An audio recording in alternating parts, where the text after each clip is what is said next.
The story begins with a mysterious voice. Are you ready to return? Good. From now on, the game begins. Immediately, somewhere, a maid's urgent voice announces, "The madam is awake. Quickly, call the doctor." The girl hears this and wonders, who is the madam? Am I dreaming? She sits up, still dazed. Where am I? I thought I was dead. Madam, please don't move so suddenly after just waking up. My head hurts so much. But why did I think I was dead? And who was that person in my dream? What was that game they mentioned? My head is now filled with strange things I can't understand. The flustered maid asks, "Is something wrong, madam? Please tell me." At that moment, everyone turns towards the door and asks in surprise, "Duke, why are you here without any notice?" As you can see, the madam's condition isn't very good right now. The Duke stands before her and says, "I thought you would scream and throw things at me the moment I stepped in." She trembles, thinking to herself, who is this man? Why is he so big? He really scared me. Sir, the madam has just woken up from the incident and needs to rest. I think you should leave. The Duke smirks. It's always like this. Madam, when will you stop with these foolish acts? Madam? Is this man my husband? The Duke fiddles with a lock of her hair. Please be patient with me for a little while, as I won't be at the residence for some time. With that, he turns and leaves. I'm sure that I was dead. What's more, I have a husband, and it seems our relationship isn't very good. She frowns thoughtfully. Something is very strange. Madam, you should rest a little longer. Madam, you've only just recovered from the accident. She shakily gets out of bed and walks to the mirror. My head. So many memories are flooding in. This long, wavy silver hair, this beautiful, glowing face. The name that flashes in my mind upon seeing this face is Serial, the #1 beauty of the kingdom, the beloved wife of Duke Lopram, and the indifferent mother of the male lead in the tragic romance novel, Tattered Wings. What? She clutches her head, thinking, this is crazy. Am I in the world of a novel? Seeing her reaction, the maid says, "It seems the madam is still in a lot of pain." Oh dear, madam. She slaps her own face. I need to calm down. But how can I be calm? In the original story, there's no information about the male lead's mother. Am I really the male lead's mother? Am I dreaming? It hurts so much, I can feel it. If this is real, do I have to live here from now on? Wait a minute. From now on? Why am I the male lead's mother and not the female lead or some supporting character? The male lead in the original story is obsessive and crazy, it's no joke. I still remember the story mentioned he even killed people. There's a chance he might kill me too if he finds me annoying. In the original story, the female lead shouts, "I'm leaving this place." If you want to, then go ahead. I have no problem with that. But if I catch you one more time, I'm afraid you'll have to prepare yourself for the consequences. I will chain your legs so you can never run away from me again. Thinking of this, Serial feels pity. It's truly a tragic story where the female lead suffered so much. This is no time for emotions. From now on, I should focus on the male lead's current situation. That twisted personality of his must have come from his parents. Wait, that's me. Come to think of it, my relationship with my husband fell apart a long time ago. That could be why the male lead is obsessed with imprisoning the female lead in the novel. So, if I want to survive here and not die, I need to reconcile and mend our relationships first. The problem is, who should I reconcile with first? My terrible husband or the son I've ignored for years? She looks out the window and freezes. Who is that child? Good heavens, who is that? How can he be so cute? Wait, if there's a child in this residence, then could that incredibly cute child be the psychotic male lead from the novel? This is the first time I've seen the male lead as a child. Heavens, how can he be this cute? He looks completely different from how he's described in the original story. That's right, reconciliation. I'll make peace with this cute child first, instead of with that scary husband. But how do I approach him? The next day, Serial wakes up and stretches comfortably. A maid enters and says, "Madam, it's morning. Please wake up and have your meal." How are you feeling, madam? I'm fine. Don't worry about the residence for now and focus on your recovery. All right, madam? All right. By the way, what's this? How many days was I unconscious after the accident? You were in a coma for a whole day, madam. Can you tell me a little about that day? Daisy begins to recount the events. You were in a sudden accident. Everyone in the residence was very worried about you. No one expected you to get into a carriage accident. I see. My husband came to see me for a moment, but I haven't seen my son visit. It seems our mother-son relationship is even worse than I thought. Daisy. Yes, madam. Has Kazo been very busy lately? Well, about that. Seeing Daisy hesitate, she thinks to herself. Just as I thought. It seems the boy isn't close to his mother at all.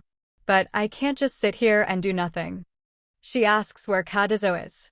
Young Master Kazo is in the garden right now. Would you like to go see him, madam? In the original story, Kazo is completely unable to empathize with others' emotions. But of course, he's much younger now than in the novel. I should approach him first, but I'm still a little worried. I can't think like that. I should meet him at least once today. I need to determine what level our relationship is at. It will take a lot of time to fully recover, so I have time. Seeing that she doesn't answer, Daisy says, I apologize for the suggestion. Please rest, madam. Wait a moment. Yes? I want to see him. Can you take me to the garden? But madam, is that all right? You're still. It will be fine if I just go for a little while. Please help me out. Of course. I will take you to the garden right now. This garden is so beautiful compared to before the events of the novel. In the novel, he covered the garden with thorny plants and said he wouldn't let the female lead escape. Now then, where is Kazo? Oh, there he is. The little boy is enjoying his breakfast and exclaims, This is delicious. Cereal hides behind a bush, watching with delight. He must really like that dish. It looks just like candy.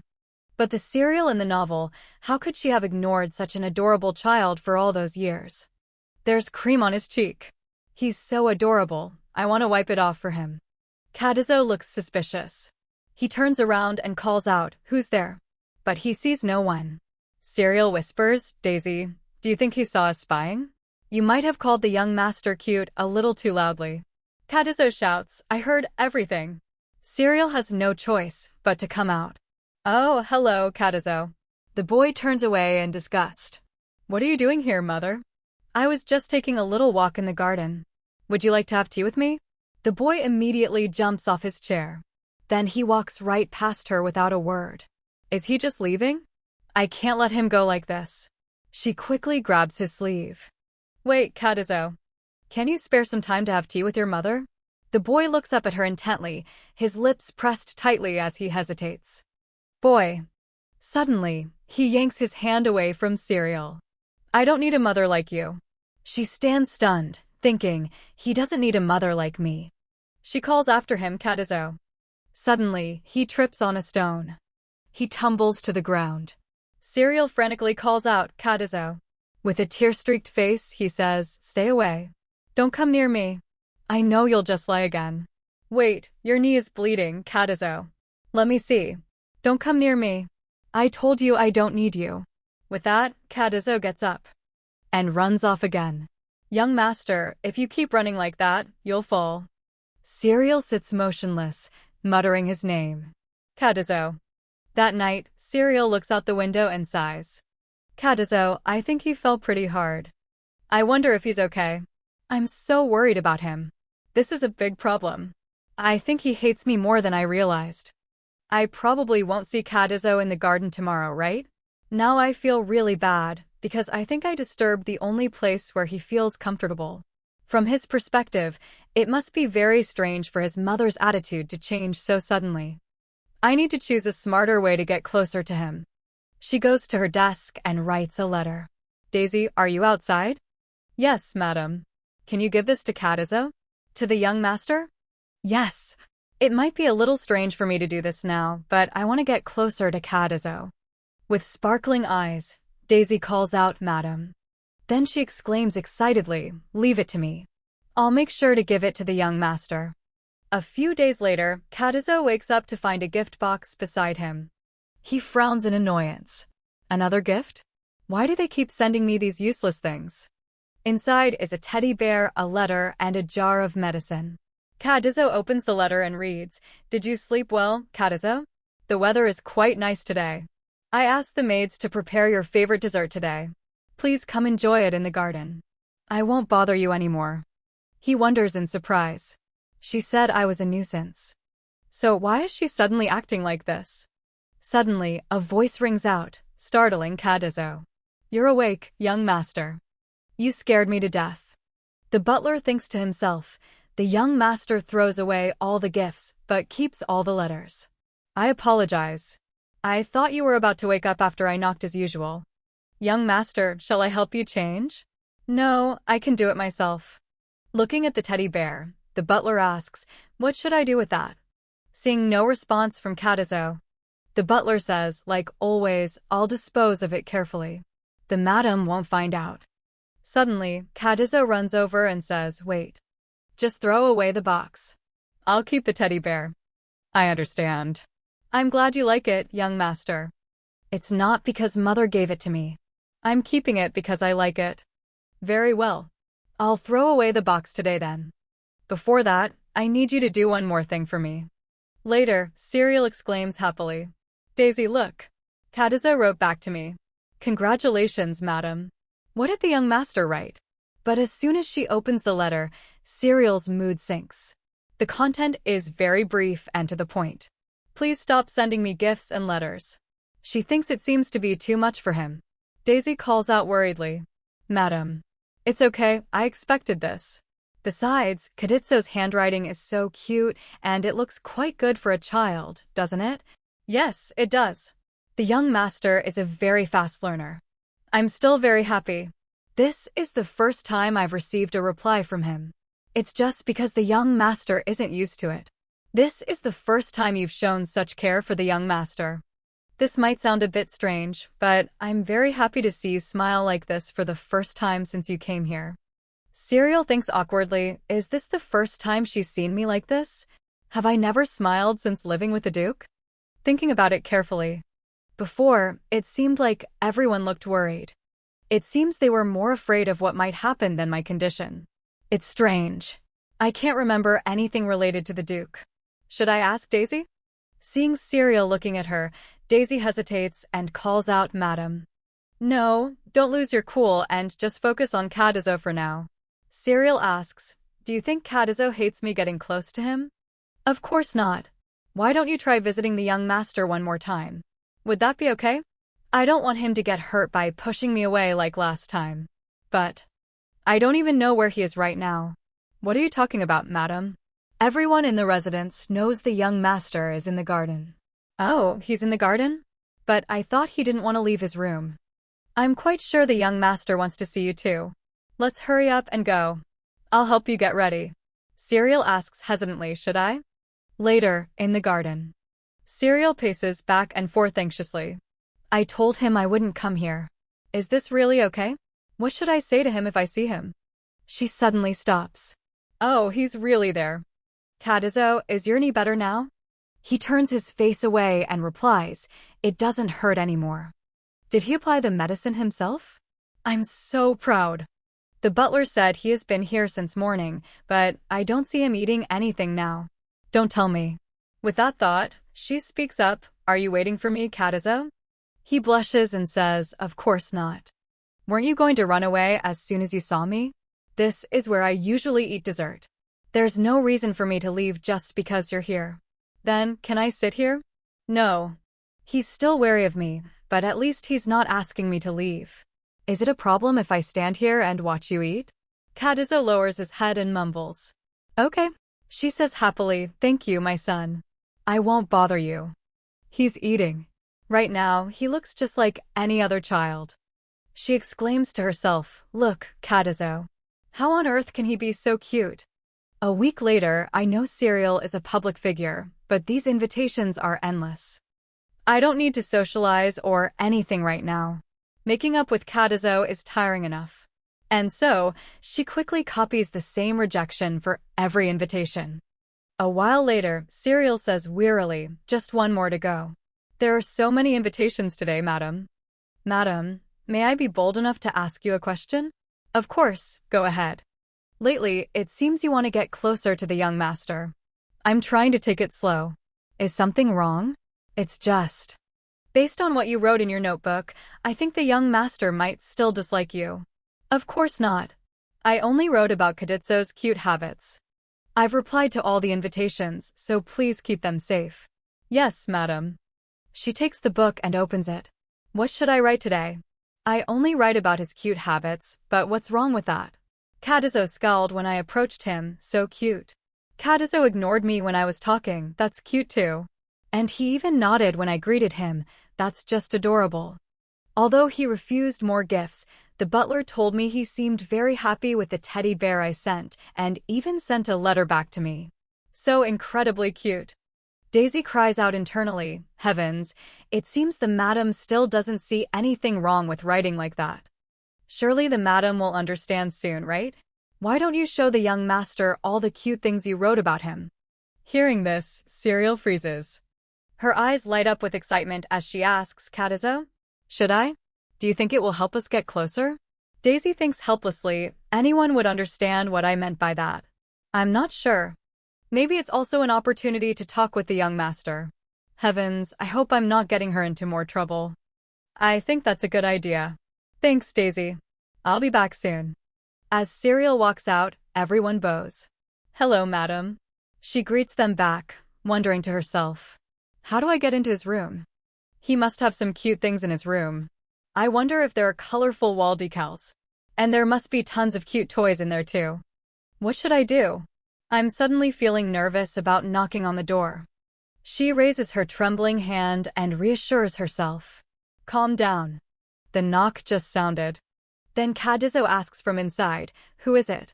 Startling Serial and making her step back. He responded faster than I thought. He opens the door and mutters, I said, who is it? Serial sits down and says cheerfully, hello, Kazo. Without a word, he quickly slams the door shut. Wait, I have something to show you. Kazo opens the door just enough, seeing her holding a bear-shaped lollipop. He then turns back into his room and says, I only opened the door for the chocolate lollipop. Thank you, my son.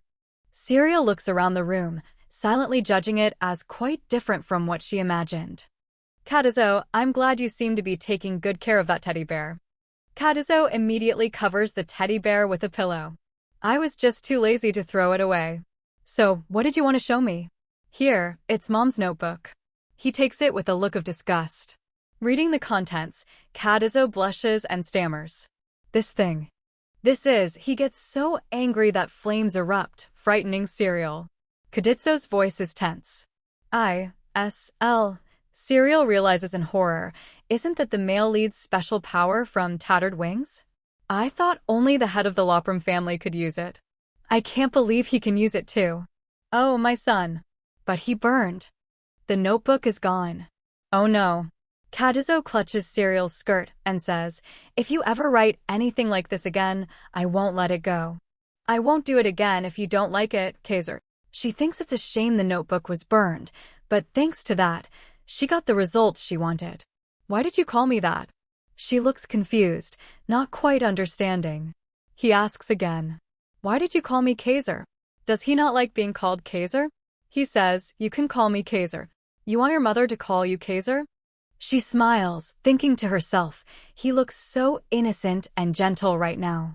I don't want to watch him grow up and burn everything he likes, including the female lead. If he receives enough love and learns to love others properly, will it help change his love? His future? I have to do my best to fulfill the role of a mother for that. She says softly, Kazo. Yes. Can you spend 10 minutes a day just for me? Why?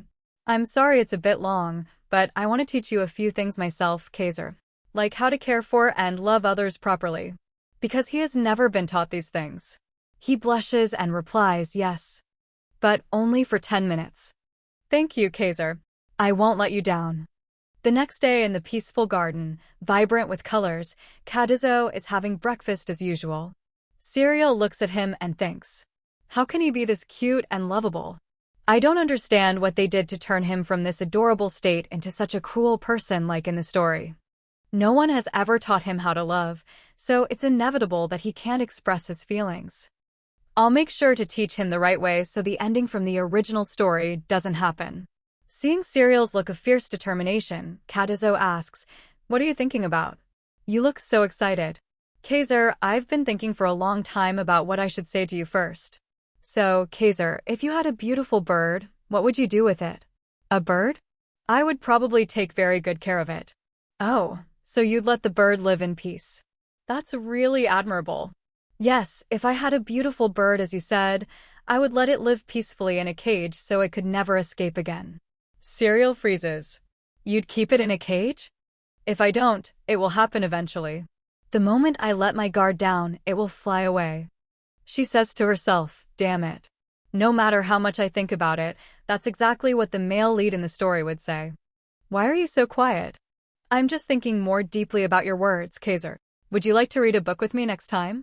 "Of course." Why did it go off track? Isn't he supposed to be different now than when he's older? What should I do? She returns to her room and sits in thought. This case is worse than I thought. How can I teach Kazer properly? Suddenly Daisy runs in, calling, "Madam." I called out so loudly, but you didn't hear me. "Is something wrong, madam? You don't seem well." Serial stammers, "It's just that a new memory just flashed through my mind. Thinking about him burning the notebook earlier. I think it's better not to tell Daisy about this." Daisy guesses, "Is it because the Duke is about to return?" Serial is surprised to hear the Duke's name mentioned. Does she mean that huge man I met on the first day? Serial's husband and Kazer's father. But parents should be a pair, right? Should I try to get closer to him too? Seeing Serial lost in thought and silent, Daisy asks, "Madam, are you all right?" It seems the madam still feels uncomfortable around the Duke.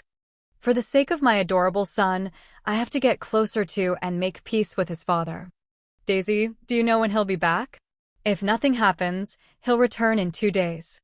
Madam, I know this might be a rude question, but are you planning to be somewhere else on the day the Duke returns, as usual? She asks, confused, "Why would I do that? You've been taking good care of the young master lately. I'm so happy that the residence seems better since you've changed. That's why I want to ask you a favor." "A favor?" She seems serious about this. "This might be beyond my duties, but when the Duke returns, could you please welcome him just once?" She cries out internally, "Oh my God. Serial, how could you have never welcomed your own husband before?" Daisy asks dejectedly, "Was my request too much? I must be crazy. You've only been happy for a few days, and now?" "I'll accept any punishment you wish, madam. I'm truly sorry." "What are you talking about?" "Of course I can do that." "I know you haven't, what?" Serial thinks that after all, a failed marriage has affected her child's development and emotions.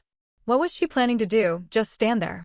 "Daisy, go and inform all the servants in the residence that we're going to hold a grand welcome for the Duke. To let such a lovely child become a cruel person like in the original story. There's no way I'll let that happen." Daisy's eyes sparkle with joy. "Madam, I understand. I'll go prepare now." Serial sits happily, humming a tune. Everyone must be busy preparing for the welcome. I should finish up this work too. But wait a minute. What's my husband's name?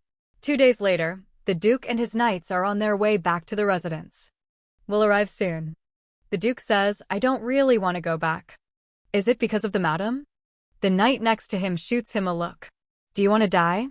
I'm sorry." Lopram raises his hand and says, "It's fine. We'll be there soon, so let's not talk about unnecessary things." Lopram thinks deeply, after returning to the residence. I wonder if she'll leave like she did before.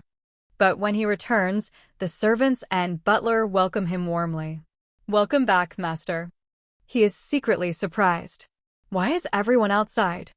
Suddenly, Lopram freezes, his face showing undisguised astonishment. Because Serial also appears, looking absolutely stunning. Lopram calls out, stunned, "Serial." She looks at Lopram. "I've been waiting for you, Duke." Lopram is frozen for a moment. Then he calls Amor. "Yes, sir. I'm hallucinating right now. After we go inside, call a doctor for me." "Sir, that's not a hallucination." I can't believe he said this isn't a hallucination. Serial sees he's not saying anything and calls out, "Duke. The wind is a bit chilly out here, let's go inside."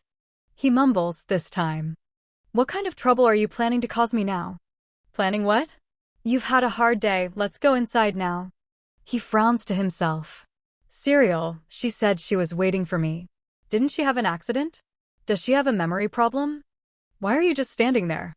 I've prepared dinner for you. Aren't you curious what I've made? Loprum replies darkly. I'm coming in. She quietly says to the maid, Daisy, please do as I said before. Just trust me, madam. Then the two of them walk inside together. Loprum asks curiously, why is no one here? Cereal thinks to herself, I wanted some private time with him, so I asked Daisy. Then she replies, everyone is probably preparing dinner or busy cleaning. Loprum glances at her suspiciously. Can she smile like that? Suddenly, he reaches out and places a hand on her shoulder. Surprised, Cereal turns and calls out Duke. He avoids her gaze and quickly drops his hand. What is it? We're at the dining room. Would you like to eat now? He replies awkwardly. Yes. Then he touches his forehead, thinking, I lost my focus again. Occasionally, he glances at Cereal with suspicion. Nothing happened in the dining room, right? I told you I prepared dinner. Let's eat together. Once again, he exclaims in surprise. I have something to say too. So you have something to say? No one would give such a warm welcome without a special reason. She has always looked down on me like that. Then the room becomes suffocatingly quiet. Cereal says to herself, this is so hard to breathe. She looks at him and screams internally. He won't say a single word while eating. Isn't that too much for the wife who went to the trouble of preparing this? I should say something.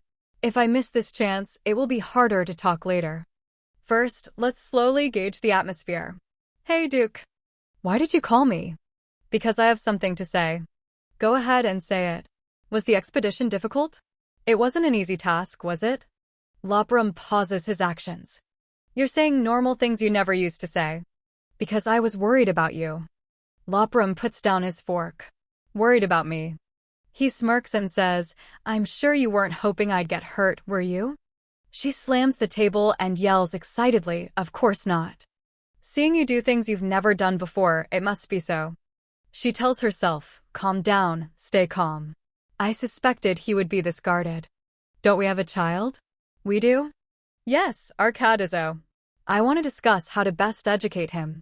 Loprum stands up and lets out a short, bitter laugh. You want to discuss how to best educate him? Did the accident do something to your brain?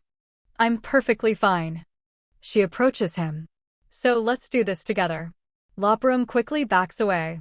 Don't touch me. Do I look like someone who would be fooled by your act? What act? She sadly recalls the scene of Kazo avoiding her earlier. Kazo was the same way. I don't understand what I did to make them hate me so much. I wanted to resolve this peacefully by talking. Why did it turn out like this? I think I have indigestion. I don't want my adorable Kazo to grow up to be a cruel person. If you have nothing more to say, I'm leaving. No, we haven't even had a proper conversation. She quickly runs after him. Wait, Duke. Suddenly, she stumbles and falls. Loprum quickly rushes forward to catch her. Then he carries her to the bed and asks, why do you have indigestion? What else could it be? Even if you were happy, you were still uncomfortable. You didn't say a word during the meal and just had that scary expression. Who wouldn't get indigestion? She screams internally. I'm not even the real Cereal. How can I stand it when his whole body radiates malice? He's not as cute as Kazo either. She looks at him and asks, what if I'm hateful? Loprum says in astonishment, You don't hate me. She replies in surprise, huh? Cereal hates her husband. Why? He holds her hand and says with a sad tone, you'd scream and throw pillows at me if I just came near you. Why are you acting like you don't remember it all? Cereal yells as her hand is squeezed. Was that too much? I didn't use any strength at all. She pulls her hand back and replies, not at all. He glances over at her. Then he gently takes her hand again. Your hand is so cold. I know you're uncomfortable, but let's stay like this for a moment. She replies, dazed, okay. Just endure it for a bit. The residence doctor will be here soon. Just as he says that, the doctor rushes in. Madam, are you all right? I'll check on you right away. He arrived as soon as he was mentioned. You should rest. Hey, wait a minute. Madam, you shouldn't move so suddenly. She lowers her head helplessly and screams internally. We still haven't had a proper conversation. Getting close to the men of this house is harder than climbing to the sky. The next day, why is my stomach still not better? For Kazer's sake, I want to create a harmonious family. Is there no other way to get close to my husband? The cozy dinner plan failed. I don't want to try that again. I just had a great idea. A knock sounds at the door. Who is it? I told Daisy not to let anyone in. In this mansion, the people Daisy can't stop. It's obvious there are only two. Serial exclaims excitedly. Could it be Kazer? She goes to the door and calls, Kazer. The boy, holding a lollipop, pushes the door open slightly and answers. Yes. Thank God, it really is our Kazer. I heard from the maids that you have an upset stomach. She's moved to tears. He came to see me because he knew I was sick. How can he be so sweet and adorable? If you eat this, you'll feel better. She happily takes it. Thank you for caring about me, Kazer. The boy says awkwardly, I didn't come to hear that. The maids told me to come, so. Is that so? But I want to thank you. I'm very happy that Kazer came to visit. Seeing her pat his head, Kazo freezes, and the atmosphere immediately becomes awkward. Why is he staring like that? Did I do something wrong? As for Kazo, he is still surprised. She thanked me. Serial quickly pulls her hand back. Oh, I patted your head. Don't do that next time. I'm sorry. It won't happen again. Besides, if you feel so bad you get indigestion, don't eat with father anymore. Are you worried about me? No. He's so cute even when he's lying. Still, I have to make an effort. I'll get used to it. Kazo asks darkly, you said you would try. Yes, because he's your father and my husband. She tells herself, I hate eating with that scary person too, but it's all for you. Is he more important than me? Who could be more important than Kazer? It's clear you're spending time with father now. During this meal too, I'm the only one who's extra. With that, the boy leaves in a huff. Serial calls out, Kazer. Did he misunderstand that I was abandoning him? Suddenly, she runs and hugs the boy tightly. To me, Kazer is the most important. So, compared to others, I prefer being with you. You are the most important. Kazo blushes and says nothing. Serial asks in surprise. She thinks he's not biting me? It can't be. So it's true. Kazer still doesn't like me at all. She says, I see. Suddenly, Kazo turns and buries his face in her arms. She calls out in shock, Kazer. He moves his lips. His eyes well up with tears as he calls out. Mom. She looks at the boy, surprised by his change. She says, you should go back to sleep. When you're sick, Mom, you need to get enough rest to get better quickly. You have to eat the chocolate I gave you to have a good night's sleep. Do you understand, Mom? She hugs Kazo tightly. Yes, I'll do as you say. A few days later. Will Kazo like it? Of course, madam. This is precious information I got from the chef. If he knows this is a gift you personally made for him, he will surely like it. Thinking Kazo will like it, she runs to the kitchen to bake a cake herself, despite the chef's protests. Please let me do that. This isn't your job. A while later, she holds the gift box and says happily, that would be great. Later, in the garden. Hello, Kazo. Are you feeling better, Mom? Yes, thanks to your care, I'm all better. Thank you for spending time with me today. I already promised you. Our Kazer even knows how to keep his promises. So good. Here, can you help me? Yes, madam. Daisy cuts the cake. And Serial says, I brought this to eat with you. Will you eat with me? Kazo exclaims in surprise, walnut cake. He thinks to himself, I should use a fork like a grown-up, but I want to eat it with my hands. Serial is full of anticipation. I worked hard to prepare it. Please try a piece. Young master, the madam worked hard to prepare this since this morning. Please try a little bit. He puts down his fork and picks up the cake with his hand. He then brings it to his mouth. He quickly takes a bite. But his expression doesn't look very pleased. Serial asks how it tastes. Kazo bluntly replies, it's completely terrible. Cereal and Daisy immediately turn to stone. She cries silently in her heart. Is that so? Did I put too much sugar? Or was it not baked enough? What went wrong? Daisy explains, it's probably because it's the madam's first time making it, so she's not used to it. She says, I made this myself. I heard you like to eat it. I've never made it before, so it doesn't taste good, but... Kazo picks up a piece of cake and eats it ravenously. Cereal calls out in surprise, Kazo. Mom, it's okay. You don't have to force yourself to eat it. That's not it. Do you think I'm concerned about you, Mom? I'm eating it because I like it. Get me another piece. Yes, young master. You just said it wasn't good. After eating more, I don't think it's so bad. Thank you. I'll try harder for you, Mom. Afterwards, she walks and thinks he was so cute today.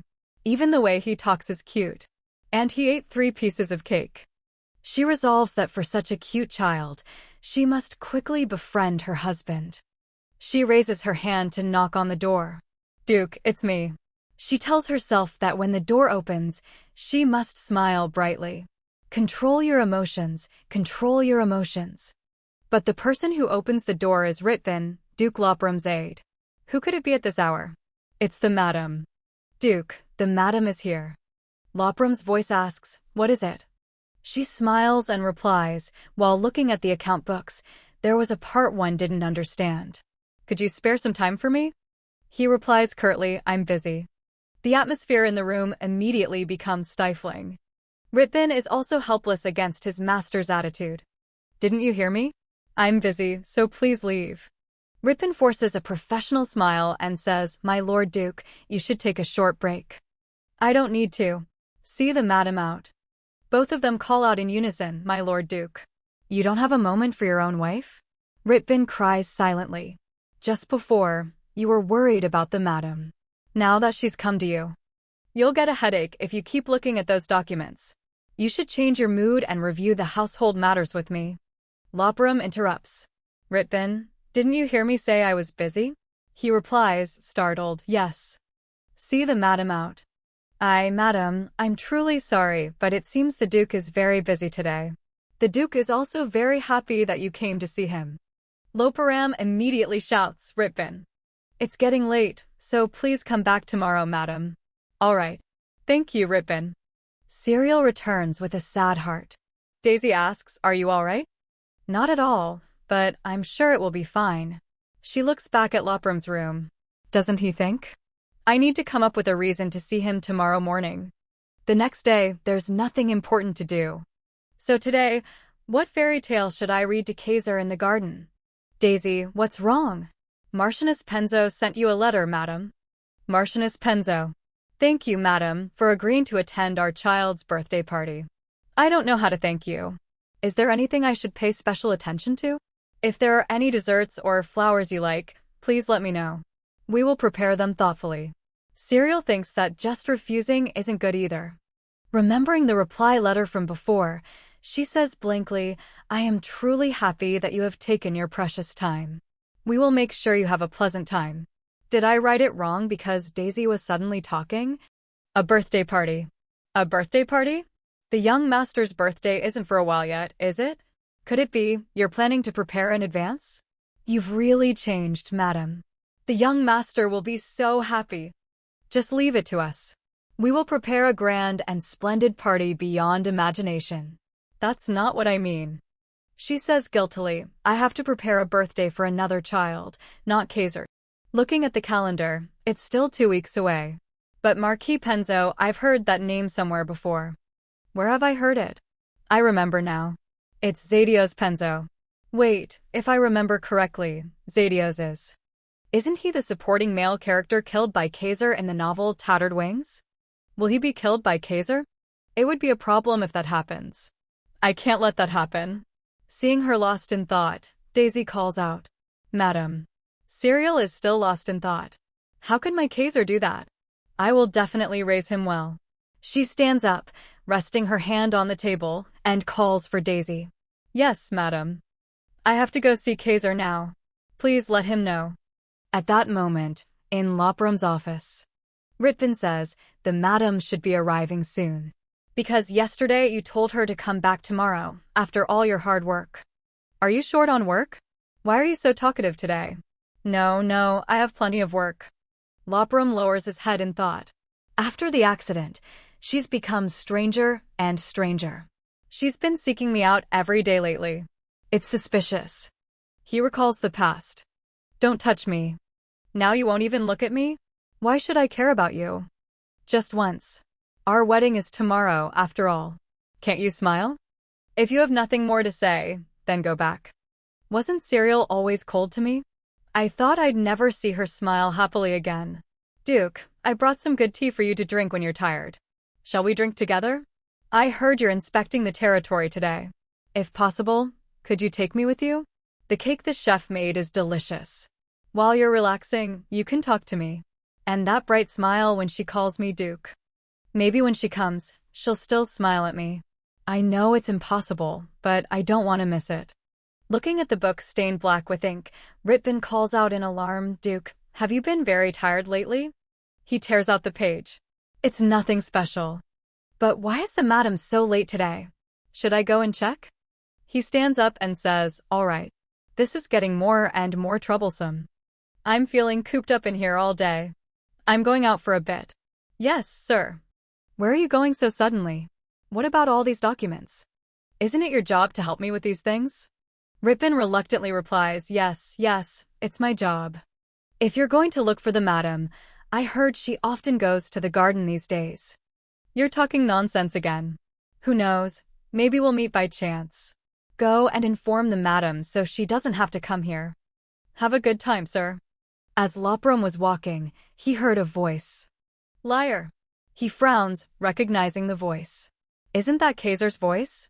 Meanwhile, Serial says, why would you call your mother a liar? Don't you go looking for father every day?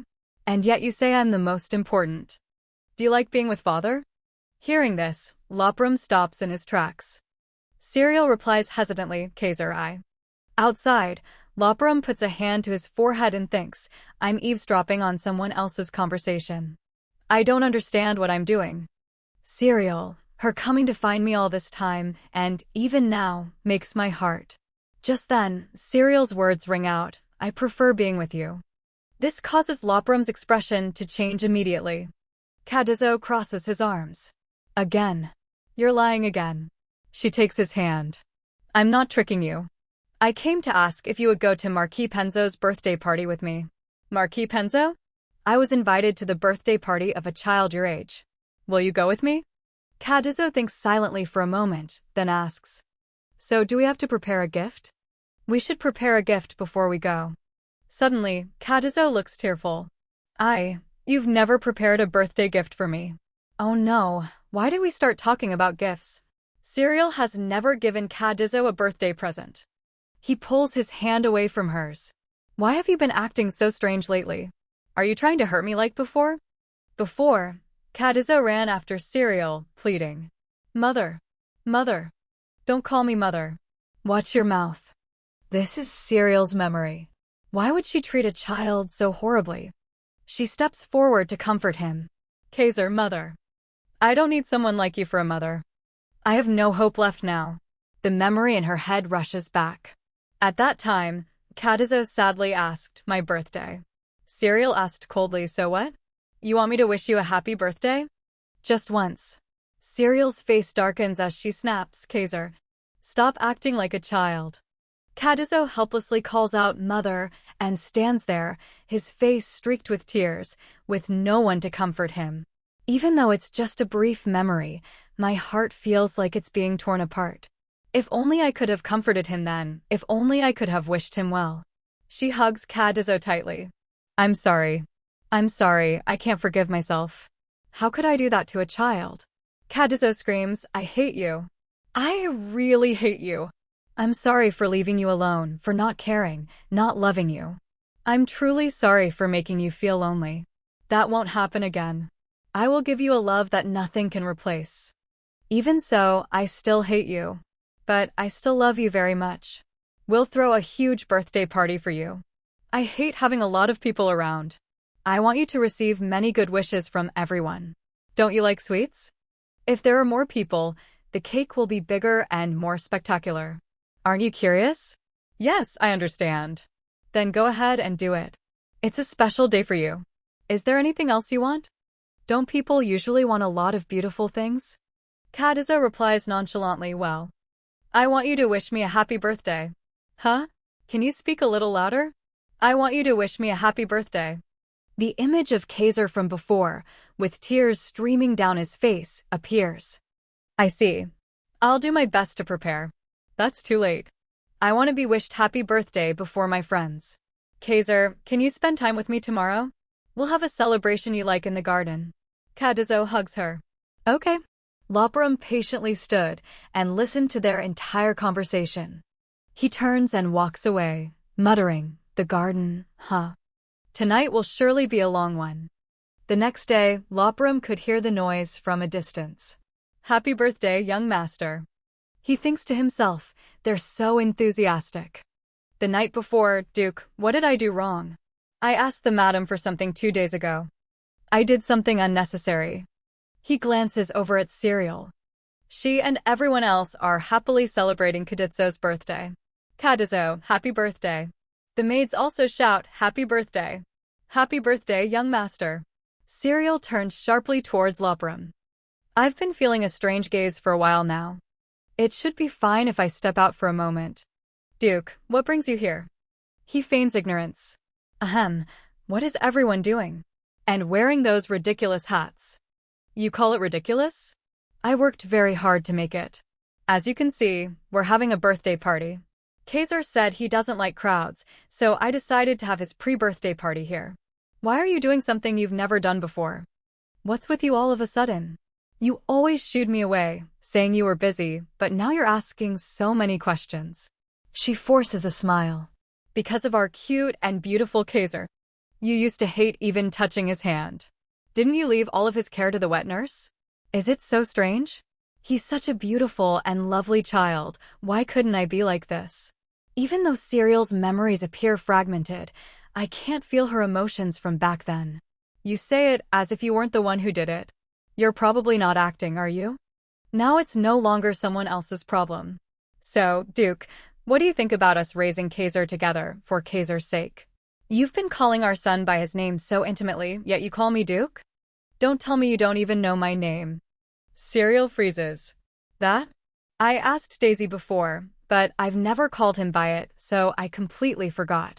What should I do? Lopram frowns darkly and says, try calling my name.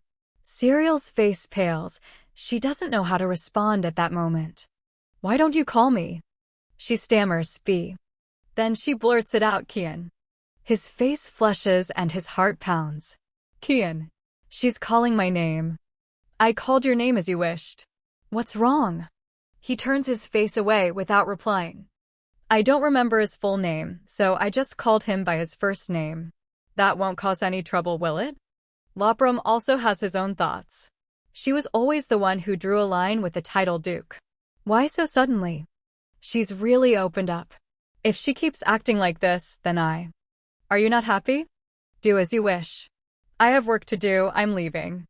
With that, he quickly walks away. She thinks to herself, everything's okay now, right? Suddenly, Kazo comes and pulls on her sleeve. What did you say to father? Huh? Nothing special. Does the boy want his father's blessing too? I never thought of that. Kazo, I'm sorry. Are you angry because I didn't invite your father to your birthday party? The truth is, your father did come to celebrate your birthday. But he was too busy to wish you a proper happy birthday in person. Let's not talk about your father anymore, because the party isn't over yet. The little boy says, cake. You're speaking too softly, I can't hear you. Can you speak a little louder? Kazo takes her hand. Is this what you mean? What should I do? What should I do? The boy is so cute. Young master, please try this cake. I guarantee it's better than usual. That's right. This cake was made from ingredients the madam carefully selected just for you. Even though I didn't bake it myself, I tried my best just choosing the ingredients for you, Kazo. Kazo stammers, next time, will you celebrate with me too? Everyone emotionally shouts, forever. Of course. From now on, I will always celebrate with you, because it's the day our treasure was born. Today's party was for your past birthdays. I'll throw an even grander party for your next one. Serial's eyes widen in surprise at Kazo's radiant smile. Yes, mother, you promise. Why am I suddenly crying? I just wished you would look at me, just once. I never heard you say I did a good job.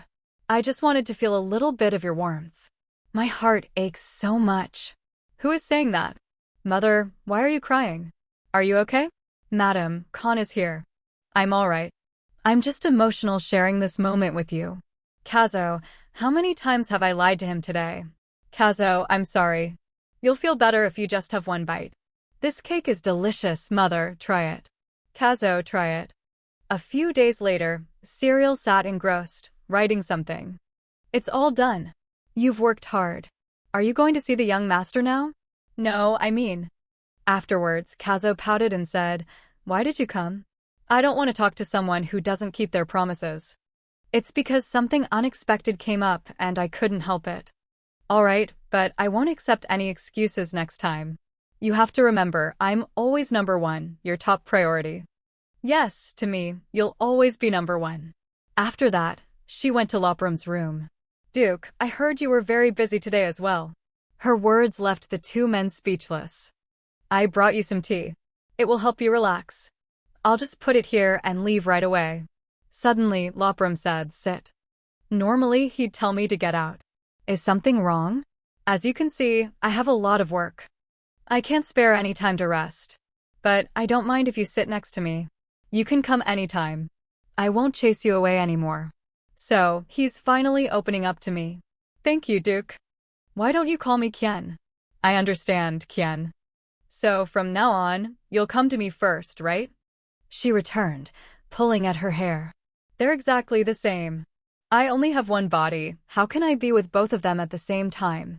Madam, I have a good idea. Serial asked excitedly, a good idea? What is it? The next morning, Lopram was engrossed in his work. And Serial sat with Kazo, drinking tea and reading a book. The atmosphere was awkwardly silent. Serial thought to herself, the plan was perfect, but how did it turn out like this? Last night, Daisy said, Madam, you want to get closer to the young master and the Duke, right? Yes, that's right. Then, why not meet them both at the same time? The young master and the Duke would surely like that. But sitting down for a meal is a bit. The nauseating memory returned. Daisy said tea time would be perfect. The Duke often goes to his office these days. Why don't you and the young master go there? Going alone would be a little awkward, but going with Kazo would probably be more fun. Back in the present, why isn't this going as planned? No one is saying a word. She turned to Kazo. Hey, did you call me, mother? Lopram also spoke up. What did you call for? No, it's nothing, Duke. Lopram frowned and reminded her. Kien. It seems he likes being called by that familiar name. Right, Kien? I was calling for Kazo. Did you want to say something to me, mother? I feel a scary gaze on me, but I have to focus on Kazo right now. Do you remember your promise to go to the birthday party with me in a few days? Yes, I do. Do you mean just the two of us? Kazo's words hit a nerve with Kien. He gloomily snapped the pen in his hand. He's not even aware of the work situation. Before we go, can you promise me one thing? What is it? He probably won't harm Zadius now, but it's better to be careful. This is a birthday party for a boy your age. Please try to get along with your new friend. Do I have to? Have you forgotten what I taught you? No, I haven't forgotten. I remember everything you said. You said that when meeting friends, even if I don't like them, I shouldn't be disdainful or annoyed. Our Kazo is so smart. Well, that's just common sense. I hope you'll make more friends and have a good time. She held out her finger. Promise? Kazo immediately locked pinkies with her. I would have known that even if you hadn't told me. Oh my, you're such a good boy, our Kazo. Suddenly, she stopped and turned to call out. Kien. The pile of documents had scattered everywhere. Kazo, wait for me a moment. Yes. I heard he has a lot of work to do these days. I wonder if he's sick or something. Are you all right? Should I call a doctor? Suddenly, he grabbed her hand. There's no need. Do you like our son that much? Yes, he's our son. Our son. That's right. He's our son. Kazo also chimed in, of course mother has to like me. He also emphasized the word, "are." The image of the boy being happy over even small displays of affection is adorable. Are these really the same people who were so wary of me after I became serial? She couldn't help but chuckle. The father and son asked in unison, why did you suddenly laugh? Why did you suddenly laugh, mother? Well, if I say it's because I find them cute, will that cause embarrassment? She said it's because this moment is so happy. Relaxing and enjoying tea together. What do you think? Lopram looked down at the table. Then he picked up his teacup. Serial eagerly awaited his answer, while Kazo looked annoyed. After that, a quiet atmosphere once again enveloped the room. A few days later, the madam and the young master set off safely. Mother, my ribbon came undone. Kazo still doesn't know how to tie this, huh? No. I'll do it for you. There, all done. Suddenly, Lopram appeared beside them. Are you leaving now? She turned around, completely startled. He doesn't have any outside appointments today. Did I remember wrong? Did you come to see us off? I just had something to do outside for a bit. Ritvan was speechless, thinking, Duke, when will you ever be honest? I see. Well, be careful on your way. Mother, we should hurry and go too. Ritvan called out, Madam, could you wait a moment? This is really strange. The Duke and Madam are going in the same direction. Why aren't they going together? Kazo said, I don't want to. Absolutely not. I think it's fine. With that, the father and son exchanged loving glances that shot sparks. Our carriage is a bit small. Won't you feel uncomfortable, Duke? That's right, that's right. Let's go without father. I don't mind. We can go together. They're both acting so strangely today. What is going on? Oh, I know. Kien and Kazo are closer than I realized. That's why he wants to come with us. And Kazo is embarrassed about it, which is why he's acting this way. I should do my best to bring them closer. Okay, I'll do this. I'll take a different carriage. You and Kazo can ride together in this one.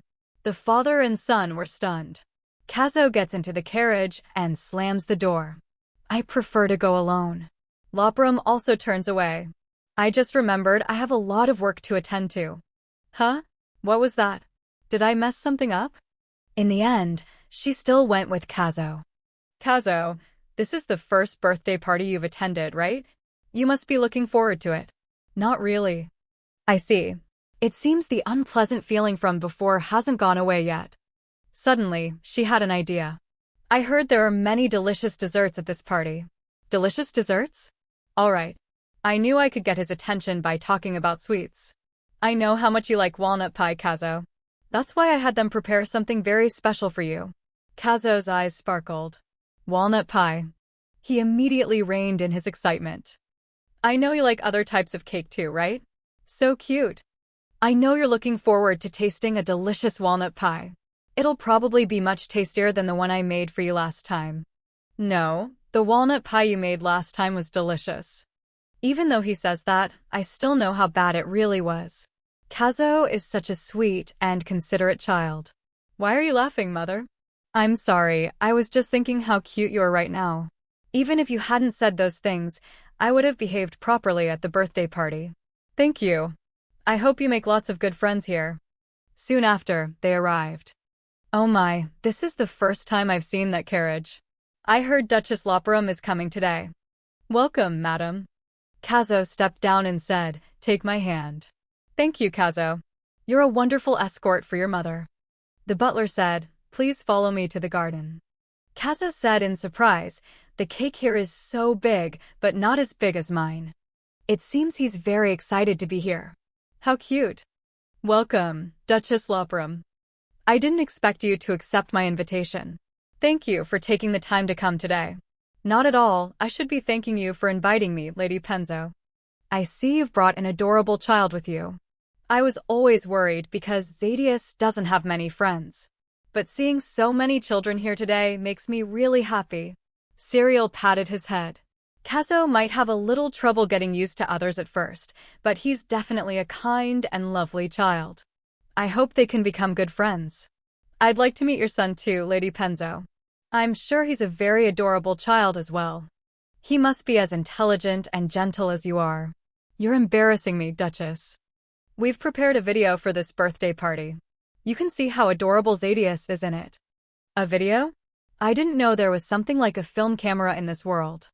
I'm really looking forward to seeing it. This means if I had that device, I could record all of Kazo's cute expressions. Lady Penzo, where did you buy that projector camera you mentioned? I'm sorry, Duchess. There's a flame right next to you. Huh? What's this? Kazo created a flame in his hand. If you try to take pictures or film me, I'll burn them all. I just want to look at you. What a shame, you're so adorable. Let's go inside with the other children. We'll have tea with the other ladies. Duchess. Do you have to go, Mother? Yes, I'll just be gone for a little while. You'll keep your promise to me, won't you? Young master, please come this way. Are you worried about him?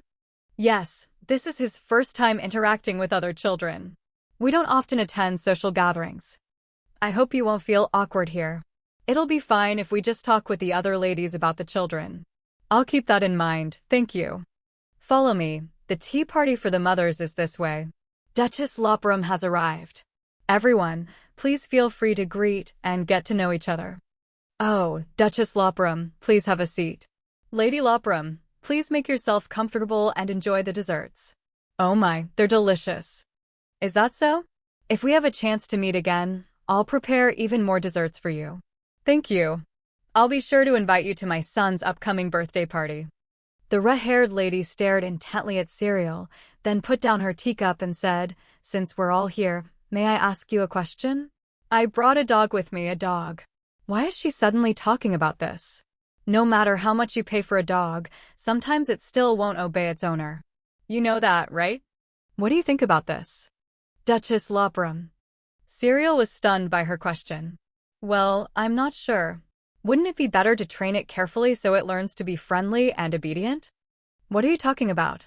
Are you getting so worked up over just a dog? The lady in yellow next to her chimed in. That's right, if it were me, I would have thrown it out long ago. A dog, no matter how expensive, that doesn't know its place is just a waste of time and money. It's better to buy another one. I think so too, but at least my dog knows how to obey. It still thinks it's a noble, but it has forgotten that it was sold to me. So it's still acting rebellious even though it knows it's no better than a dog? Oh, you catch on quick. At home, we have to constantly remind it of that. Is she trying to imply something about Cereal? And the owner she's talking about is Duke Kien. Thank you for your opinion, Lady Lopram. I'll put in a little more effort so that the dog can behave properly and be more obedient. What the hell is wrong with this woman? After that, the atmosphere became quiet. Marchioness Penzo occasionally glanced at Cereal. She thought, everything went quiet after that conversation, but thankfully they didn't talk about any more strange things. I want to see Kazo. I wonder if he's having fun. The woman spoke again, by the way, Lady Lopram. I'd like to discuss something with someone of your high status. Is that all right? Now what does she want? Whatever it is, I have no way out. Of course, what is it? I was wondering if the Duke allows his wife to invite guests to the estate. A husband should listen to his wife, so I thought you could invite us. He cares about me very much. However, that doesn't mean the Duke allows me to invite guests to the estate. It seems the Duke is more indifferent to you. Suddenly, Marchioness Penzo put down her teacup. The tea seems a bit bitter now. Can we postpone this conversation for another time? Is Lady Penzo trying to help me? I also have a very cute parrot, but sometimes it says things I don't understand. It keeps saying troublesome and vulgar things. I don't know where it learned them from. Cereal thought with gratitude, is she actually trying to take my side? Cereal spoke up. What a pity. So, what did you do to correct it? What can I do? In the end, it's just a bird. I wouldn't throw away a family member just because it says some nonsense sometimes. It's not like it's having an affair with a royal knight or anything like that. I don't think I could face it if someone did that in my house. The people whispered. Oh my god, so the rumor is true? Poor Baron Surti. Lady Penzo continued, the most important thing is that I spend time teaching it how to speak properly and say the right things. The red-haired woman's face grew angrier as she heard the sarcastic remarks about herself. I have something to take care of, so I'll be leaving first. The other ladies also scurried away. I see it's getting quite late. I should go too. Me too. Thank you for the invitation, Lady Penzo. You too as well? Oh, what a shame. Please be careful on your way home. Lady Penzo is so cool. I think the delicious taste of the food is slowly returning. Would you like to try a cookie? Of course, thank you, Lady Penzo. It seems these cookies are much sweeter and tastier now. Only the two of them were left at the parents' tea table, chatting. Over with the children, Kazo was still enjoying his cake. Zadius, who was playing with his friends, noticed. Keep playing, I'll be right back. Watching Kazo eat the cake with relish, Zadius asked, do you like it? I really don't like interacting with kids like this. But Kazo is also a child. I hope you can make good friends. But I guess I have to keep my promise to Mother. Yes, it's delicious. Do you want some? Don't you know who I am? No. Is that important? Anyway, I'm older than all of you. The estate chef made this walnut pie for my party. Then you must be Zadius Penzo, right? The star of today's birthday party. That's right. Are you jealous? Kazo replied immediately no. Why? It's just no. Kazo said cheerfully, I congratulate you and hope we can play together. Huh? Why is your face so red now? You look funny. Why did you approach me? It won't be more fun playing with me than with the others. I think it would be better if we all played together. I also don't like seeing you sit alone. You talk like a moralist. I know. That's why my mom praises me every day. Does your mom praise you like that? Of course. My mom does it even when it's annoying. I don't think so. My mom definitely does it more than your mom. Not necessarily. You have no idea how often my mom praises me. My mom does it 10,000 times more than your mom. Dream on. Your mom can't even compare to mine. And so, the two of them argued over whose mother praised them more. You said you'd be right back. And yet you're playing with him? Is there a problem? Can't I play with whoever I want? Don't you know who he is? He's a stray dog with mixed blood. My mom said if you touch someone from his family, you'll be cursed. Kazo smirked coldly. Hail. Are you ready to take responsibility for what you just said? What did you say? You think I'm afraid of you? Kazo recalled what Ritbin had once said, you are the person with the highest status after the Duke in this Kazo territory. Therefore, standing in such a high position, you must learn to behave with propriety and dignity. Kazo thought that if they were both adults now, with his power, that kid wouldn't even dare to look up. I have to handle this calmly. Did no one tell you? In front of a member of the ducal family, it's best to behave properly. Zico. Zadius asked, so what are you going to do with him? It's a little annoying that he said that about my father, but there's no need to get physical. What? You're the son of a ducal family, you can do whatever you want. I can't. I promised my mother I would get along with the other children. Well, you know, my mother said that if you befriend those who spread bad rumors, it's better to throw them away. It's okay. It's fine. Just then, the red-haired woman came over and called, Baron, where are you? It's time to go home. The red-haired boy answered. Mother. Kazo frowned and said, like mother, like son. At least now I don't have to worry about him anymore, right? Well, I guess so. Over here, Lady Penzo said, all the time I spend with him feels so short. You feel that way too, Lady Penzo? Whenever I spend time with my son, I feel the same way. I didn't expect us to be so similar. Everyone says my affection for him is too strange. How can we help it? The children are just too cute. It's not strange at all. Really? How do you usually spend time with your child? Serial stammered. Well, my head suddenly hurts. I've given you everything you've ever wanted. The least you can do is use that face to build connections with high-ranking nobles. Dear Duty. That man is Serial's father. What a terrible memory. Lady Lopram, are you all right? If you're tired, I can. I'm fine. I was just suddenly worried about how my son is playing with the other children. Lady Lopram really cares about her son. In that case, why don't we go see how the children are doing? I would appreciate that very much, Lady Penzo. And so, the two of them went to find the children together. Serial worried silently, will he get into a fight with the other children? No, I have to trust my son. But it's hard not to think about what happened in the novel. Even he knows how to use his power now. After they arrived. The butler spoke. Oh, you're here. Madam, what's with all this noise? Madam, the children from the Loparum and Sudi families just had an argument about something and now the Loparum child is crying. Serial asked in astonishment. What did you say?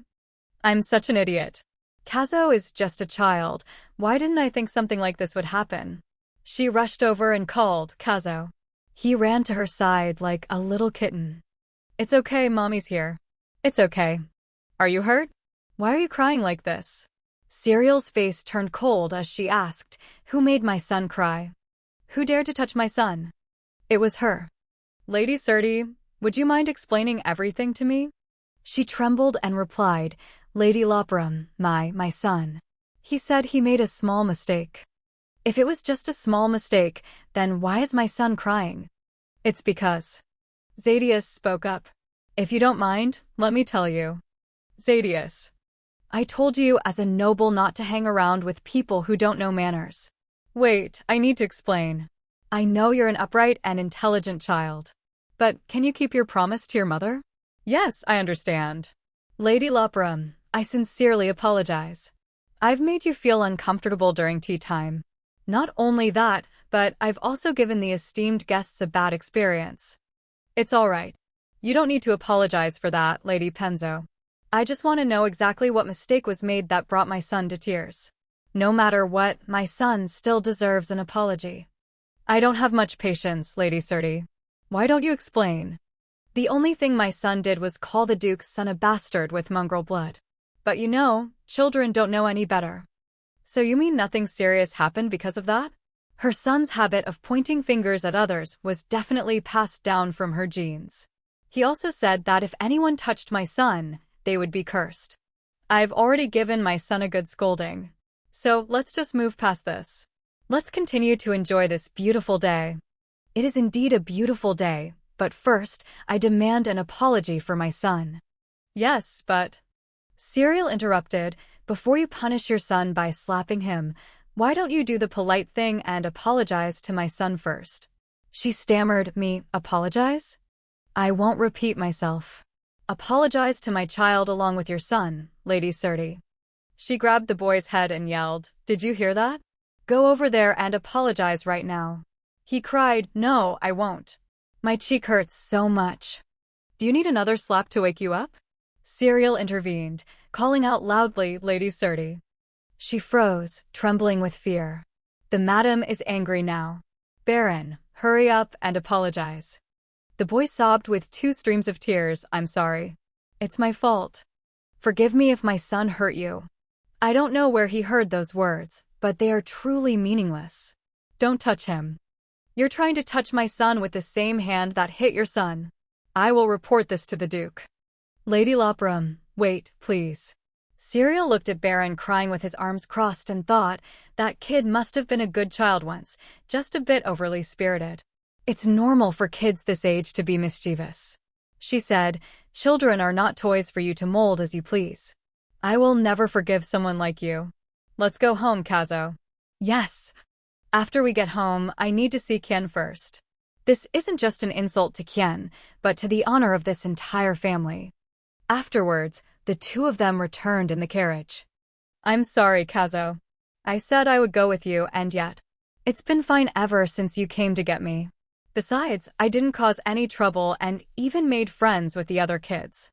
I've kept my promise to you, so please don't abandon me. There's no way I would ever abandon Kazo. But in the past, everyone did that to me. I understand why he's mad at me. Isn't it because of what happened in the 2 months before we made up? Why did Serial treat her own child so harshly? Every time Kazo makes a face like this, my heart aches. Because now, this child is truly my son, not just the male lead in a novel I read. You must have been so lonely, haven't you? I'm sorry. From now on, I'll always be with you more often.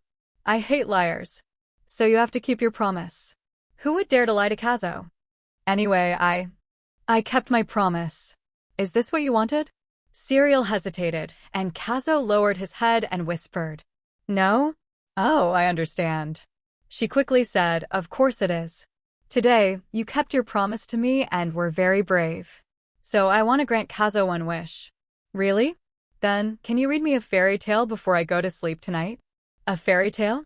Yes, that kid kept bragging about how his mom reads him a fairy tale every night before bed. That kid? Who are you talking about, Kazo? Zadius Penzo. I made friends with him. Oh, really? Yes. I'm so happy. Should I take you to play with him when we get the chance? I'll make sure you two can play safely and happily next time. I don't want to see Zadius again. I just want to eat more walnut pie. I'm glad you liked it. I'll make sure they prepare it even more carefully next time. By afternoon, they had returned to the Duke's estate. It's getting quite late, isn't it? But the sun has only just set. It seems summer is coming. Should we go boating together to cool off from the heat? Go together? Of course. With your father too. The three of us will go together. What do you think? It sounds fun, doesn't it? I don't want father to come along. It'll be much more fun if we all go together. Your father loves you just as much as I do, Kazo. If you promise not to abandon me, then I won't bring up father again. Thank you. I'll try even harder for you, Kazo. Afterwards, Serial returned to her room to rest. What did Lady Surti mean at the party? Was Serial forced to marry Kien?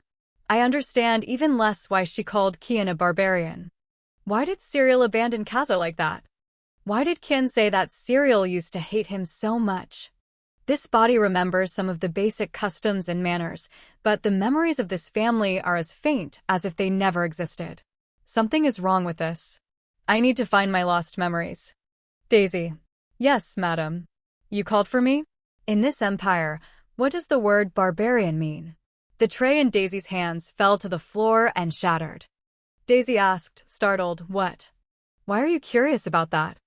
I apologize if I have done anything to offend you. No, Daisy, you haven't done anything wrong. It's just that something unpleasant happened when I visited Lady Penzo. The thing is, the Surti's second son told Kazo that he has mixed, barbaric blood flowing inside him.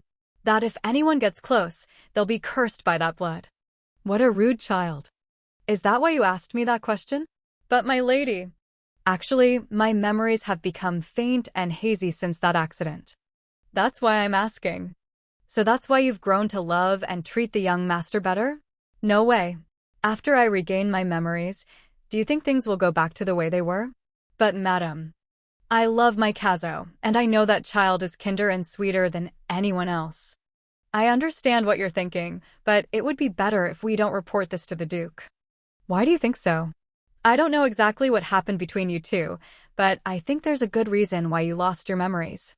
Since the accident, you've changed so much compared to before. If he finds out that your kindness is just a result of amnesia, he might very well try to close off his heart. Because if your memories return, the Duke won't be able to bear the madam's cold attitude again. Does Kien hate me that much? Is that even possible? If he hated you, he wouldn't have spent such a large sum of money to propose to you. What do you mean by a large sum of money? To free you from that ruined house. He was the first one to propose the deal. Kien did that? Yes, he did. I see. Regarding Lady Surti's matter, I will call the Penzo estate to ask for more information about it. Then I will report back to the Duke. Can I do it? I think the Duke will realize something is wrong.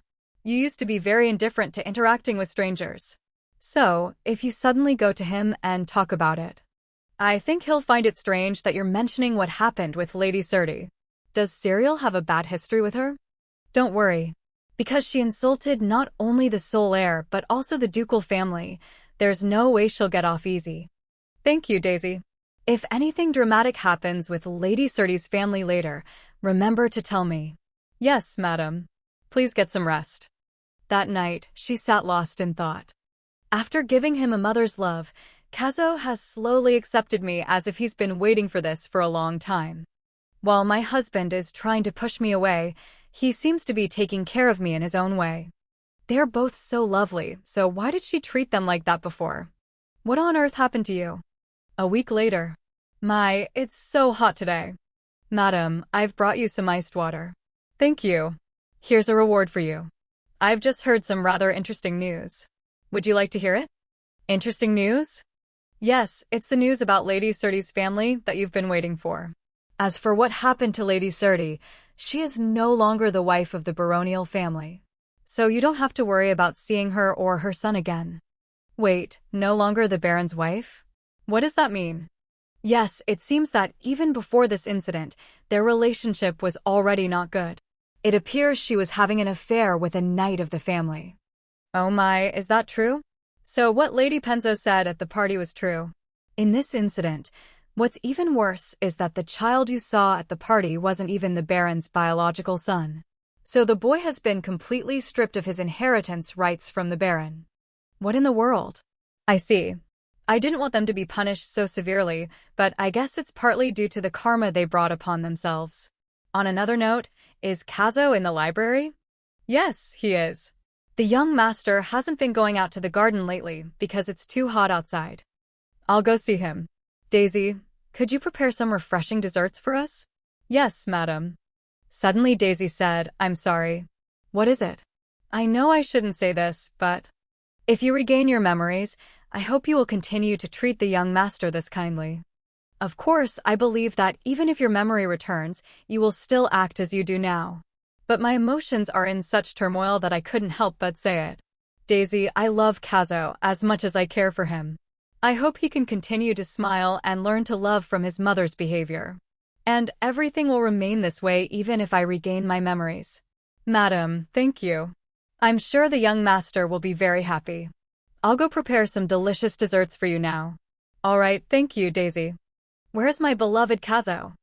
It's so quiet in here. Has he left? She called out Kazo. Found him. It seems he fell asleep while reading. You can't sleep here. Let me carry you back to your room. Suddenly she froze. Something's not right. His body is too hot.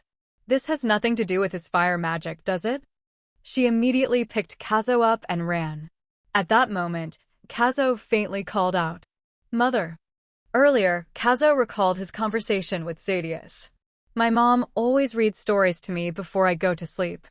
Not only that, but I'm also free to wander around and play in this huge mansion. Is that all? I have my own private garden. No matter what you have, my mom still loves me more than your mom. Not true, my mom loves me more. Well, has she ever taken care of you when you were sick before? Every time that happens, my mom always holds my hand, so I don't feel tired anymore. Kazo's face fell as he said, I don't know. I've never been sick. Kazo pouted sullenly. But he quickly retorted. Who cares anyway? I'm not weak like you ordinary kids. But one thing is for sure, my mother's love for me is greater than your mother's. I want to hear you call me Kazo. I've become a good son, and I've kept our promise too. So you'll still be nice to me, right? I want to call you mother, like other children do. Thinking about it, Kazo's face flushed. My head hurts so much. Back in the present, Serial quickly picked Kazo up and ran. Kazo was quickly diagnosed. It seems to be just a temporary full body ache. The young master might have a fever for a few more days. But please don't worry, there are no unusual symptoms yet. You said it's just a temporary body ache, but his body is as hot as a fireball. That's due to the connection between his fire magic and the young master. Every time his magic grows, his body has to adapt to the sudden change. I've already administered the basic treatment for this case. The young master will be fine after a good night's sleep. Oh, madam, you must have been so scared. Why don't you go back to your room and rest for a bit? You're just as worried, Daisy. Thank goodness he's okay, and we can calm down a bit. She took Kazo's hand and said, I'll call if I need anything. Can you leave me alone with Kazo for a while? Yes, I understand, madam. I'll leave right away. Please don't overexert yourself. That night, Serial sat by his side the entire time. Kazo, are you okay? Suddenly, 2 streams of tears rolled down Kazo's eyes. It hurts. It's so hot. It hurts so much. It's okay. I'll be right here with you. He moaned, and his eyes fluttered open. Mother. Oh my, did Kazo just call me? Yes, Kazo. I'm here. Mother, I was wrong. I didn't actually get along with the other kids. I won't disappoint you anymore, so please don't hate me. She hugged him tightly, comforting him. Why would I ever hate Kazo? I'm so happy that you tried to keep our promise. From now on, you don't have to force yourself to play with other children. You can do it whenever you want. You must have been so scared with such a high fever, right? Yes. Lie down and rest. The more you rest, the faster you'll get better. Then we'll go on the boat trip as we promised. It'll be a lot of fun, don't you think? The boy replied yes. Tonight, read me a story until I fall asleep. Aren't you sick? I don't care, mother. She smiled and opened the book. Once upon a time, a long, long time ago. And they lived happily ever after. Thank goodness, he's asleep.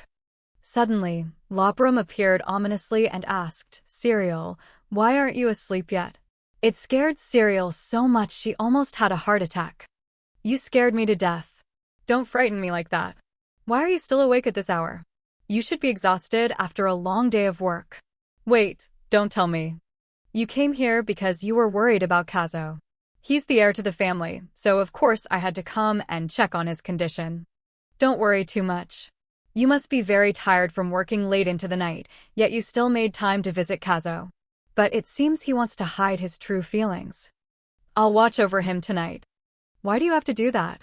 Is it strange for me to do so? It's quite strange compared to the you of the past. What if I said I've changed? People don't change that quickly. How can you be so sure? Lopram was silent for a moment, then said, Because you used to hate both me and Kazo. I don't know why I acted that way before, but it's different now. I treasure Kazo deeply. Is that why you got so mad after he was teased to tears at the Penzo mansion? He needs to learn to stay calm if someone slanders him. Serial paused slightly, then replied, What fault does a child have? All right, let's just say that. Serial, may I hold your hand? Why so suddenly? Then he gently took her hand. Strange. You never used to let me touch you, and now you've started calling me by my name. You're even letting me hold your hand. He asked suspiciously, Serial, did you lose your memory after that accident? Serial was flustered, not knowing how to answer. If you hadn't forgotten the painful memories of the past, you wouldn't be treating me like this. After all, I can't think of any other reason why you've suddenly become so approachable and warm. Oh no, I made a mistake. I should have hidden it better. As Daisy said, if I tell the truth, Kien will not only be hurt but will also push me away.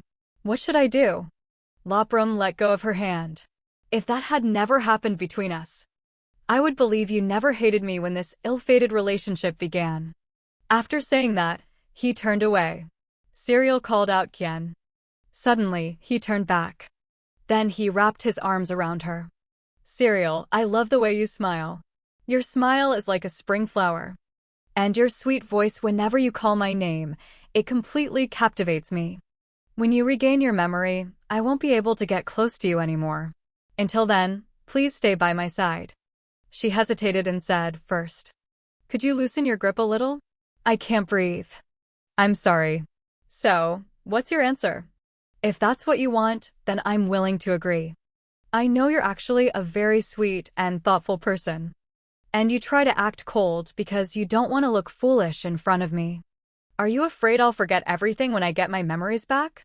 Afraid that I'll look at you with eyes full of hatred again? He blushed and called out, Serial. I don't think I'll forget the warmth you've shown me just because I recover my memories. Why are you so sweet to me? The way you whisper in my ear. It will only make me miss it more when it's all over. I don't know what to do anymore.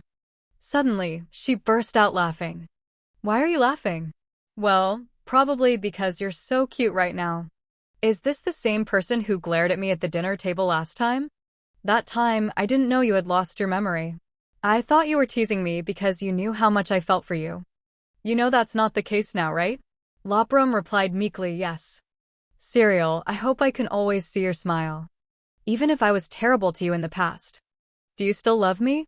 Yes, I still love you. Unfortunately, I still love you, Serial.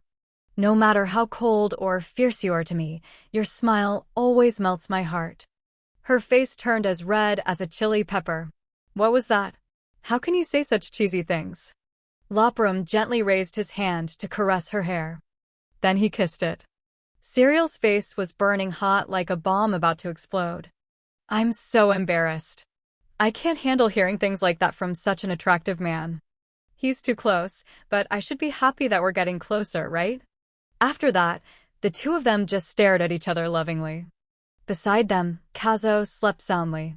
She stammered, "Wait, you're too close." "Serial, you're stuttering." When did I stutter?" "Your face is turning redder." "Are you shy? Get away from me for a bit."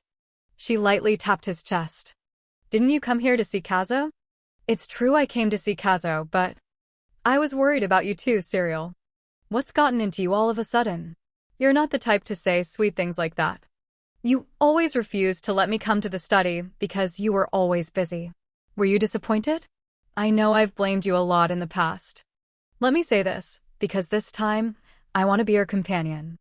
Even if everything will end and disappear, I still want to cherish every moment with you as much as possible. If you look at it that way, aren't you scared?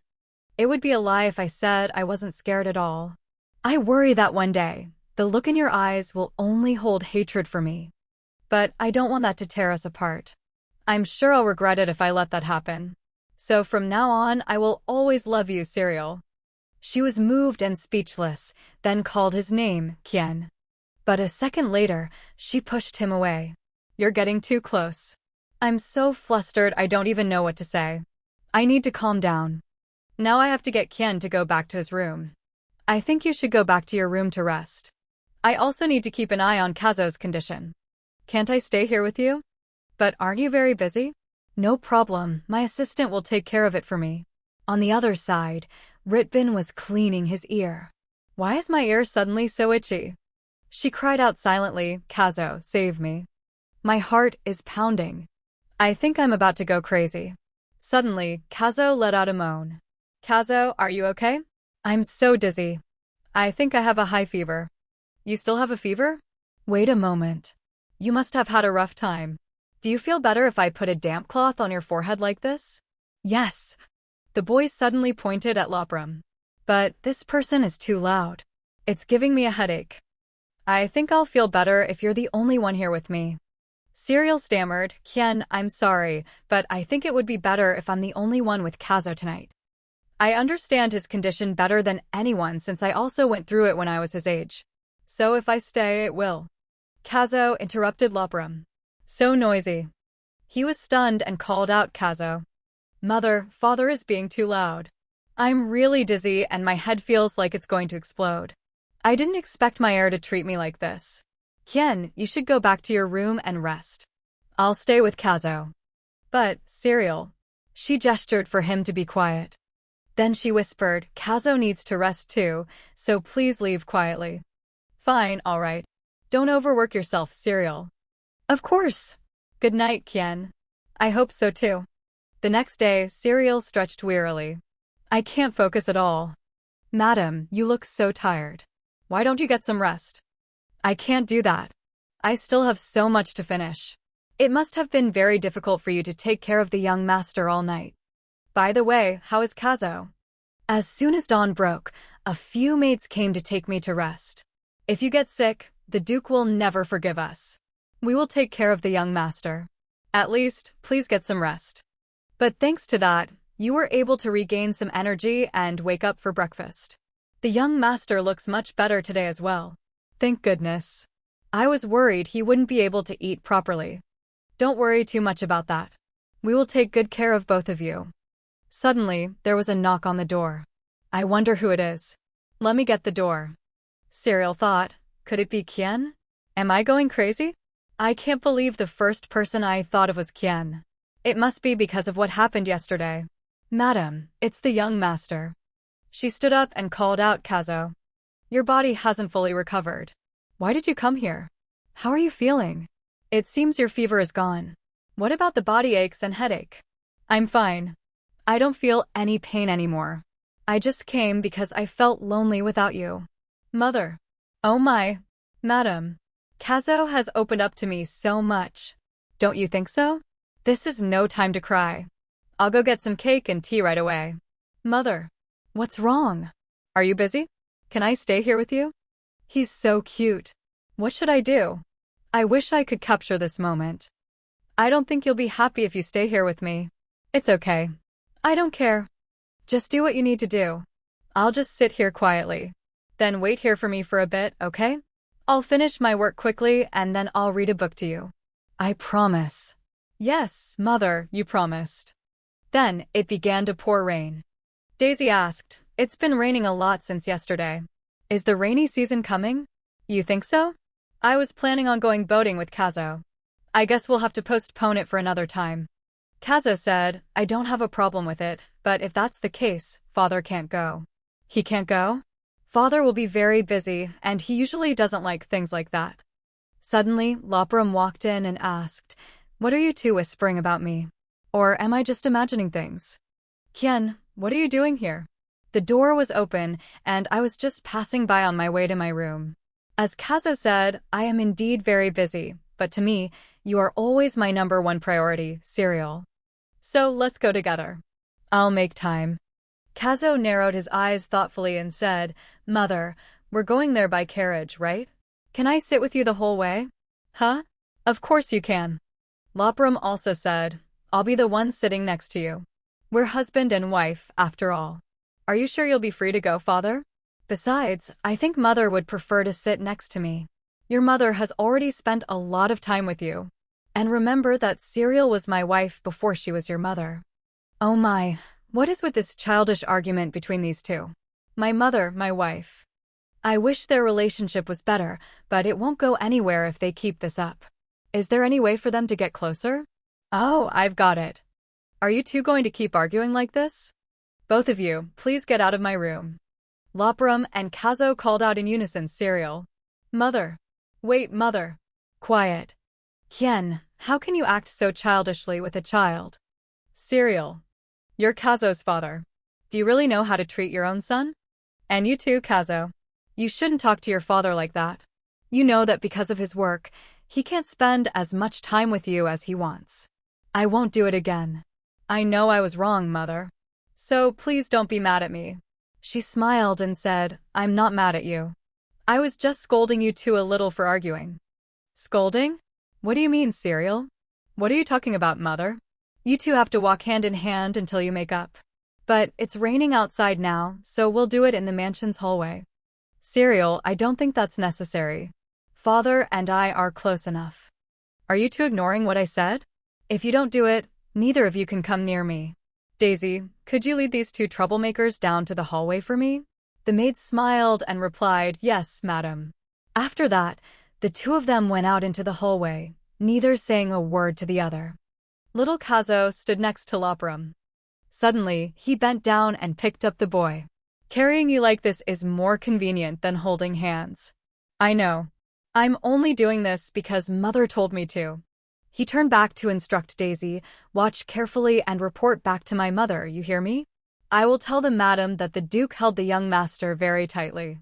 And so, the Duke carried his son in front of many servants. They whispered in astonishment, "Is that the Duke and young Master Kazo? This is the first time I've ever seen the two of them together like this. He must have been influenced by the madam ever since she started taking care of young Master Kazo." Lopram looked down and thought, "I didn't expect walking in the hallway to attract so much attention from the servants." "Did you just realize this whole thing is your fault, father? Are you trying to blame everything on me? You're the one who started the argument, Kazo.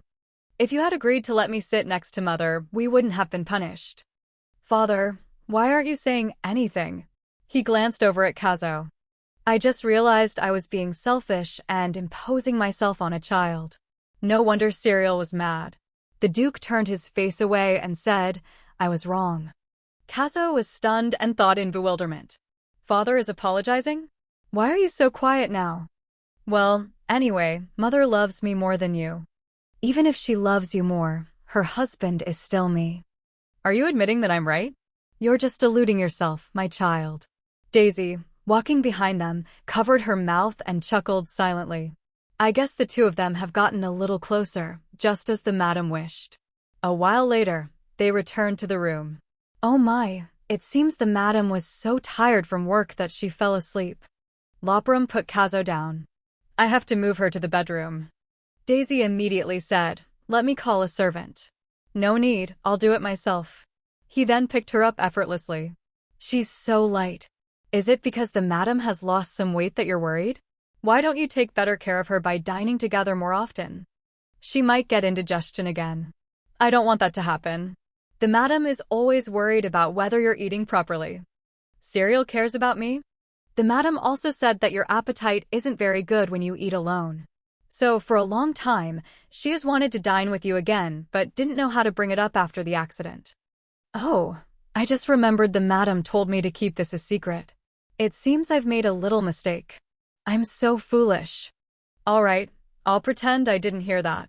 Besides that, did Cereal really tell you that? Certainly. I would never dare to lie to the Duke. Are you going to the master bedroom now?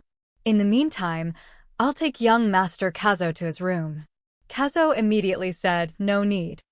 I want to go with father too. Mother took care of me all night, so now I want to do the same. Even if I told you to go back to your room, you wouldn't listen, would you? I'm glad you understand. Lopram then put her down and exclaimed, she's so beautiful when she sleeps. Mother is always beautiful. And now she's kind to everyone too. Before, she was someone who would fly into a rage at anyone. She even knows my favorite dessert. And when she reads to me, she looks like an angel. Looks like an angel? Yes, that's what I think every time your mother smiles. She's so beautiful and pure. Suddenly, Cereal woke up. She frowned, feeling embarrassed. Why are these two suddenly praising me like this? It's good to see them getting closer, but I'm so embarrassed right now. What should I do? Should I open my eyes or pretend to be asleep? I'll just pretend to be asleep. Why is it so quiet? Did they leave? But I didn't hear any footsteps. She peeked through her eyelashes to see, and was immediately met with 4 eyes staring right at her. Did you sleep well? When did you two get here? I must have dozed off and didn't even notice. Mother, you're a terrible liar. Oh, they were fighting like cats and dogs earlier, but now they're so close. Did you two become closer during that time? Yes, because that's what you wanted. That's right. That's why father and I are getting along better now. Anyway, complimenting someone who's sleeping in front of them is a bit awkward. I couldn't help it. It just shows how much you mean to me, Mother. Mother, if you're still tired, you should sleep more. Can I sleep next to you? Cereal immediately hugged Kazo. Of course, no problem at all. How cute. It's a bit cold here, so come closer to me, Kazo. Father, I think it's time for you to leave now. Don't you think so? I told you not to talk to your father like that, Kazo. It's not that I hate father or anything. It's just that I love mother so much. So I want to be the one mother loves most. Cereal sat down on the bed and asked, do you mind if I stay with you? Because mother wants us to be closer, I'll allow it just this once. Lopram immediately lay down next to Kazo. Cereal said, let's all get closer. He's asleep. So cute. The 3 of us lying in the same bed feels like a dream to me. This is something I've hoped for a long time. But at the same time, I feel like this situation is a punishment meant to make me suffer. Why would you feel pain being close to me and our lovely Kazo? When the weather clears up, let's go boating as a family. Can you promise me that? Next time, we'll play together. You promise me, okay? He hugged her and replied, all right, Cereal. This time, I promise to keep my word. The next day, Ripon said with a smile, Duke, you seem happier than usual today. If you have time for idle chatter like this, go sort more documents. Well, we still have plenty of time. Why are you in such a hurry to get it done? There are times when I need to clear a day in my schedule. Is it because of the business trip? But you just went on an inspection recently. I don't think anything bad would happen so quickly. Could it be that you and the Madam Ritbin, you're talking a lot today? Why don't you go review the documents? Suddenly, there was a knock on the door. Who is it? Kien, are you busy? I have something to tell you. Mother, father seems to be busy. Why don't we come back later? Lopram said, it's fine, come in. Well, do you remember our promise? The weather is getting warmer, so I think we can go on a boat trip together soon. I'll make time for us next week. I've already thought of a place for us to go together, so don't worry. Oh my. Were you also looking forward to this trip? I didn't expect you to have planned it so meticulously. Thank you so much. I'm really looking forward to our trip. I'll be sure to prepare something delicious to bring on our little outing. Ripon said, an exciting vacation with your family must be very nice, my lord. That's why you've been working so hard late into the night to clear your schedule. Ripon, be quiet. A few days later. Madam, the weather today is perfect. Have we forgotten anything? No, I've prepared all the food as you instructed, madam. That's quite a lot. Thank you, Daisy. At that moment, Kazo ran up and called out, Mother. Kazo, what if you fall running like that? I want to get on the carriage with you. That's what I want. You're so adorable, Kazo. You want to sit next to me and father in the carriage, right? I just want to sit next to you. It seems he's still a bit competitive with his father. How cute. Loprum was already there waiting. She called out cheerfully, Kien, have you been waiting here long? Cereal, the dress you're wearing today it's very beautiful, isn't it? I chose it especially for today. You should wear something that covers more skin. What if the sun burns your skin? I'll take care of that. Now, you get on the carriage first. What's with that? He was blushing as he said it, which is making me flustered. Mother, it's hot outside. Let's get in the carriage. All right, you must be hot too, Kazo. Loprum then lifted the boy up. The carriage has been enchanted with cooling magic, so it will stay cool inside for the whole trip. Your face is getting red. We should get inside. I can't believe this man. Why is he smiling like that? Worst of all, he looks even more handsome when he does it. After that, the carriage started moving. Father, is this the right way? All I can see is grass. We still have to walk a bit to get to the boating area. At least the weather is nice today. My Lord Duke, we have arrived. I'll get down first. With that, Loprum stepped out of the carriage. Be careful, Cereal. Thank you, Father. Cereal said softly, he's a little jealous. All right, put me down. I'll help Mother get out of the carriage. I'll carry you to the lake. If you get tired before we even get there, you won't be able to enjoy the experience. Oh, Kazo, you should be happy to have such a wonderful father. Father, have a good day. I'll be back to pick you all up later. Suddenly, Kien wrapped his arm around Cereal's waist. Then he said softly, let's go. Yes. How long do we have to walk? He's too close. I'm suddenly feeling strangely nervous with him this close to me. It's not far. Do you want me to carry you? It's fine. I'm not a child like Kazo. I'm also quite heavy. I don't want to be a burden to you. Are you worried about me now? You're quite light. Kazo interrupted, Father, let's go to the boat. Stop talking to Mother. We should go out together more often. Don't you think so? Just watching the two of you interact is a wonderful time for me. Kazo said, Father is very busy. We can't do that. Cereal chided, you're being silly. Kazo, we can see the lake from here. Huh? Mother, look.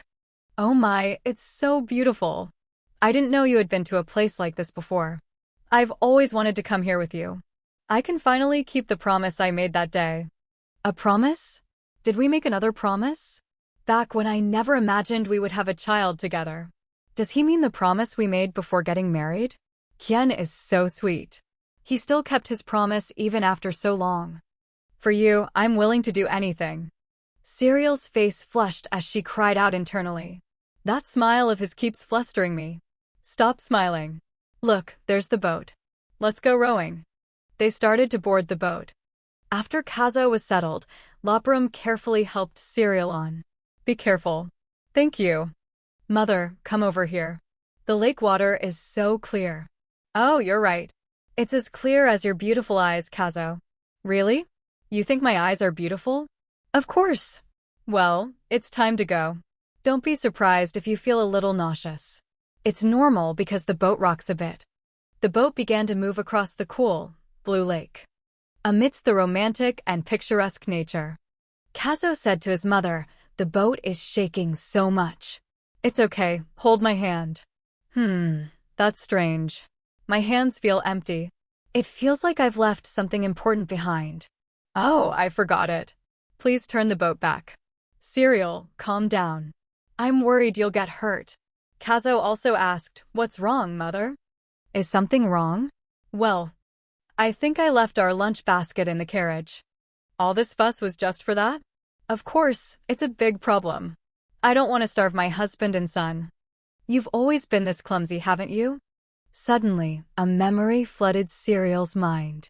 Am I always this clumsy? At that time, she was lying on the ground throwing a tantrum, saying, no, that's not right. It seems you're right. Get up. You'll get your dress dirty. What am I remembering now? Why did I suddenly remember that? A wave of sadness also came over me unexpectedly. Does it have something to do with the real cereal? You don't look well. Does leaving the lunch basket behind upset you that much? Mother, are you okay? It's not that. Yes, I'm fine. Lopram looked up at the sky thoughtfully. Then he turned and asked, Cereal, did I hurt your feelings? If I tell him what just flashed through my mind, it will make the atmosphere awkward and embarrassing. I can't ruin our first family outing. She tilted her head up and replied, That's right. You called me clumsy. You have to know how much I worried while preparing for today. Lopram was taken aback and stammered, If you want to apologize, you can take me and Kazo to eat something delicious. Cereal, you really are something. Just tell me what you want. I'll buy whatever my wife and son ask for. We'll have to change our schedule from the original plan. Steer the boat towards the next town. Yes, understood. Or would you rather go back? Whatever you want, just tell the boatman. But I think it would be better if we go to the town of Asia and stop there. The town of Asia? It's the first time I've heard of this place. It seems he knows it well. Lopram then said gently, Get off the boat carefully, Kazo. The boy frowned and replied, Please don't underestimate me. Cereal thought to herself, they've gotten closer. I'm so proud of them both. If we continue like this, we can avoid the tragic ending of the original story. Suddenly, 2 hands reached out in front of her. Take my hand. Take my hand, mother. Thanks to the care of my husband and son, I'm having such a wonderful time. A small town bustling with people. I think our clothes are too conspicuous for a walk around a normal town like this. Everyone is staring at us. Kien, is there a place to change nearby? I think it would be better to wear something more casual. I know a pretty good place nearby. We can go there. Later, at a clothing store. Come in. What can I do for you? Oh my, is that you, Duke? I didn't expect you to come here. My goodness, the madam and the young master are here too. Hello, I'm Asia. As you can see, I run a small fitting shop. It's a pleasure to meet you, Asia. I was planning to visit the Duke soon, but I'm so glad you're here now. Lopram said, I see. Cereal frowned and thought. They clearly know each other, but why are they so close? No, I shouldn't be so sensitive. We're just here to look at and try on clothes. She heard Lopram say, How have you been lately? Oh, nothing special. Same as usual, focused on work. I always appreciate it whenever you come here. But why did you come this time without giving any notice? We were taking a walk around town, and then I suddenly thought of you. Cereal froze upon hearing that. They look closer than usual. Do they have some kind of special relationship? I want to buy a comfortable robe. Do you have any suggestions? The clothes we're wearing now are too conspicuous because we didn't intend to visit the town. Oh, I think your outfit is very beautiful. It's a shame you have to change into something else. In that case, you and the young master should try this on. Madam, what do you think of this one? She thought it was probably just an acquaintance of Kien's. But what if it's not? Why am I suddenly so interested in the people around Kien? Don't tell me I'm jealous. Madam, if you don't like it, I'll find something else for you. No, this one is fine. By the way, how do you and Kien know each other so well? Lord Kien? Oh my, you call the Duke by his name? Oh, I'm sorry, I got a little too excited. You asked if I'm a close acquaintance of the Duke, right? Of course I am. Of course. What does she mean by that? Madam, you don't recognize me? It's me. I am one of the knights under the command of Duke Asia. I used to have long hair. A knight? That's right. I had to give up being a knight because I found a new passion here. A lot of people liked my clothes and designs, so I decided to open a costume shop under my name. I know that as a knight, I swore to serve the Duke with my life, but in the end, I pursued my dream and opened a costume shop. I'm truly sorry about that. I know I don't have much to repay you with, but I swore that whenever someone from the ducal family comes to town, my shop will give them free clothes. It's the least I can do. However, today the Duke didn't come alone. He came with the madam and the young master. I understand. Then can you give me the outfit I saw earlier? Indeed, madam, you have a keen eye. I was so rude. She's clearly very happy that the Duke visited her, but something is very strange. Why do I feel so uneasy? Kien clearly only has eyes for cereal, but every time I hear his voice, I feel like my heart is about to break. It's strange how I always want to be a little closer to him, as if a small part of cereal is still inside me. Mother, I'm done changing. I'm hungry. Let's go quickly. I'm done too. What about this hat? Let me take care of it. I'll bring it to the carriage. Thank you. I'm sorry for asking those strange questions earlier. I think I misunderstood you. It's all right. I'm just glad that contrary to the rumors, you two seem very happy. Asia is so kind. Thank you for this robe. We're leaving now. If you keep walking like that, you'll fall. Do you think I'm that clumsy? I didn't say anything. Asia cried out silently, oh my. It seems he is finally reconciled with the girl he's been in love with for so long. Kazo, did you enjoy the boat ride today? I'm sorry, it was my fault that we had to go back early. It's okay. I had a lot of fun. The lake water was clear and beautiful and the wind was cool. I liked it a lot, but I also like talking with you like this. Then let's go to the town festival again next time. Or we could head south to the next town. Yes, let's go on another trip. Here's the food you ordered. Be careful, Kazo, it's hot. Blow on it to cool it down before you eat. Kazo nodded, yes. Suddenly he called out, Mother. Huh? Say dot. Kazo's words pierced her heart like an arrow. Kien, Kazo is so cute. I wish I could record this. So delicious. Because of you, this food tastes even better, Kazo. Me too, Kazo. Say Lopram's face was full of anticipation as he waited for her to feed him. She turned and called out Kien. Why are you calling me? Cereal brought the spoon of food to his mouth. Say Good grief, Cereal, you're really something. And so, the three of them shared a warm meal together. By the time they got into the carriage, it started to rain. The boy fell asleep right away. He must be very tired. Kazo's servant said he couldn't sleep at all last night. He must have been very excited about this trip. He looks so cute like this. Kien, thank you for taking care of everything today and for being so kind to Kazo. I hope we can go out together like this on another occasion. Of course, Cereal. Let's go together again next time. After that, they arrived. Welcome back, Your Grace. Let me take care of the young master. It's all right, let me take care of him. Madam, do you need anything? I want to put Kazo to bed with Kien. Duke, I need you to come to the office as soon as you put the young master to bed. There are a lot of papers to do. Before Ritbin could finish, Daisy punched him in the stomach. Hey, can't you read the room? At that moment, Kazo woke up. Huh? Are we home? Yes. Are you still tired? Let's take a bath and go to sleep together. Kazo suddenly protested. No, this is my room. I want to sleep alone. You want to sleep alone? Kazo, are you mad at me? No, I had a lot of fun today. I made a promise to Father, so I can't sleep with you tonight. What did you promise? Can you tell me? It's a secret. I can't tell you. Besides, you don't have to read to me tonight. You must be tired today. I'm so proud of you, Kazo. You're so worried about me. Tell me, Kien, what did you two promise each other? Who knows? It's a promise that my son and I swore to keep secret.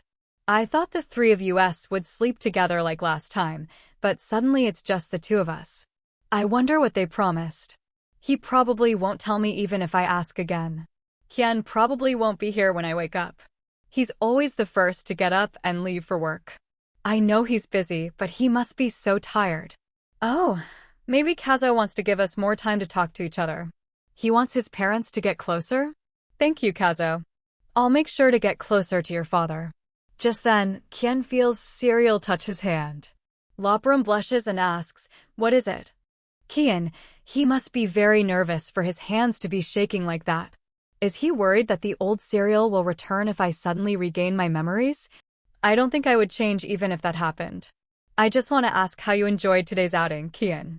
Of course, I enjoyed it very much. Both you and Kazo were smiling so brightly, I almost didn't recognize him. And I was also able to fulfill my promise to you. Suddenly, a voice echoed in her head, don't trust him, he will never fulfill his promises. I can't love that person. I don't deserve to be happy. But I want to be happy too. I wish I could tell him I love him, but I can't do it. I can't. So please hate me, Kien. Serial panicked, wondering why she was suddenly remembering those memories. Does Serial love Kien too? But why is she pushing him away so coldly? Are you okay? You suddenly don't look well. I'm fine. I guess it's because I was in the carriage all day, so I'm a little dizzy. You should get some sleep. That way, you'll get better faster. Kien, thank you for worrying about me. Even if I don't change because of Serial's memories, Kien will still be cautious with me. I need to know the truth to fix this relationship. The truth about what happened between Serial and Kien. She said, thinking back, even when I treated you terribly, your love for me never changed. Why do you love me so blindly? I don't know. I think your smile is beautiful and I love your clumsy movements. Would you believe me if I said I love you this much just for being you? But you've never looked at me the way you used to. Why are you saying this to me now? I'm just worried. You always treat our relationship like a dream that could shatter at any moment. Are you still worried that I'll regain my memories? Kien, please be honest with me. What made our relationship turn out this way? Lopram hesitated, unable to answer immediately. He turned his face away. I may be selfish, but I don't want to tell you what happened. I've wanted to see your smile for a very long time. So Serial, please bear with it a little longer. I just want to resolve the issue so I can be closer to you, Kien. So why do you keep running away like this? I don't want to hurt you. Serial wrapped her arms around Lopram's neck. You won't hurt me. And even if you do, I give you permission. So please, don't run away anymore. With that, she proactively kissed his lips. I told you, I don't want to waste this feeling. So if I kiss you the way you just did, you won't be angry with me? No, you don't have to stop. He placed his hand on her lips and called out softly, Serial, I hope you'll remember that you were the one who told me not to stop. And so, the two shared a sweet, passionate kiss. The next day, he still didn't say anything to me yesterday. Kien, please tell me what happened in the past. I'm sorry, I'm leaving now, I have work to do. Huh? No, wait, Kien. What was that? If he doesn't want to answer, he doesn't have to avoid me like that. Even if I ask Daisy or the other maids about our past, they run away as if they're following someone's orders. What should I do? At this rate, I'll never find out anything. Is there a better way to solve this? It would be great if someone who has known the Duke for a long time suddenly appeared. Wait, that's right. There is someone. Serial opened a letter and read it. To Lady Lopram, have you been well? These days it's hard to enjoy a beautiful day with a clear sky because the rainy season came early this year. If my son wasn't keeping me busy, I'd find my surroundings quite dull. I can't thank you enough for your understanding regarding the birthday party incident. Actually, my son has been asking if he could play with young Master Lopram. If you don't mind, I'd like to invite you both to our mansion. I'm thinking of hosting a small party just for Radius and young Master Lopram so they can play together without making him uncomfortable. Lady Penzo might know something. Judging from what happened with Lady City, she knows a lot about rumors. I should use this chance to ask about Serial and Kien's past. If I use this opportunity wisely, I'll get useful information. Did you want to say something to me, Mom? What is it? The son of the Penzo family, whose birthday party we went to last time, said he wants to play with you. So we've been invited back to their mansion. This time, you and I will be the only guests. No one will bother you like last time. Radius Penzo wants to play with me? That's right.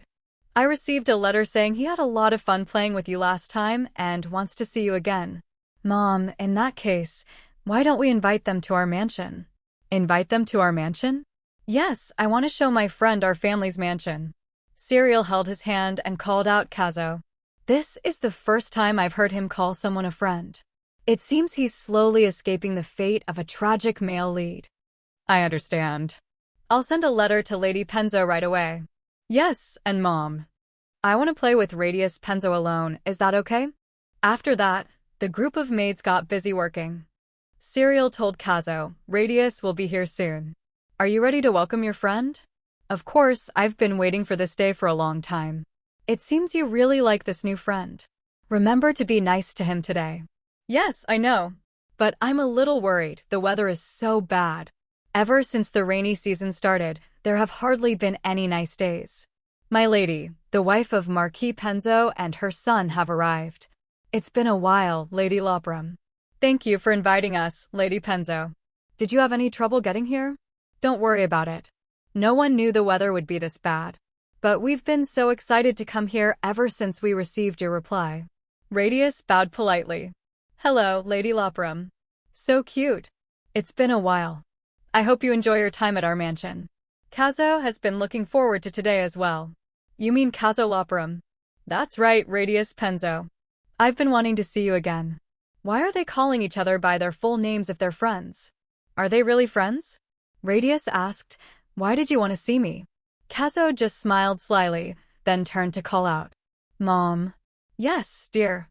I want to show Radius Penzo our ducal mansion, is that okay? Of course. Have fun. I'll be here with Lady Penzo. Yes. Lady Penzo patted Radius on the head and instructed him. Don't cause any trouble for the Duke's son, okay? Yes, Mom, don't worry. Let's go, Kazo Lopram. Follow me, Radius Penzo. They are so cute. Yes, they are. I'm sorry I couldn't bring the film projector this time. For some reason, he refused to let me bring it. I understand how you feel. Well then, should we find a place where we can talk comfortably? Yes. It's a shame I could only greet you through letters. She looked at the tea tray on the table. Lady Penzo exclaimed, oh my, this tea color is so beautiful. Yes, and not only that, it's not bitter, but has a refreshing sweet taste that's very easy to drink. I always serve this tea to my honored guests. You're right, this is the first time I've had such a delicious cup of tea. Where did you buy it? It was sent from the Western Empire, from beyond the high mountains. It also has a relaxing effect. When I'm tired, drinking this tea is the best, so my maids often make it for me.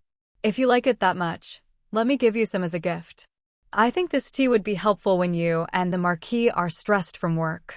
Oh my, can I accept such a luxurious gift? Thank you so much. It's a shame my husband, the Marquis, doesn't like sweets. This might sound a bit rude, but can I serve this tea to my best friend when she comes to visit? Of course. I'll tell her it was a gift from Lady Lopram. Last time, she couldn't come to Radius's party because she was sick. Oh, of course, that's fine. In that case, I'll give you more tea leaves. Thank you so much. She loves her child just as much as you do, Lady Lopram. She has light pink hair, like the color of this teacup, and eyes as clear as the sky. It's a shame you couldn't meet her as she wasn't feeling well that day. Wait a minute, a woman with pink hair and a slender figure? This is the description of Kazo's love interest in the novel. This is not good. The heroine's tragedy begins after her mother's death. In the novel, the heroine's mother. Lady Penzo, is your friend's daughter 7 years old this year? Huh? She has a daughter with pink hair and clear eyes just like her, right? Yes, that's right. Oh God, it's definitely the heroine. But how did you know Lady Lopram? I don't think you two have ever met. Serial paused for a moment then replied. The thing is, after I received the invitation to your son's birthday party, I didn't know which other nobles had children the same age as Kazo. That's when I learned about her daughter. Even though I just came up with that reason on the spot, it sounds pretty natural, right? Lady Penzo thought for a moment, then laughed and said, I see. Your son is also 6 years old, isn't he? In the novel, the main character Karenia loses her mother when she turns 8. That's when her life of suffering begins. Her father becomes an alcoholic after the shock of losing his beloved wife. He was swindled by a con man, which led to the heroine being saddled with a huge debt. This caused his family to fall apart very quickly. The heroine's father made a terrible decision out of guilt for what he had done to his family. After losing her father, the heroine tries to pay off the debt by working at the Duke's mansion. That's when she meets Kazo, and Kazo becomes obsessed with her, thinking they are alike. To prevent that ending, I can't let the heroine's family fall apart. The disease her mother had is called the Lapidus plague. If treated early, it can be completely cured. However, if the disease is allowed to spread throughout the body, it can be fatal due to frostbite. The most common treatment is to remove the affected area with the help of a surgeon. But in the novel, she gave up on treatment because her family couldn't afford the hospital fees. However, I know another method. She asked Lady Penzo, "May I visit her with you sometime?" "Of course, I'll send her a letter." "Great, thank you so much." "Good, the first step is to talk to the heroine's mother. I'll also get to see my future daughter-in-law's face." In the novel, she's described as an unparalleled beauty. She must be very pretty. It might seem suspicious if I keep talking about the heroine. I think it's time to talk about that. Seeing Serial's expression, Lady Penzo realized something.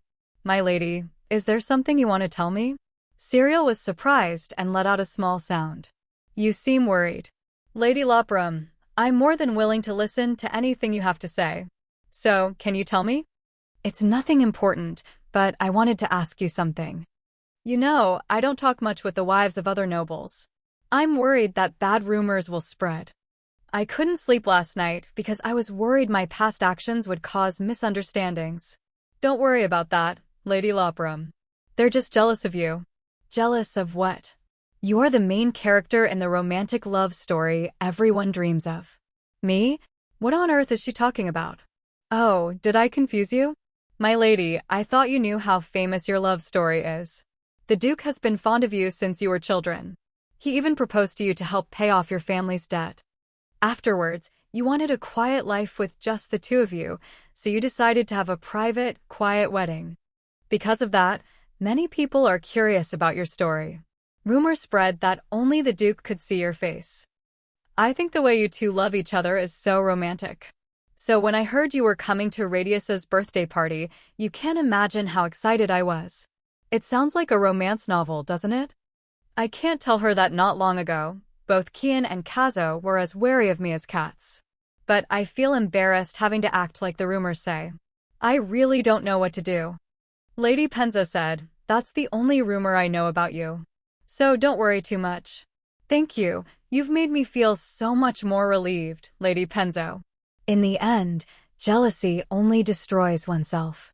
Just like the incident with Lady Surti last time. That's right.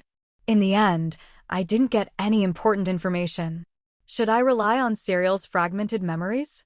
Lady Penzo asked, "Was my answer okay?" "It was. Thank you very much." "Then, let's have some tea."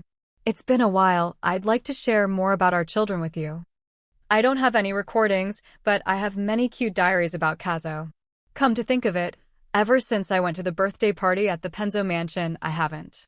A knock on the door echoed, and Serial asked, "Who is it?" Daisy stuttered, "Forgive me, my lady, it's just." "What is it?" "I've come to ask for your help, my lady." "My help?" "Young Master Kazo and the Marquis's son are now." "What? Did something happen to Radius?" "Don't keep us waiting, just say it." "The young master is starting to destroy everything in his path and we can't stop him. Please stop the young master." Serial asked in astonishment, "What?" Outside, even though it was raining, the trees were completely burned. "Oh my goodness, what is this?" Serial called out loudly Kazo. Hearing her call, he replied, "Mom." "Kazo, what are you doing?" He stammered, "Mom, I..." Looking at Kazo's face, it seems like he wants to be coddled. But I have to be firm. He might have hurt someone. Even if you look at me like that, I won't let it slide. This is the training ground for the family's knights. If you mess it up like this, you'll harm the people who protect our family. It's my fault. At first, I just wanted to show Radius Penzo the training ground in our family's mansion, but earlier, Kazo introduced it. This is the training ground. The best knights train here every day. Radius said, "It's nothing special. Our mansion has much better knights." "What?" Radius held out his hand to catch the rainwater and called out. "Kazo Lopram. You said you can use fire magic, right?" "Yes, but why?" "Then can you use that magic to stop the rain?" "Are you doubting my abilities?" The knight said in alarm, "Young master, this is not the place to use magic. This is a training ground, so of course I have the right to use magic here. This is an order. If the lady finds out, she won't be happy. That's why we have to keep it a secret. I order you not to say anything to my mother."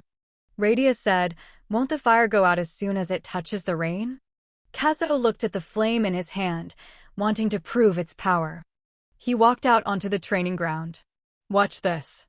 Kazo had a determined look in his eyes. He swung his hand decisively, and flames immediately flared up, burning bright red. The knights and Daisy called out in alarm, "Young master!" At the same time, all the nearby greenery was completely scorched. Kazo asked smugly, "See?" Radius clapped his hands and exclaimed, "Wow, impressive. Seeing you clap like that, I guess you don't have any skills that can match mine, right?" Radius smirked. "Why would you think that?" Then he held out his hand and said, "Look here." Immediately, orbs of light appeared. Then they flew straight ahead, splitting a large tree trunk in two. "What do you think? Isn't it better than your magic?" "I don't know. I could burn down all the trees here if I wanted to." Radius shrugged. "I can do that too. Even so, you can't use it to fight. If you're so curious, why don't we try? I swear on my parents' honor." "Then let's fight." The knight said nervously, "You two, calm down. If you fight, it will cause serious trouble. We're just playing, get out of the way." The knight had an over-the-top imagination, picturing Lady Serial and the Duke scowling at him. "You were in charge of watching the young masters. How could you let this happen?" "I am very disappointed." Thinking this, he tried his best to dissuade them. "Young masters, please stop. Don't bother us."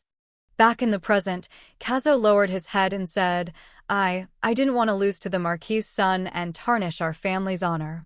So all of this was because of the children's honor. Kazo, go change your clothes. We'll talk later." Kazo meekly replied, "Yes." She turned to the knight. "You, please clear away some of these dry branches and make sure there's no soot left." "Yes, my lady." She saw Lady Penzo scolding Radius. She called out, "Lady Penzo." "Yes, Lady Lopram. If you don't mind, let's go get the children changed first." "I'd love to, but I didn't bring a change of clothes for Radius. I need to send someone back to my mansion. Because of the rain, it will take some time. I'll lend you some of Kazo's clothes. I would be very sad if Radius got sick because of this." "Thank you for your thoughtfulness. I will discipline Radius carefully. I'm sorry that your training ground was damaged like this. I've asked the servants to handle it, so don't worry. Let's go inside now." "Yes, of course. Daisy, I'll leave the children to you." "Leave it to me, my lady." "Thank you for being so understanding today, Lady Lopram, and thank you for forgiving my son's rudeness." "It's all right. Little boys are often like that." Just then, Daisy entered and called out, "My lady, the young masters have finished changing. I'm so glad no one was hurt. Oh my, look at how well they're getting along. Have you two made up?" "Yes, I'm sorry for the trouble today. I will spend time deeply reflecting on my actions, my lady." "Kazo, I'm sorry for bringing trouble to you." "I'm truly sorry from the bottom of my heart." "I'm very happy to hear your sincere apology." "Kazo, you're going to apologize to your friend too, right?" "Lady Penzo, I'm sorry for worrying you." "I'm truly sorry. However." "Radius Penzo, you're really terrible." "Kazo, why would you say that to your friend?" "Oh dear, it seems the children are still mad at each other." "Lady Penzo, Kazo didn't mean that." "It's okay, my lady. I knew he wouldn't want to apologize to me anyway." "It's good that you understand." "Yes, I know." So it's just going to end like this, really? Well then, when are you planning to visit me again?" "I'll come when the rainy season is over. I don't like the feeling of the ground being soggy from the rain." "Hey, we fought in the rain. I really don't understand why you're acting like this. I had a lot of fun today. Let's have a proper duel next time." Serial asked awkwardly, "What kind of situation is this?" Lady Penzo said, "I guess the kids have gotten closer after a few fights." "I think so too. It seems Lady Penzo is a flexible person." The next day, Mom. "Kazo, I've told you to knock before entering." "I'm sorry, but look, Mom.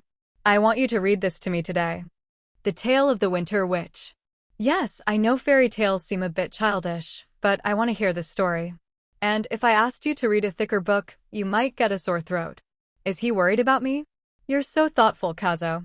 In that case, I'll read it to you. Oh my, the illustrations in this book are also very beautiful. When the cold winter comes and the whole area is covered in snow, in the middle of the forest, there is a place where one can meet a witch. The witch has magical powers so strong that she can grant any wish. The witch roamed freely throughout the kingdom. She could do anything with her supernatural magic. Because of that, the witch's life became increasingly boring. Hearing this, Kazo asked why. Perhaps because the witch had no family or friends around, she was very lonely. I see. The witch tried to relieve her boredom in every way. She began to make deals with humans, taking their souls in exchange for a wish. If they lost, they would lose their souls. After a long time, many visitors came to see her. All of them were willing to bet everything for their loved ones. This story is quite confusing. Is this really a children's story? But for some reason, it feels quite familiar to me. What happens next, Mom? What about those people? It seems you really like this story, Kazo. Let's see next. No one could beat the witch in any bet because she hated losing. In the end, it was all just a scheme by the witch to collect human souls. Because souls with strong emotions made the witch's power grow even stronger. Kazo asked, so does that mean the more emotion in your heart, the stronger your magic is? Yes, it seems so. If that's the case, then I'm much stronger than Radius Penzo. Oh, that's right, because I love you so much. Serial called out gently, Kazo, and then hugged him. Is that so? I love you very much too, you know that, right? I treasure you, you know. What about Dad? Why are you suddenly asking about your father? Do you love Dad? Serial paused, her face blushing red. Just thinking about Kien makes my heart pound. I care about his every gesture. If that's not love, what is? Yes, I didn't think I'd dare before. But I love your father very much too. Although, of course, the person Kien loves is the real Serial, not me.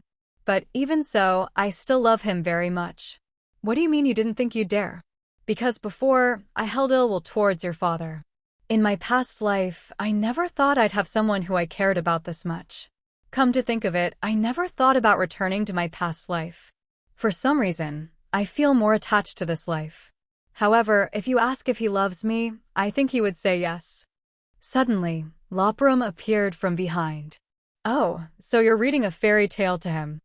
You startled me, Kien. Next time, please announce yourself before appearing so suddenly.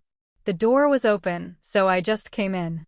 She thought in confusion. When did he come in? Did he hear everything I said? Suddenly he spoke up. Serial. Yes. He heard it, didn't he? I can't tell from his face. Now that we're all here, I want to talk to you and Kazo about what happened yesterday. Oh yes. Phew, it seems he didn't hear. Thank goodness. Please don't scold him too much. He has realized his mistake and is reflecting on it. Of course I know he's reflecting on it. He's my son, after all. However, we still have to take action to educate him properly. But he's only 6 years old. Regardless, he is still the heir to this family. Don't worry, I won't do anything more than necessary. If Dad scolds you too much, you have to tell Mom. Yes. Kazo went to hold the Duke's hand. Dad, let's go. Loprum froze, thinking, he held my hand first. He picked up Kazo. Let's go. Oh, Serial. Yes. I'll give you an answer to your confession before bed. See you tonight, Serial. She stood there dumbfounded and exclaimed. Huh? He heard everything. Serial, time flies so fast, doesn't it? It's already summer. Soon, autumn will come, and then it will be winter. We don't have much time left to see the results of our little transaction. Are you ready, Riel? At this, Serial woke up with a start. Was it a dream? Who is that woman? Serial, are you okay? You have a fever. Kien, I had a strange dream. Did you have a nightmare again? Again? Have I had nightmares like this before? No, forget what I said. For now, just focus on resting. Kien, I know you're afraid the dream might be related to my past memories, but can you tell me more? Loprum hesitantly recounted. The first time we met, we were both children. When I saw you holding Countess Owen's hand, I still remember it like it was yesterday, the day you came to the mansion and greeted me. You were so nervous that when you got close, you fell in front of me, making me unable to hold back my laughter. And you stared at me with wide, sparkling eyes. At that moment, I thought you were just a clumsy and energetic child. I thought I would only meet you that one time and then you would leave. But since then, you started visiting the ducal mansion frequently. We often spent time together because we were close in age. You were by my side almost all day. I thought you were very annoying for interrupting my time like that. But I started to care about you because of the strong impression you left. The more we met, the more I fell in love with you, Serial. That's all I'm willing to say right now. How can you do that? Please tell me more. A few years ago, I promised you something. I promised you that one day we would play tag like we used to. However, I couldn't keep that promise. After you lost your memory, I was gradually able to fulfill my promise. That's why I don't want you to recover your lost memories. Because even after losing the memories that hurt you, you still have nightmares related to them. But Kien, I like things the way they are now, Serial. And to make sure you're no longer haunted by nightmares, rest assured that I will always be by your side. A few days later. My lady, did the Duke do something wrong again the other day? Why are you two sleeping in separate rooms? I'm wondering the same thing. Daisy, seeing as you're so curious, why don't you go ask him? Why did he suddenly insist on sleeping in a different room? My lady, it seems he's very afraid of you remembering the past. Every day he sleeps in another room with the excuse of having to work late. Sometimes he's gone all day, making it impossible for me to see him. He's clearly trying to avoid me. You look so worried, my lady. Is there any way to go back to the time when we were all happy? Suddenly, the door burst open. Kazo ran in. Young master. Mom, did you and Dad have a fight? Was it because of me? Of course not. Mom and Dad would never fight because of you. Right now, Mom and Dad are just having a little problem. What kind of problem? Mom wants to ask something, but Dad doesn't want to answer. Are you two fighting just because of that? We're not fighting. We're just taking some time to sort out our thoughts. Like Daisy told me, you two have been sleeping separately lately. I'm sorry, I didn't want to worry you, Kazo. So you don't hate Dad anymore, right? Do you want to mend your relationship? Oh, yes. Of course. Yes, I'm done talking to you, Mom. We will begin the plan. Serial called out in confusion, Kazo. Immediately, two knights entered. This is the young master's order. We apologize, my lady. With that, the two of them lifted the chair with Serial on it. Hey, what are you doing? Kazo, what is this? Tell them to put me down. He replied with a sly smile. No. You told me I had to get along with Radius after we fought last time. So you should do the same when you fight with Dad, right? I'll leave Mom to you too. Please take care of her. Yes, young master. Serial tried to call out loudly, Kazo. Then an awkward atmosphere ensued. Between Serial and Lopram. Oh my god, this is so embarrassing. Of course I want to talk to Kien, but this situation is so uncomfortable. Lopram thought. Kazo wanted to ask about his abilities, so I waited in my office. But he brought Serial here instead. Suddenly, they both spoke at the same time. Serial. Kien. They both paused. You go first. You came here because of Kazo, didn't you? That's right. Suddenly, he ordered the servants to tie me to a chair and bring me here. It's my fault. I'm sorry for avoiding you, Serial. You should have admitted it. I knew you were intentionally avoiding me. So why did you avoid me? I was afraid you would recover your memories. But you also told me a little about how we first met. You said I was clumsy but sincere. About that, I felt bad seeing you suffer from nightmares, so I blurted out those words. Right after that, I really regretted it. But I'm sure your memories will come back, even if it's a little slow. I just want to delay it for as long as possible. Even if you don't ask me, bit by bit, you will remember everything. You should have told me that. You could have told me that you kept quiet because you were afraid I would regain my memories. If I had told the truth. I know the happy days we're living might just be an illusion. But I have no other choice. I can only try to avoid the fear when I think about what will happen in the future. I don't dare to approach you. I'm worried that what I fear is slowly becoming a reality. Kien, when I say I truly love you, please don't think it's just an illusion. He called out emotionally, Serial. Even if you think these feelings don't exist, it doesn't change my feelings for you. I'm trying my best to make your worries disappear. With that, she kissed his lips sweetly. I love you, Kien. That won't change even if I regain my memories, I promise. Are you willing to forgive me for being so selfish? I'm not mad at you. I won't ask you about the past anymore. From now on, please come back and sleep in our room.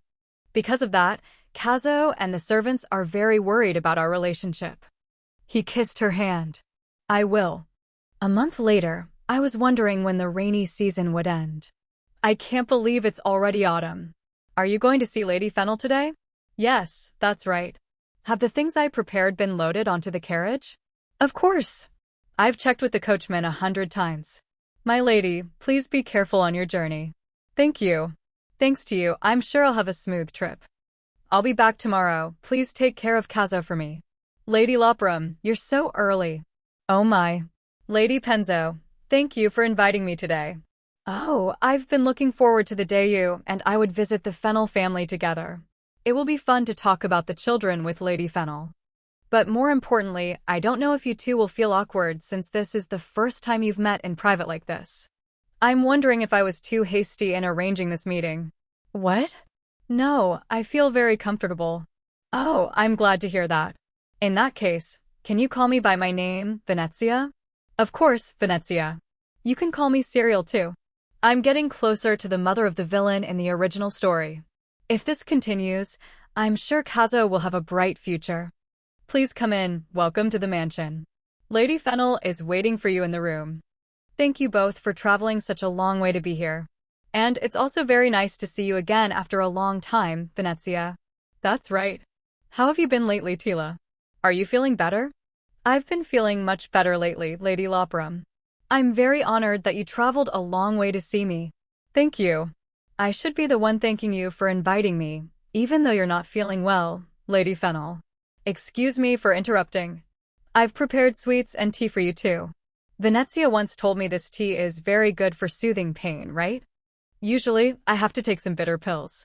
I'm glad this tea has a similar effect, but has a very sweet and refreshing taste. So, is there a reason you wanted to see me, my lady? About that. I can't tell the truth. I have to be careful and see if there's a plausible reason. I heard you have a daughter around the same age as my son, Kazo. It's been a long time since I've been in high society, so I don't interact much with the wives and children of other dukes. Venezia said, but now you have me, Serial. For that reason, I want to get closer to you because Lady Venezia told me that you also cherish your child as much as we do. I hope we can become close friends, Lady Fennel. It's hard to find a noble who truly cares for and loves their children like we do. I've always wanted to contact you because I thought we could share information on how to raise children and other issues. Does my saying this make you feel uncomfortable? Oh, of course not. On the contrary, I'm very happy to hear that you love your son so much. And I also want to talk to you about my lovely Leah.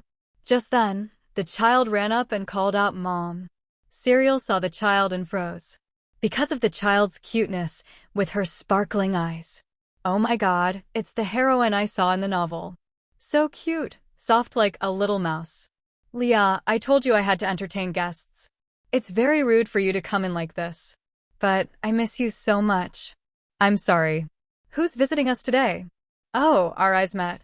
Serial was a little surprised to see the child staring at her. Suddenly, Leah exclaimed, You're so beautiful. Huh? Are you talking to me? I'm sorry. Welcome to our home. You. What should I do? The little girl is like a scared little rabbit. So cute. How could Kazo lock up such a cute child in the novel? My name is Serial Lopram. Hello, Lady Lopram.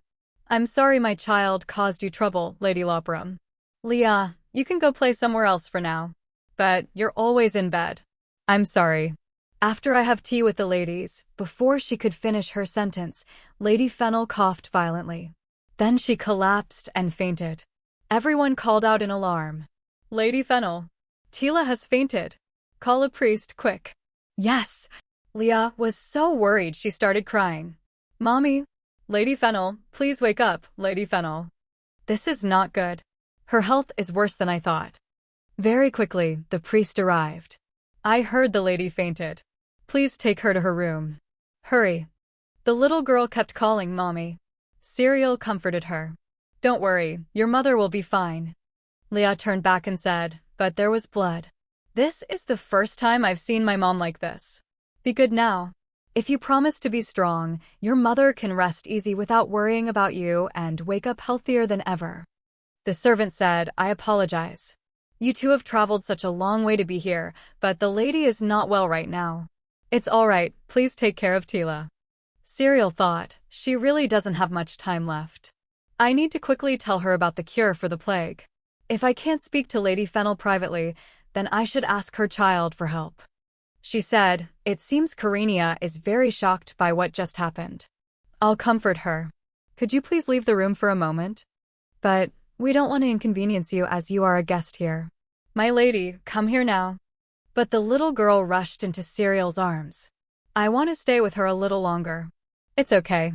I'll leave when she calms down. Venezia, I'll stay here for a bit. Oh my. You are so kind, Serial. Well then, let me go check on Tila. The little girl also said, I want to be alone with Lady Lopram. You go check on my mom. Please excuse us, my lady. Then we'll leave you to take care of Lady Leah. If you need anything, just call us. After that, only the two of them were left in the room. Leah sniffled and asked, will my mom get better? Serial wiped Leah's tears and said, Karenia, do you believe in fairies? You mean the Hetson fairies that bring good luck? Yes, that's right. The Hetson fairies, the most popular fairy tale in the Empire. The story begins with a child who gets lost in a forest during a cold winter. The child couldn't find her family even after the sun set. The little girl was exhausted from not eating or drinking for a whole day. Then, the child found a loaf of bread under a tree and started eating. Suddenly, an old woman appeared before her and asked if the child could share her bread because she was very hungry. The little girl immediately and without hesitation gave the loaf of bread to the old woman. Here you go. The old woman thanked her and blessed the little girl. My dear child, you're so kind. Perhaps the Hetson fairy will see you and leave you a special gift. After the old woman left, a stunningly beautiful silver-haired fairy appeared before the little girl. Thanks to the blessing of the Hetson fairy, the little girl was reunited with her family. The meaning of the story is that good luck comes to those who do good deeds. Explaining it to Karenia will be easy. At this, Leah replied, I believe in the Hetson fairy. That's why I've done so many good things. Serial whispered in the child's ear. Well then, would you believe me if I told you that I am the Hetson fairy who brings you good luck? Leah exclaimed. Yes, I believe you. Lady Lopram has silver hair just like the fairy. And you are so beautiful, so I will believe you. Karenia, you are so unbelievably cute. You can call me Leah. You're letting me call you by your nickname. Thank you, Leah. You must keep what I'm about to tell you a secret. Can you promise not to tell anyone? The little girl made a pinky promise. Yes, Leah is very good at keeping promises. Now I will bless you. If you do as I say, your mother will get well soon. Leah's eyes lit up. Really? I'll do anything you ask. Then, you must keep this safe. Looking at what Serial handed her, Leah asked with curiosity. This is a flower, but it's all withered. It's not withered. It just hasn't had a chance to bloom yet. These flowers are one of the gifts I brought to give you. When your mother takes a bath, place these flowers next to her, where the moonlight can reach. If I do that, will good luck come? Of course. I promise you that if you do as I say, good luck will come to you. You must remember that the flowers need to receive light from the moon. Can you do that for me? Yes, Leah can do it. Leah once again threw herself into Serial's arms. Thank you so much, Miss Fairy. What should I do? She's so cute. I want her to be my daughter-in-law. I've successfully educated Kazo, so if I create an opportunity for them to get closer, maybe they'll form a bond. Miss Fairy. Yes, Leah. On a nice day, would you like to visit my mansion? That night, Lady Fennel sat sadly in her room. I thought I was enjoying tea with the ladies earlier, but I didn't expect to faint again. I wonder how much time I have left to live. I hope it's a few more years until Leah grows up. Suddenly, a knock on the door sounded. Who could it be at this late hour? Leah ran in and called cheerfully, Mommy. Oh my, Leah, why aren't you asleep? Why did you come to my room? I need to keep my promise to the fairy. The lady asked with confusion. The fairy. Yes, come on, Mom. I've prepared everything. Where are you taking me in the middle of the night? Just come with me and you'll see. Later in the bathroom, a basin of water was filled with many flowers, illuminated by the moonlight. Leah, this area is for our household servants. Can you take a bath here today, Mom? The moonlight can't reach the bathtub in your room. The fairy told me to make sure the water in the bathtub is illuminated by the moonlight. The fairy, the moonlight, am I dreaming? Mom, hurry up and get in. Look how excited she is. I can't refuse. Normally, I would have scolded her, but today, for some reason, I want to follow her strange requests. You want me to put on my clothes and get in? Yes. And so, mother and daughter soaked in the bathtub together. At this moment, the withered flowers began to move. Soon after, they bloomed instantly, looking incredibly beautiful. Lady Fennel was silently surprised. Why did the flowers bloom when I entered the bath? There was no reaction with Leah. The little girl exclaimed, "Wow, so beautiful." The fairy was right. Leah, you keep mentioning the fairy. Who is that? It's the Hudson fairy from the picture book we often read, Mom. She said that if I fulfill her request, she will bless us and help you get well again. I see, a request. Who would say that to her? And I just realized, I feel like it's much easier to breathe, and my mind is clearer. I've never used any medicine that could make me feel like this. I haven't even been treated by a priest, but my condition has improved. This can't be possible. Mom, the fairy is real. Of course, I believe you. But, Leah, did the fairy say anything else to you? She said that if I do what she asks every night, then on the 100th night, good luck will be with me forever. Good luck will stay forever. So by then, my illness will be cured. Mom, look. These flowers look just like the fairy. Yes, the sea fairy also has a silver mane. Wait, if she is silver hair then. Today, I also received some tea leaves from Lady Loperam to help with my pain. Does that mean she knows what illness I have? But how? It's not normal for a duchess to show such hospitality to a viscountess, but more importantly, why did she? Suddenly, Lady Fennel remembered what Serial had said. How could I not love a child like this? Oh, is that the reason? It's hard to find someone who truly cares for and loves their child. I contacted you because I think our values in raising children are quite similar. Perhaps the Duchess also understands the feeling of not being able to leave her beloved child behind. I want to see Leah grow up, a girl who causes trouble but is also very innocent and kind. I have accepted enduring every pain, but the truth is I don't want to die. Mom, are you in pain again? My lovely Leah. How could I ever leave you? I promise I'll get well soon. The lady held Leah tightly in her arms. I will always be by your side. That same day at the Loperam mansion. The library door is open. I can hear voices. So they're both here. Isn't Kazo's class over yet? In the room, Kazo said, wouldn't a purple dress, like Mom's crystal clear eyes, be the best choice? Loperam replied no, because she's as charming as a mermaid in the ocean. Blue suits Serial much better. Serial cried out silently, oh my goodness, what are they talking about this time? It's so silly, like father, like son. I can't believe it. I'll just pretend I didn't hear anything and go back to my room. Suddenly, a hand pulled on her sleeve, and she cried out in surprise. Kazo called out happily. Mom, when did you get home? She regained her composure and asked, are you two having some fun father-son time together? We were talking about you, Serial. My son and I were talking about his mother. They aren't embarrassed at all, are they? But I'm so embarrassed. Kien, don't you have work to do? And you said you needed to read, Kazo. I'm getting ready to go to work. I'm getting ready too. Who could stop you two? I'm sorry to interrupt, but it's time for your lesson, young master.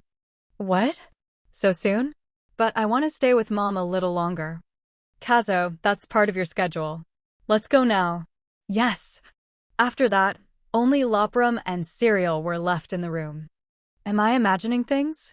Compared to when he's with Kazo, it seems like he has more on his mind. Did something happen? She stood up and called out, Kien. What is it? Are you thinking about something? It's nothing. You're lying. There's something, isn't there? If I say yes, will you comfort me? Then I'll give you a hug. As soon as she finished speaking, Lopram pulled her in by the waist. She took the opportunity to hug the Duke right then and there. I was planning to hug him, but I didn't expect to be the one getting hugged. The thing Kien is thinking about the most must be Serial's memories.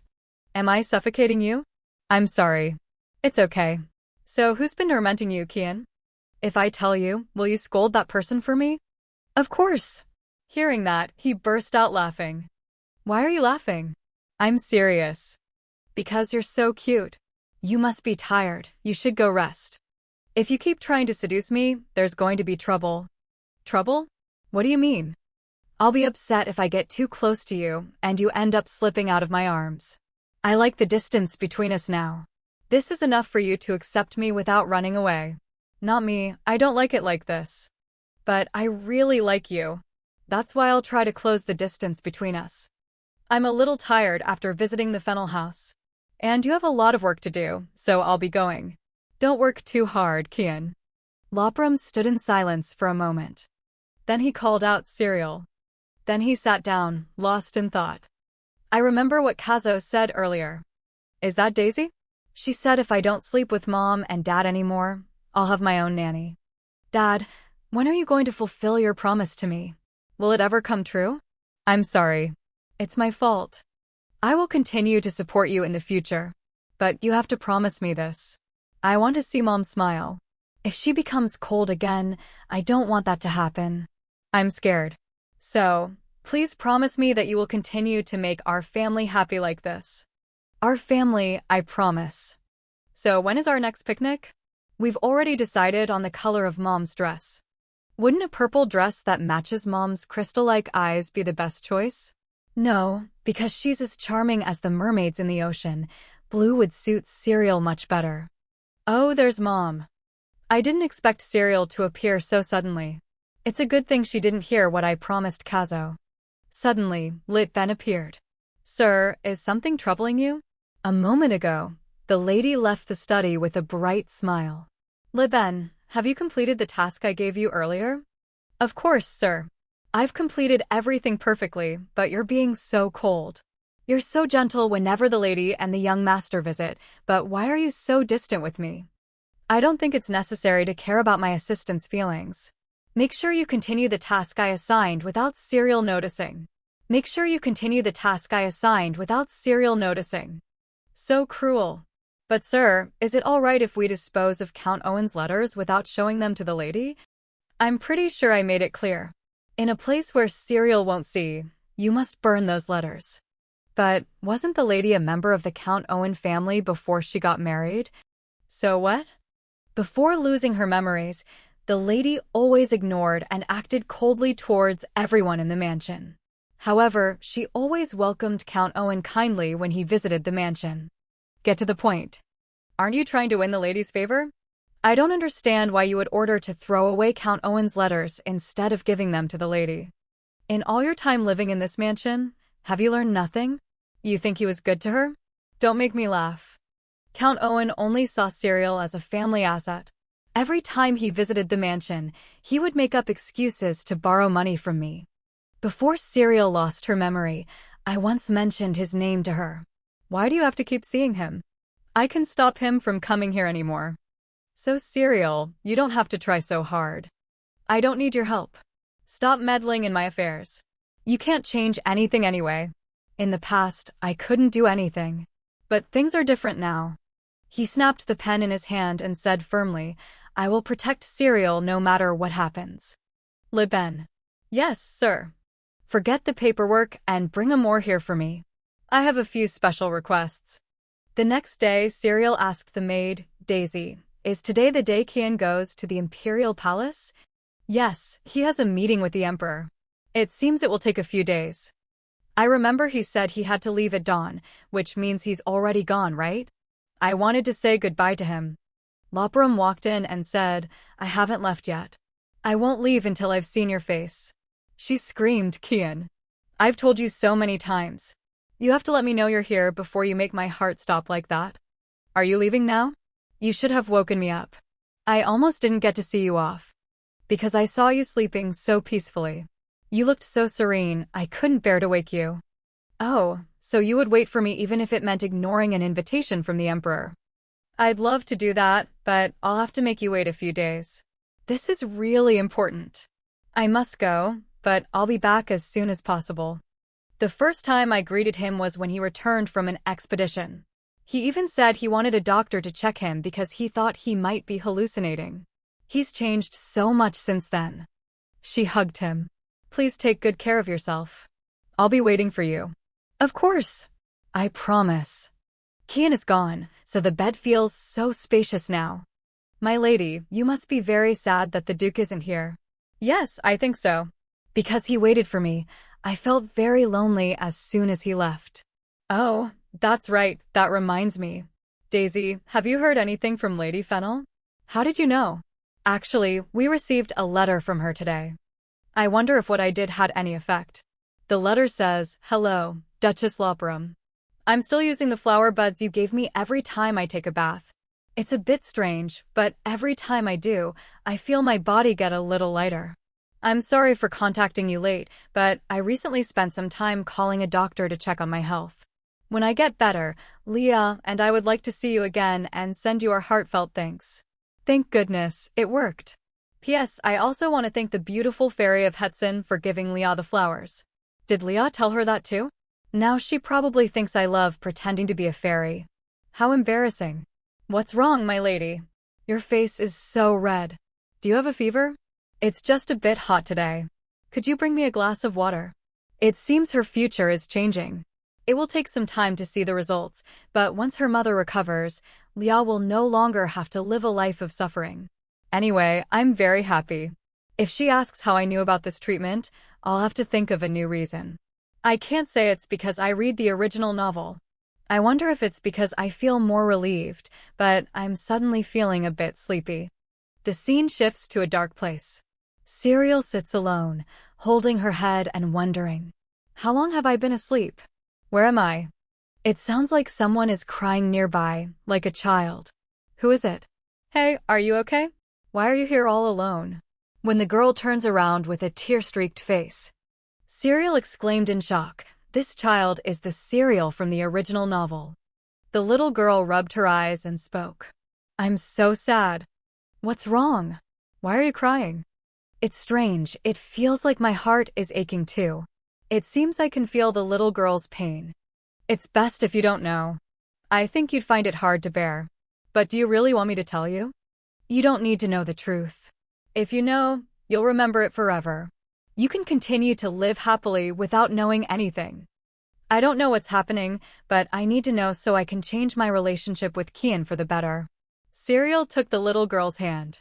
"No, I don't want to live happily that way. You know something, don't you? Please help me recover my memories." Suddenly the little girl shouted, "You only have one chance. Moreover, we haven't even paid the price for that chance. So why? Why don't you accept the chance to be happy just once? You will once again hurt the people who are important to you." "I won't hurt them. No matter what happened in the past, now I know how much I care about the people around me." "You're such a fool." I sighed because I thought you would find a way to know more, even if I tried to hide it. "I'm sorry, it's just..." The little girl rushed forward and hugged her. "You love them very much, don't you?" "Yes, I do."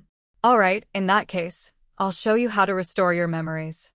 The key is in the hands of the most despicable person in our lives, the person I never want to see again.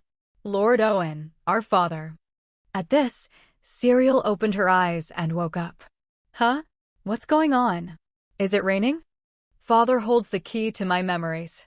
Suddenly Kazo ran in and called. "Mom, are you busy today? I've learned some new sword skills. I want to show you."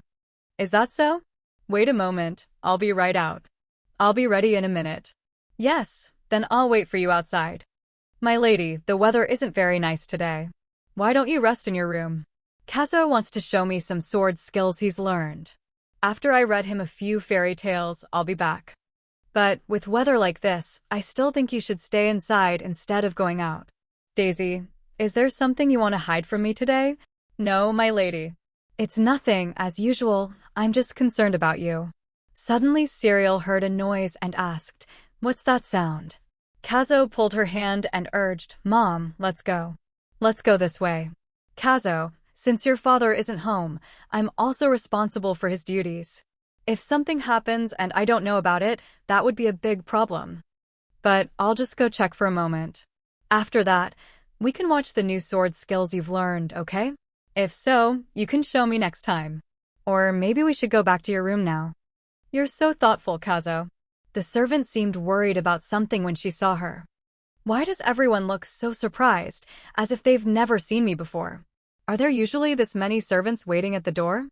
My lady, please return to your room. You can't go this way. What? It seems they've received orders to stop me. Perhaps this has something to do with Kien. Could there be someone out there I shouldn't meet? In that case, could it be? Thank you all for your concern, but I want to check for myself. Could you please let me pass? We can handle this. Please go inside, my lady. If Kien isn't here, I should be the one to check, right? My lady, wait. Just then, a loud laugh rang out. Along with a call, Serial. The person was Count Owen. Long time no see.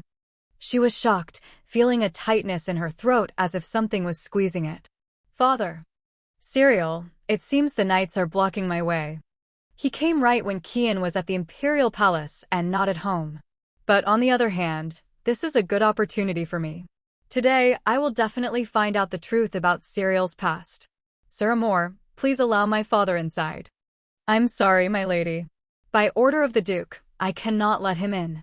You should prioritize my orders when Kien is away. Don't make me repeat myself. Let him in. Amor turned and said, "Everyone, make way." Serial, is this really how you greet me? Seeing you treat your family so coldly makes me. I didn't know you would be visiting. Let's go to the art gallery. Daisy, if you would. Yes, my lady. And so they went into the art gallery. Walking behind with Kazo, Serial frowned and thought, just looking at him makes my stomach churn. What happened between Serial and this man she calls father? Suddenly Kazo asked, Mom, don't make that face. It's scary. Oh my, I'm sorry. It's because I'm not feeling well. You used to make that face a lot. From now on, I'll be more careful. So don't be scared. Kazo, is my face cold and scary right now? Every time I see my lovely Kazo, a smile appears on my face. I feel so happy. I have a good and lovely son by my side. So don't be scared. I promise I won't make that scary face anymore. Yes. I have to entertain a guest now. Can you wait in your room, Kazo? I don't want to. Take me with you, Mom. I promised Dad I would always make you smile. But when that man walked in, your face suddenly darkened. Because Dad isn't here, I will protect you. If that man intends to harm you, I will turn him to ash. Kazo, thank you for your protection, but I'll have to say no to your intention of turning people into dust. Just scaring him a little is enough. Yes, that's my boy. You're so smart. This chair is a bit high, be careful. Yes. Count Owen saw this and said, you two seem very close. You used to look at that brat with such cold eyes, didn't you? Oh, that's right. You love your own child because he shares the same lowly blood as you, don't you? Don't talk about Kazo like that. How can you say that in front of a child? Immediately, a flame shot past him. Hasn't the boy been taught any manners? He's trying to burn his own grandfather alive. Even if you are my grandfather, I will not forgive anyone who treats my mother poorly. Kazo, don't waste your energy on this man. But he dared to say my mother's blood is lowly. Do you want to know why I said your mother is of lowly blood? Serial stood up and quickly intervened. Father. It seems we have a lot to talk about. Why don't you send the brat outside? You think I'll leave? I won't leave my mother alone with someone like you. Is that so, Serial? What do you think about this matter? She thought to herself, he's truly scum. Kazo took her hand. I'm not going anywhere. Because Dad isn't here, I have to protect Mom. But if I let Kazo stay here, I don't know how many more vulgar words he'll say. I can't let my child be hurt. Kazo, can you trust me this time?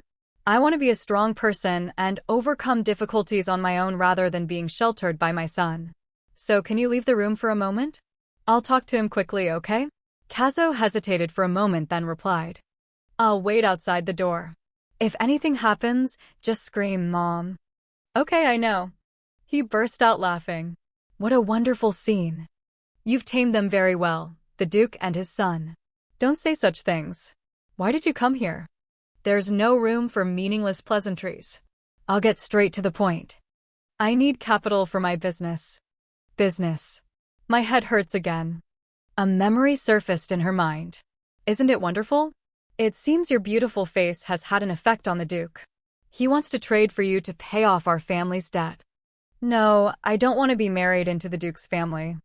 I let you live this long because of your looks, and now you dare to talk back to me? I don't care about your opinion, you have to do as I say. While scolding her, he beat her with his stick. It's Serial's memories again. She turned and asked, "So you're starting a new business? You know better than anyone that the Owen family nearly went bankrupt because you ran your business so recklessly." "I was just too hasty that time." "Just because you were hasty? Because of your carelessness. You used to be so obedient. Now you're getting angry like a child just because I mentioned business. You're just the daughter of a lowly maid. Are you mistaken to think you have noble blood just because I treated you kindly?" Serial paled at the words, the daughter of a lowly maid. Memories flooded back. "I will protect you. I won't let anyone hurt you." Suddenly, the door flew open. "What? Who is it?" "They're here. Look at those eyes." The Count was right. "Get her." With that, they grabbed Serial. Even as she struggled and called out, "Mom." "Who are you?" "Let my daughter go." "This is the Countess's order. From today on, this child will be raised as a noble." "Let go, let her go." My child." "No." Serial cried out helplessly at that time, "Mom." Then Serial was brought before a lady. "My lady, I have washed her clothes and changed her as you requested." She asked, "What's your name?" "I am L." The Countess Owen said, "A name fitting for a country bumpkin like her. At least her face isn't as bad as I thought. I think it would be useful to keep her as an illegitimate child. However, from now on you will be known as Serial Owen. We can't let you keep that disgusting name that lowly maid gave you. We want people to believe you are the legitimate daughter of the Countess." L, the illegitimate child born from the forced interaction between the Count and one of his maids, eventually became the girl named Serial Owen. 5 years have passed since Elle started living as Serial, and on a beautiful sunny spring day. "My lady, where are you?" "My lady?" She appeared suddenly from behind a bush. "Tata." "Oh my. You startled me. You're 10 years old now, don't act so childish anymore." "But I want to act childish when we're together." "Mom, it's just the two of us here. Don't be shy and call me Elle. You know I can't call you that, but you have to get used to it. Your mother is not me, but the Countess, do you understand?" "Yes, I understand, Nanny." "Mom, why don't we come back to this place when the flowers start to bloom? The two of us? What if the Countess finds out?" "It doesn't matter, Mom. Anyway, the Countess, my mother doesn't like me very much. She wouldn't care." "All right then, if that's the case, we'll come back someday." "But why wouldn't the Countess like you? You're so beautiful and lovely. I think you're the only one in this mansion who thinks of me that way." "Who knows? I don't know why either." The next day, I've brought the young lady as requested. I have to act carefully, I can't make her angry. "What does she want?"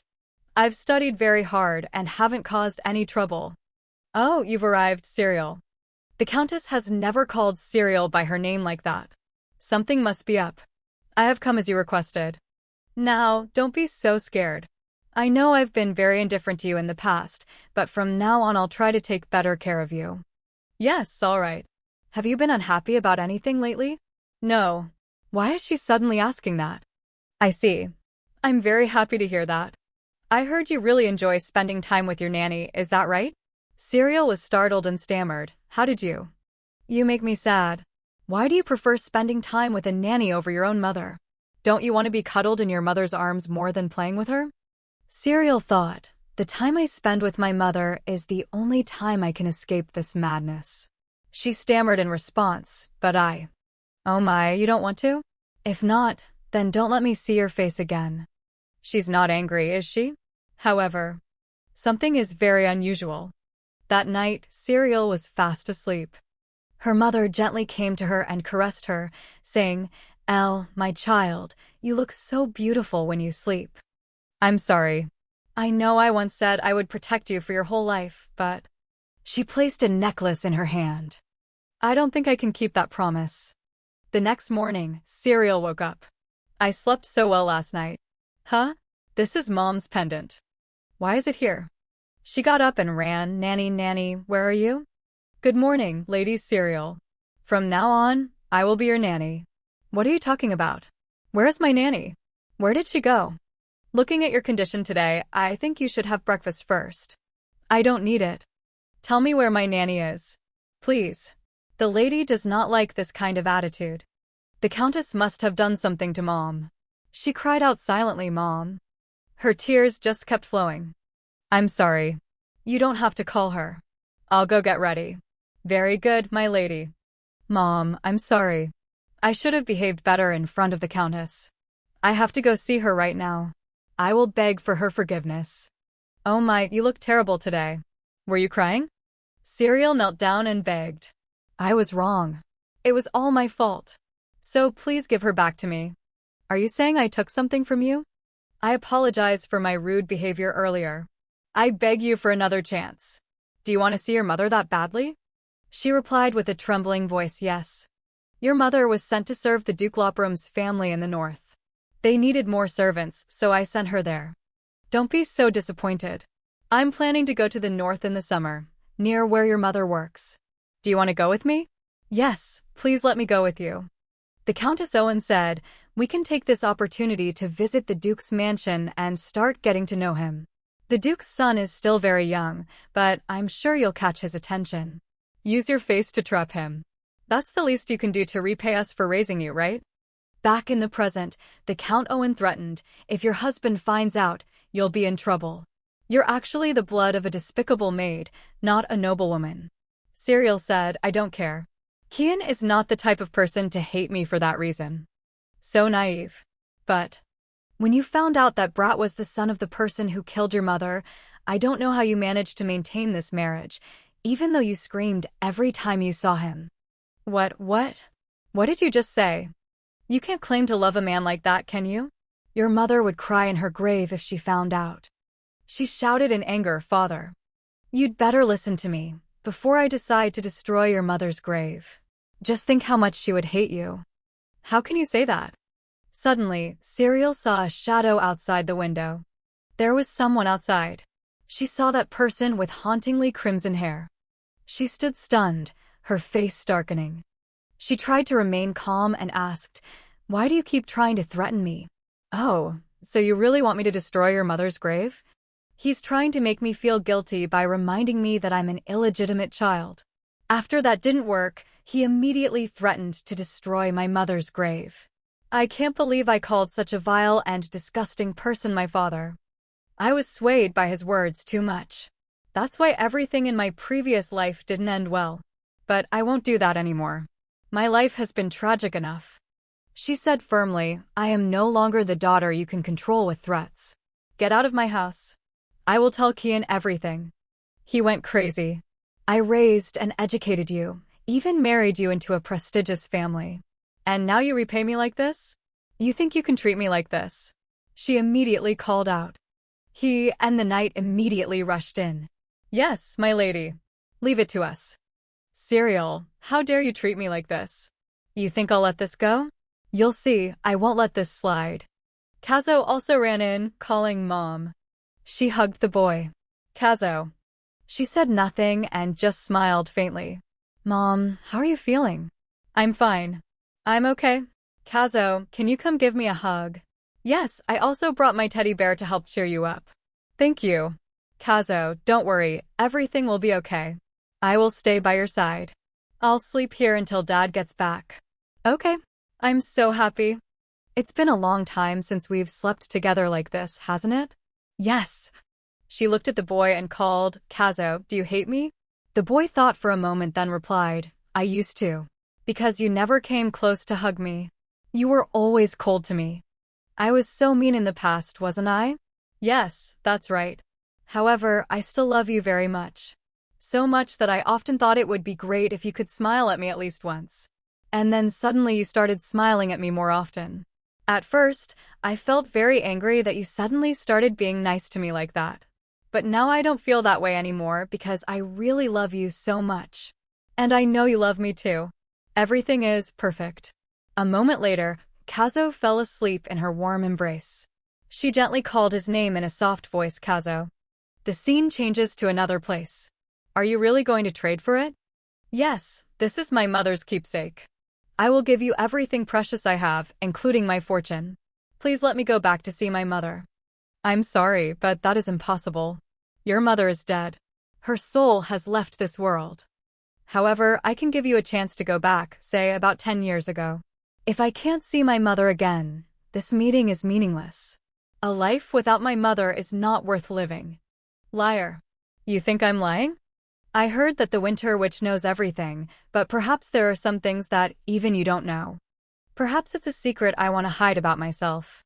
How about we make a bet to see if I'm the one who knows nothing, or if you're the one who's lying? If you're so sure of yourself, then you can't lose this bet. Unless you're lying, I'll give you a new life without any cost. A new life. Yes, a new life where you can be loved, where you don't have to go through days of sorrow and pain. A life where you will be loved in peace. What do you think? Do you want it? At this, Serial called out to Kazo, I'm so lucky to have you as my son. I remember the feeling of being in so much pain every day that I couldn't bear it. I felt disgusted, so I think that's why Serial wanted to turn back time and see her mother again. I shouldn't have done that. Your future might not have been so painful if I had known when to stop, Kazo. In the original version of Torn Wings, I thought the wings symbolized the heroine, Karenia.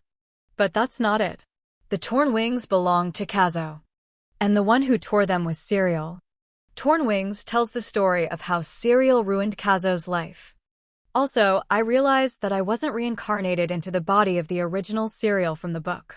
I am the real Serial, and thanks to the Winter Witch's magic and the bet between us, I've returned to my past life. That's why when I met Kazo and Kien again, the reason I felt so heartbroken that I had abandoned them was because it was as if I were the real Serial. I understand everything now. I need to sort things out. This is my only chance to fix my life and my relationships.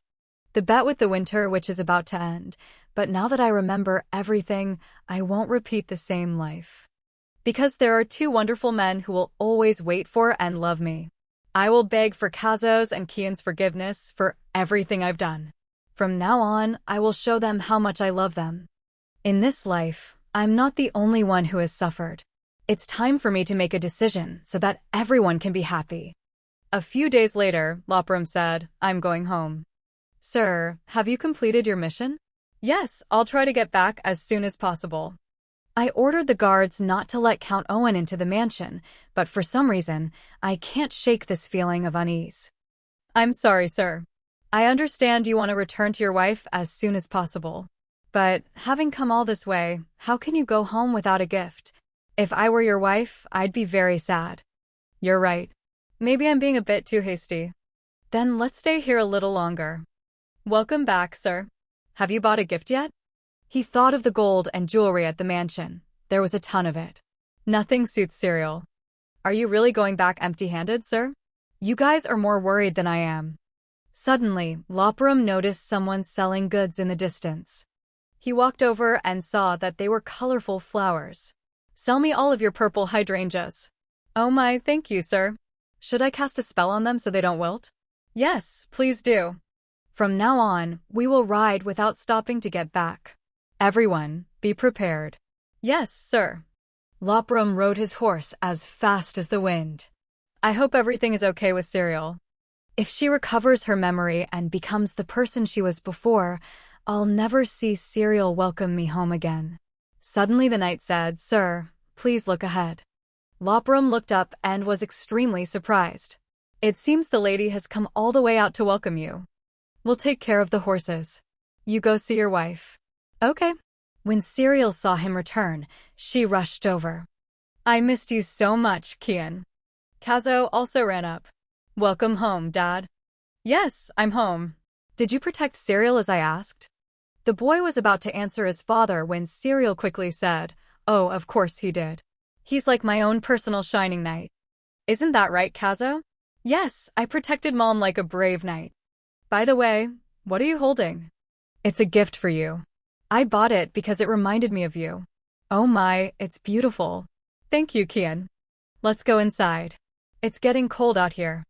Daisy saw the bouquet and exclaimed, "The flowers are so beautiful." "They're beautiful, right? Kien is so sweet."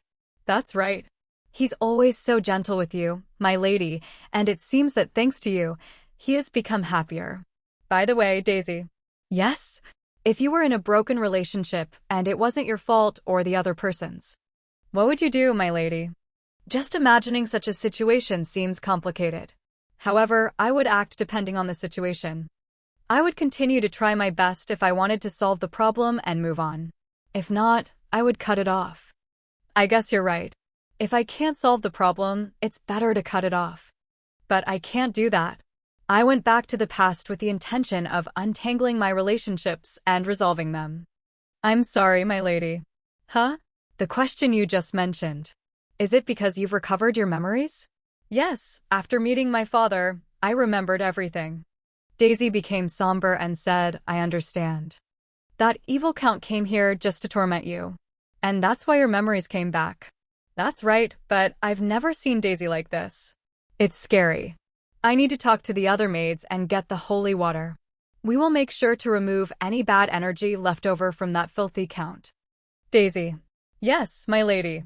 Aren't you worried about me getting my memory back? It seems you hate my father even more than I do." "Of course. I can't imagine how much garbage he must have said to you to make you remember everything like this. It must have been a huge shock. But to be honest, the only thing that worries me about you regaining your memory is that you might go back to the way you were before. Do you know that before, your eyes were very cold and empty, but now they are warm and full of affection, like a woman who is loved? So don't think I'll be agitated. As you said, even if you recover your memories, you won't change. You are still very warm. I'm going to clean up to get rid of his aura. If you need to call me, just ring the bell. I'll take my leave now." Daisy helped me feel a little more at ease. He's so romantic, buying flowers just because they remind him of me. It may have been a while, but he looks even more handsome than before. I have to wait and not fall asleep. I'll wait until Kien goes to bed. There's something I want to tell him. That night, I put Kazo to bed. I'll wait here for Kien. You're here? What are you doing here? I had a long trip to the capital. No matter how healthy I am, I can't work all day. I understand. I miss you, Kien. He placed a kiss on her lips. I miss you too. Did you have any problems on your way back? I just thought about you all day. My biggest problem was the urge to see you again. Oh my, Kien, you'll make me blush if you keep saying things like that. By the way, Kien, I think it would be better to tell you while we're in this pleasant atmosphere. There's something important I want to tell you. What is it? I've remembered everything. Lopram looked extremely surprised upon hearing this. I see. Amor told me what happened. What did you say to the Count? He said he needed more business capital. He came here again to ask for business money? I won't allow him to set foot in the ducal household, and I'll make sure you never have to suffer again. If only I were capable enough to do that. Kien, your hands are shaking. I'm sorry. I'm afraid to see the hateful look in your eyes for me. Kien, look at me. Do you think I'm looking at you with hatred? Right now, in Kien's eyes, how do I look? You're smiling in a lovely and radiant way. I told you, even if I remember everything, I will still show you my warm side. How is that? Did I do well? Do you believe me now? He stood up and said, well then, Serial. Then he knelt before her. Can you forgive me? The son of the Duchess who killed your birth mother. I forced you to come to the ducal house again. Can you forgive me for that? She stammered his name. Kien. She remembered being at the Count's house. He said you can see your mother if you go to the ducal house. Since she is now a servant of the ducal family, I can't call her out myself. So, do you want to go with me now? Yes. How can I go without you? If you don't embarrass me in front of the Duchess like you did today. I'll take you with me as many times as you like, but as a punishment, You will not be allowed to leave your room until tomorrow and will be starved. I even went hungry today because I was so worried. Anyway, I'm very happy. She said she would take me to visit the ducal house again. Mom, are you okay? I miss you so much. A few days later. Welcome, Countess Owen. Are you here with your daughter again today? It's because I don't want her to be away from me. I don't like children that much, but since she's the same age as Kien, they can play together. Oh my, that would be wonderful. Having children in the house would only interrupt adult conversations. Cereal, you may go now. Yes, I wish you two a pleasant time. Good, now I can easily go find Mom, Cereal thought to herself. She was so excited about being sent away. What a strange girl. Then she stared at Lopram. What are you looking at? She thought to herself, this guy is so rude. I have something to ask. But why are you speaking so informally? Weren't you the one who spoke to me without honorifics first because you thought I was younger than you? So, what do you want to ask? Do you know a maid named Sienna? I want to ask where she works. I don't know the names of the other maids, but if it's that maid, I know her. Really? So you know where she works? I don't think information about what's going on in the ducal family can be easily revealed to strangers. Well then, since you can't tell me, how about you give me a tour of the Lopram ducal house? She pleaded desperately, please, Prince Lopram. You're really. Since you're a guest, I will show you around. Follow me, my lady. A few days later. Take me on a tour of the ducal house today too. Didn't you go to the lake last time? I heard the ducal house is very large. Today, take me to the other side and show me around. All right, all right. A few days later, she cheerfully followed behind Lopram. Prince. What now? I'm taking you on a tour, what more do you want? You should have remembered everything by now. Seriously, it's such a hassle to give you a tour of the ducal house. Just tell me quickly where Sienna is. Then tell me why you're looking for her. Oh, well, about that. I can't tell him I'm looking for her because she's my mother. What should I say? She used to be a servant working for the Count Owen family. She was my nanny. I was wondering how she's doing now. Lopram thought for a moment then said. It's the maid's break time now, so they'll probably be around here. Really? Suddenly, Cereal tripped over a stone. She immediately fell flat on her face and cried out. Are you always that clumsy? No, I just accidentally tripped over a rock. Exactly. Your dress is dirty now. There. Now follow me carefully. This is the first time someone other than my mother has held my hand. It's so warm. What are you doing? You've been bothering me this whole time, saying you want to see her. Oh no, it's nothing. Let's go. After walking for a while, she froze. Her face turned red with emotion. It's Mom. She happily ran over, calling out loudly Sienna. Seeing her, the woman was stunned. My lady. Long time no see, Sienna. There are too many people here, so I don't dare call her Mom. My lady, how have you been lately? I'm fine. How about you, Sienna? I have longed to see you every day. You don't know how happy I am to see you again. Don't worry, I'll come see you more often. My lady, please don't push yourself too hard. The wound has opened up. Blood. I can't let her see that I'm hurt. My lady, I know this is a bit strange, but I have to get back to work now. It's okay. I'll come see you another day. She smiled and said, all right. From that day on, I started visiting the ducal house more often to see my mother. Sienna. Mom, no, I mean, Sienna, are you okay? The Countess never scolded me for visiting my mother. So, I thought she never caught me visiting my mother. Her body was covered in bleeding wounds. Sienna, what happened? But it was nothing but my illusion. Please wait here for a moment. My lady, I'm fine. I'll go find something to make you feel better. My lady, my dear child. Duchess, there's something I want to tell you. Cereal, where are your manners? What is the meaning of this? The Duchess said, it's all right, let me hear what the child has to say. The maid who used to work at the Count's mansion is in very poor health. I don't know what's happening, but she's bleeding a lot and has a high fever. I beg you, please call someone to treat her. Oh my, I heard she used to be your personal nanny, right? You must be very fond of her. But there's nothing I can do. That maid now belongs to the ducal family. Well, to be precise, she is my personal property. Why should I call a doctor for a common maid like that? What should I do? She's not going to call someone to treat Mom? You have a rather amusing expression, don't you?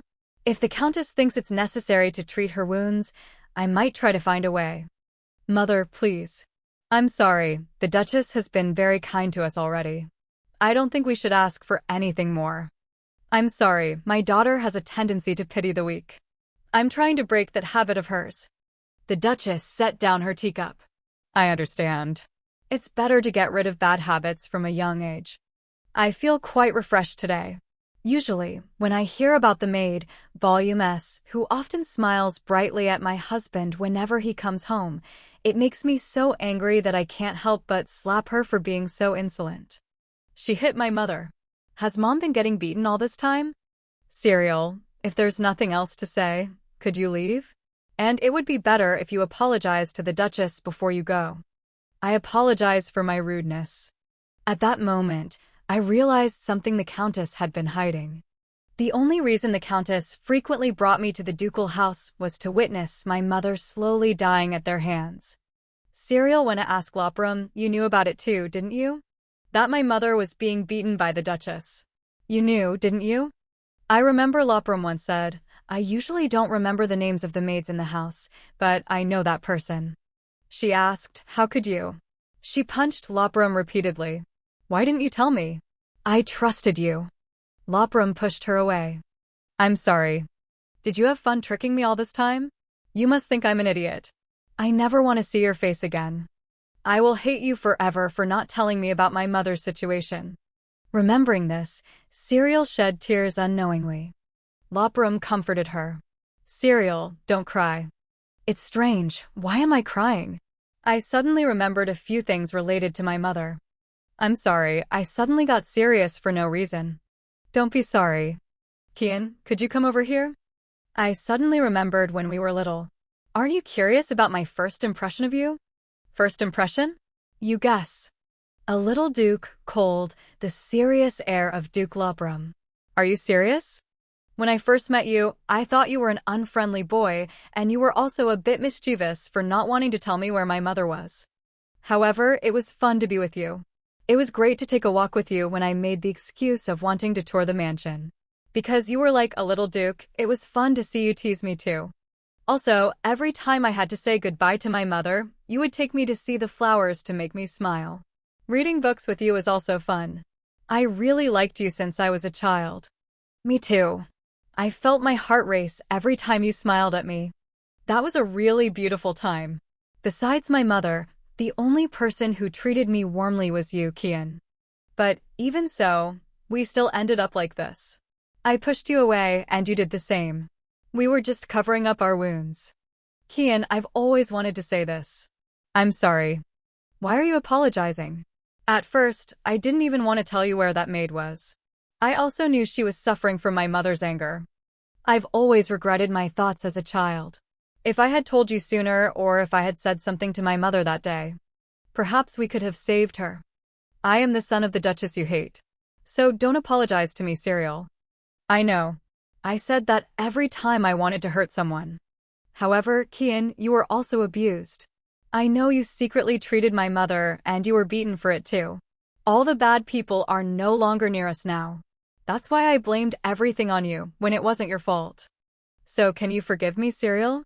For being the son of the one who killed your mother, and for forcing you to live in the house where it happened. Can you forgive all that I have done?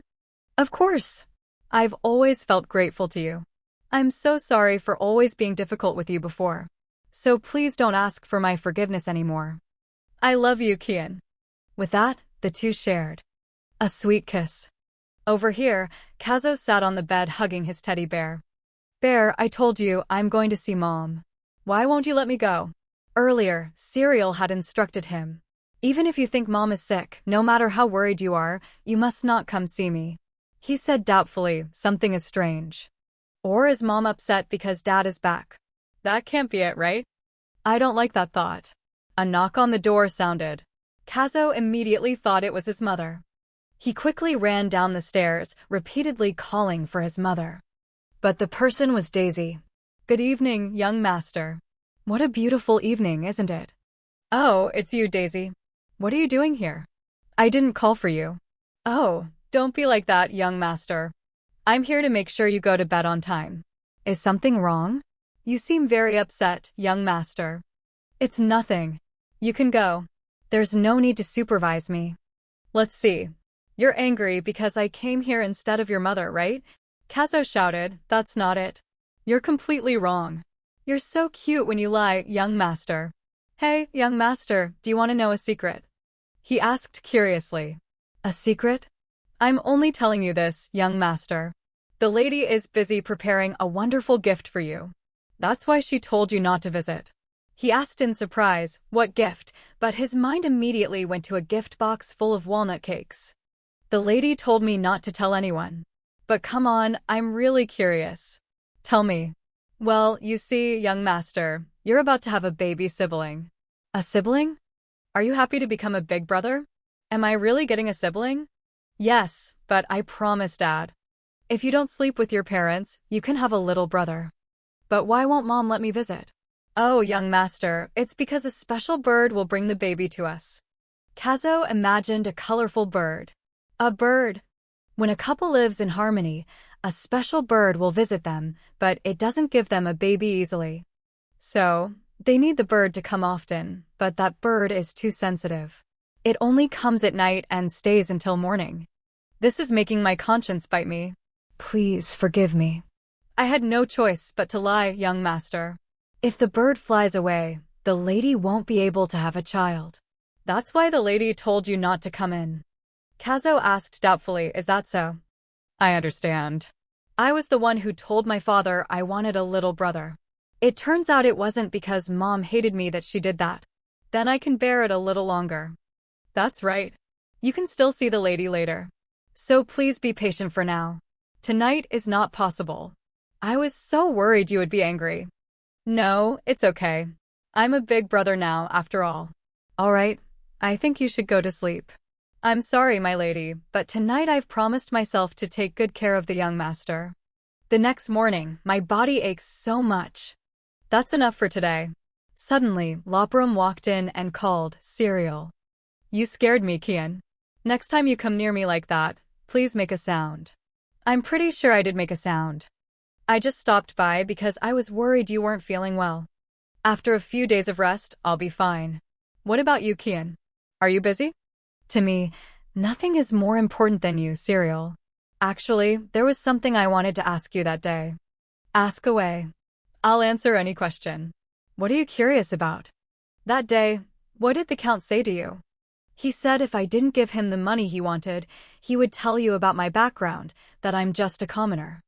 But you already know about my past. I told you Sienna was my mother. Actually, Sienna wasn't an ordinary maid. She was my birth mother. I can't believe he threatened you like that. Have you been enduring this all this time? I had no choice. He also threatened to remove my mother's grave. When did this start? If I had known sooner. It's not your fault, Kien. From the very beginning, when I refused to marry you, he used my mother's tombstone to threaten me. I've been trying to escape him for a long time. The Count said that after receiving my mother's body, he buried it in a nearby place. I believed him even though I knew it was a lie, but I still did what he wanted. Maybe it was because I was ashamed to see my mother. Before marrying you, I was constantly beaten by the Count. Most of the time, he just starved me. But in some serious cases, I was beaten. Lopram pulled her into his arms and hugged her. Cereal, everything must have been so difficult. That's why I started blaming you for everything. I hated you so much for what your family did. I lived with a lingering hatred. It's okay, Cereal, I understand. I'm sorry. I acted that way because I was a hurt child. But now I hope I can do everything for you and Kazo. I hope you two will forgive a terrible mother like me. He kissed her forehead and said, everything is fine now. The people around you have always loved you. Cereal, there's something I want to tell you. You want to say you love me, right? Of course, I always want to say that to you. But there's something else. What is it? Your mother, Sienna. I know where they secretly buried her. She exclaimed in astonishment, huh?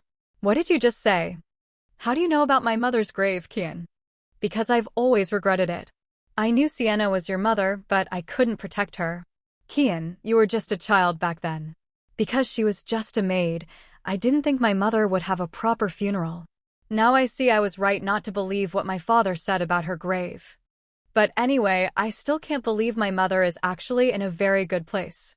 If you'd like, would you want to go visit her with me? Yes. However, why didn't you tell me before? I thought if I told you, you would think I was lying, so I secretly guarded her grave. She embraced Loprum gratefully. Thank you. Thank you so much. I'm sorry that's all I could do. It's okay. For me, that's enough. I think I can finally be free to be my mother's daughter. Why are you so sweet to me, Kien? I don't know if I deserve to be loved this much. In the darkness where I used to live, I was often beaten by my mother. Then you suddenly walked into my life. You smiled at me, making me feel no longer in pain or lonely. You are the light that saved my life, Serial. The scene shifts to Count Owen. Just as I thought, I haven't taught her a proper lesson yet. If using her mother's grave as a threat no longer works, I'll have to use another method. How annoying. Suddenly, footsteps entered. Don't you people know any manners anymore? Who is it? The Count's nephew, Buck. Long time no see, uncle. What do you want? If you've come to ask me to hand over the Count's position, get out. It's not that. I was just surprised because I heard some rumors recently. You're talking nonsense again. Who let this insolent brat in here? Throw him out of the mansion for me. Hey, why haven't you left yet? How dare you ignore the words of the master of this place?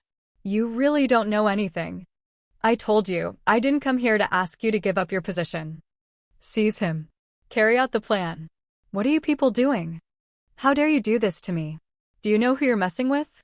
Of course. And it's even clearer now, because Duke Loprum suddenly gave me a sum of money to handle your family affairs and your position. Just because of your greed, you've been taking advantage of everyone for so long. Are you happy now? This will be your end. We'll make the cause of death look like a carriage accident. But don't be too sad. I'll make sure to dump your corpse deep in the forest. You bastard, how dare you do this to me? Then, in a dark place somewhere, a carriage ran over a bag containing the tightly bound Count Owen. Throw him into the forest around here. When he was alive, he constantly caused me trouble. Now that he's dead, he's still making me tired. Count Owen. I hope you don't rest in peace. The scene shifts to the witch. The clock has started ticking again. I think it's time to pay the price for my actions. Serial, it's time for us to talk again. A few days later. My lady, are you feeling better? Yes, I'm fine. The medicine Kien gave me works quite well. I'm so glad you've recovered. Oh, I'll be right back. You received a letter while you were resting. My lady, a letter was delivered at the last minute. A letter? Who's it from? It seems to be from Lady Fennel. You should check it. Lady Fennel? She thought as she opened the letter. Why do I feel so excited? It must be because I want to have tea with her when I'm feeling better. But after reading the contents, Serial called for Daisy seriously. I have an urgent matter to prepare for. Huh? What is it? It seems our mansion. Suddenly, Serial exclaimed excitedly, is about to welcome a lovely little girl. Oh my, you mean Lady Fennel's daughter. That's right, the beautiful little girl with golden eyes and pink hair, as cute as Kazo. If so, she must be very cute, my lady. A child as cute as Kazo is coming here. I want to prepare everything carefully to welcome her as soon as possible. Yes, my lady. I will prepare everything from food to gifts. Leave it to me. Lady Fennel, I'm so glad to see her healthy again and traveling a long way to visit me. It's such a relief. By the way, why do they keep calling me a fairy in the letter? Fairy, oh fairy. Oh my, it feels so strange to be a fairy to someone. There was a time when I also wished I could meet a fairy. Every day I wished to be with my mother, but that wish never came true. Actually, what impressed me most about Karenia was that she still remembered my image as a child. Fairies don't exist, but somewhere there are very kind people who don't want others to go through the pain they have experienced. She looked out the window and said, Mom, it's still a long way until we meet again. Please wait for me a little longer. Because first, I want to take care of my husband and son, the people I love most in the world. The next day, Kazo asked with curiosity, Mom, why do we have to prepare so early today? Who's coming, Mom? Oh, today we will be hosting two very important guests. Important guests? Yes, very, very important guests. This is a meeting with a woman who could be his future wife. And this is Serial's imagination. I can't wait. They look so cute standing next to each other. Will Kazo fall in love with Leah? They're still young and don't know much about each other. In their first life, both Leah and Kazo were unhappy, but this time it's different. A lot of things have changed. She said Lady Fennel is coming, along with a cute little girl. She's the same age as you. You must treat her well. A little girl? Girls are annoying, but I can promise you, Mom, that I'll be nice to her. Thank you, Kazo. You promise? The boy Pinky promised with his mother. I've never broken a promise to you. She hugged him. I know, you always keep your promises to me. If you keep your promise to me this time, I'll make you your favorite baked pecan pie. What do you think? Really? Okay, I'll definitely keep my promise. It seems the carriage has arrived. Shall we go out and greet them? Yes. My lady, you're out. The weather is beautiful today. I know. At first, I was a little worried that the bad weather would affect Lady Fennel's health, but I'm glad that didn't happen. At this moment, the carriage arrived. Lady Fennel and Karenia slowly stepped down. Daisy exclaimed, "Oh my, is that little girl an angel?" Serial smiled and said, "Isn't she lovely?" They dressed so beautifully to visit a duke's house like mine. The little girl is so cute, like a piece of cake. Leah smiled brightly and called out fairy. The maids and knights said in surprise, "The little angel is calling you a fairy." Fairy. I know the lady is very beautiful, but a fairy is a bit much. Serial was blushing with embarrassment when Leah spoke again. I haven't seen you in a long time, fairy. I'm sorry for visiting you so late. The little girl is calling me a fairy in front of so many people. I want to preserve her childlike innocence, but I'm still so embarrassed. Leah, I'm sorry, but could you please not call me a fairy? Leah quickly covered her mouth. I'm sorry, I didn't mean to reveal your true identity, fairy. Are you going to take back the good luck you gave me? What am I going to do with this innocent and cute child? I wish I could give her all the luck in the world. But I can't do that, and I can't take it away either. She smiled and said, "Of course not." Suddenly, Kazo stepped forward. "Stay away from my mother." Serial called out in confusion, "Kazo." Kazo said again, "This is not a fairy, this is my mother. Stop bothering my mother." Serial held her head and cried out, "Oh my god, my imagination. Things don't seem to be starting off very well. Leah, you must be polite in front of the Duchess. Otherwise, the young Duke will be angry with you. You look much healthier, Lady Fennel. It's been a long time since we've seen each other. It's all thanks to you, Duchess." Leah, before you say anything, you must greet her properly. Leah bowed politely. "I'm sorry, I was so happy I didn't realize my mistake. Thank you for inviting me, Duchess. I really wanted to come here. It's all right. Don't worry, I won't take away your luck." "Really?" "Of course. I only ask one thing, that you have a lot of fun here today. Can you do that?" "Fairy, no, I mean, Duchess Lopram, I will definitely do as you say." The little girl turned to Kazo. "I'm sorry too, young Duke. I also hate it when someone is rude to my mother. I love my mother very much too. I was a little thoughtless earlier." Serial thought worriedly. Will these two be okay? Kazo seems very sensitive. Kazo said, "You've already apologized to my mother, so it's okay. I'm sorry too. Mom told me to be very nice to you, but it seems I scared you. So you accept my apology?" "Yes." Suddenly, Leah took his hand, making Kazo ask in surprise, "What are you doing?" "I'm so happy. You're my second friend who's my age. Let's have a lot of fun today. Is it okay if I'm like this?" Serial smiled and thought, "He's already struggling. Reminds me of Kien when we were little. So cute." "Kazo, can you give Leah a tour of the mansion?" "Yes, but you have to keep your promise, Mom." Then Kazo asked, "What's your name?" "I'm Karenia Fennel." "And you?" "I'm Kazo Lopram." "Then can I call you Kazo?" "I don't care." Oh my, Kazo rarely lets others call him by his first name. It seems he likes Leah too. Follow me. Yes, Kazo. Lady Fennel smiled and said, I hope they have fun playing together. Excuse me, Duchess, but I actually have many questions I want to ask you today. I think we need a suitable place to talk. Do you have such a place? The time has finally come. She must have a lot of questions. For now, I'll just pretend I don't know anything. Let's go to the meeting room. It will be just the two of us. I will take my leave now. If the ladies need anything, please just call me. This is the tea you recommended to me before. Before I ask any questions, I want to say that I came here mainly to thank you personally.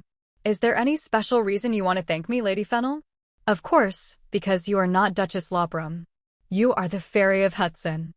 Please stop. Please pretend you don't know what I told Leah. Please. I'm sorry, I was just joking. I just want to express my gratitude. I used to be very worried because I thought I didn't have much time left. I really want to see Leah grow up. However, my illness is getting worse. I remember in my past life, no one could cure her illness. The Fennel family fell apart like that. How are you feeling now? Thanks to the flowers you sent, I was able to go out and play with my daughter. Just seeing Leah's smile brings tears to my eyes. Thank you so much, Duchess. Cyril handed a handkerchief to Lady Fennel. Don't worry, you don't have to thank me. You are a mother who loves and cares for her child, just like me. I have great sympathy for you. I'm sure others would do the same as you. Thank you so much, but I have a rather sensitive question. How did you know about my illness, Duchess? It was because of Leah. I will definitely cure this disease at all costs. Please stop. But Leah, you are my only light. I don't want to lose you, even if it's selfish of me. She said to herself, Leah has the same illness as Lady Fennel. Kazo traveled the continent to find a cure for Leah, and he found it. But I can't tell her I know that because I've seen the future. It's because I noticed your body wasn't naturally weak. So I thought maybe it was due to some kind of illness. I don't know exactly what it is, but I sincerely want to help. The moonlight flowers draw the poison out of your body, just like the effect of the tea I brought you recently. At a time when everyone was telling me to prepare for death, you suddenly appeared and sent those flowers to me. It was like a miracle. Thanks to you, I have a new future, so I wonder how I should live from now on. Don't you already know? What you're doing now, spending time with your daughter, eating delicious food, and giving her all your love. Living with the people you love and who love you. I feel like I will always be in your debt. I don't even know what to do to repay such a great favor. Just live happily. That is my greatest joy. I'll ask Daisy to bring us some water. I'm wondering if Kazo and Leah are having fun playing. Outside, Kazo and Leah were still holding hands. Leah exclaimed happily. Wow, the garden in the ducal mansion is so big. What's your favorite place in this garden, Kazo? If I tell you, will you stop bothering me? Am I bothering you? Oh no. Just follow me. Okay. Over here, Daisy is planning something. Get ready. At this moment, Kazo told Leah, sit here. This is my favorite spot. You're so sweet, Kazo. It seems the young master has won Leah's heart. I'll take the liberty of preparing some desserts. If you're missing anything, let me know. Daisy, stop talking nonsense. We're leaving now. You two have fun. Wow, so much food. Can we really eat all of this? Thank you for the delicious food. Kazo sat watching Leah and thought to himself, she's so annoying when she's loud, but when she's quiet, she's actually pretty cute. Leah squealed with excitement again. Baked strawberry cake. It's so delicious. I've never eaten such a delicious cake. Suddenly, Kazo got off his chair and laughed. Leah quickly asked, did I do something wrong? Wipe your face. You have cream all over your mouth. Oh my goodness, how embarrassing. I just learned how to eat elegantly like a lady, but it seems I still haven't mastered it. Calm down, it happens to me too sometimes. You too, Kazo? Yes, we're just kids. You're really like her. Kazo asked in confusion, what? I mean, you and the fairy. I mean, you're a lot like Duchess Lopram. At first glance, you both seem cold, but the truth is, you're both like this strawberry cake, very sweet. Kazo blushed with embarrassment and asked, "What are you talking about? Did I embarrass you?" "It's not that." "Well, at least you have good judgment. I'm a lot like my mother." Leah took Kazo's hand. "That's right. That's why I think you'll become a kind person just like your mother." "I can't believe she thinks I'm kind just for that reason. What a strange girl." "I'm so happy. I don't have any friends my age besides Radius." Kazo frowned and asked, "Radius?" "Yes, Radius. We see each other often because my mother and Lady Penzo are best friends. Sometimes he and his mother come to visit my mother and me. I really like playing with him because he's very kind." "Do you just say you like someone so directly?" "I don't say I like everyone." "Didn't you say you really like playing with Radius?" "Yes, I have a lot of fun every time I play with Radius. I'm always smiling." Seeing Leah's radiant smile, Kazo blushed and thought to himself, "Wow, she's so beautiful." Then Kazo immediately snapped out of it. "What the heck am I thinking? First she approaches me and constantly bothers me. And now she says she likes playing with Radius. What the heck is she doing?" Kazo snatched Leah's cake. "Your cake, I'm eating it all." Leah seemed to realize something. She patted Kazo's head and said, "Kazo, are you angry? What are you doing? You seem angry." "I always feel better when my mother does this." "Don't you like having your head patted? Why does she keep making me worry about her? This is so strange. Why do you keep talking to me so formally?" "Because you are the son of a duke. I am a lady who knows how to behave." "What lady? You're still just a kid. Forget it, don't touch me anymore. And just talk to me casually." Leah's eyes sparkled as she asked, "Really? If you want me to, I'll start talking to you informally, Kazo. If you want to, then just do it." "Why do I feel so flustered when I'm with you? This is so strange." "All right, Kazo, why haven't you called me by my name yet?" Kazo stammered, "What are you talking about all of a sudden? What do you want me to call you?" "My name is Karinia. You can call me that. We're friends." "Okay, I get it. Don't stand so close to me." Kazo turned his face away in embarrassment and called out, "Karinia." "Wow, you sound so warm and gentle when you say that." Daisy spoke up, "It seems you two are having a good time, but it's getting late. You have to go back now." Kazo asked, "Has the sun set already?" "She kept me so busy, I didn't realize how quickly time passed." Leah pulled Kazo's hand and ran off. Mom and the Duchess must be worried. "Let's go, Kazo." Later, Lady Fennel said, "Thank you for today, Duchess Lopram. It's all right. Have a safe trip home. You're still in recovery. Don't worry. Thanks to you, I think I'll be better." Leah said, Kazo, can I come back and play with you next time?" "Okay. When you come, I'll have the servants prepare baked strawberry tarts for you." "My lady, look at the young master." "Oh my, I can't believe it. Hooray. It seems the two of them are very close. I'm so glad. Then I don't have to worry about their future anymore." "Leah, have a safe trip home. Kazo and I will be waiting for your next visit." "Yes, see you again, Duchess." "And you too, Kazo." A few days later. What's going on? Why is it so noisy outside? Serial looked out the window. She saw Daisy and Kazo. "Young master, sprinkle it harder." Kazo replied, "Okay, here I go. I need to ask the head butler for another bottle of holy water." "That's right, do it harder. We have to finish quickly before the Duke gets back." Serial cried out internally, "Are they sprinkling holy water everywhere?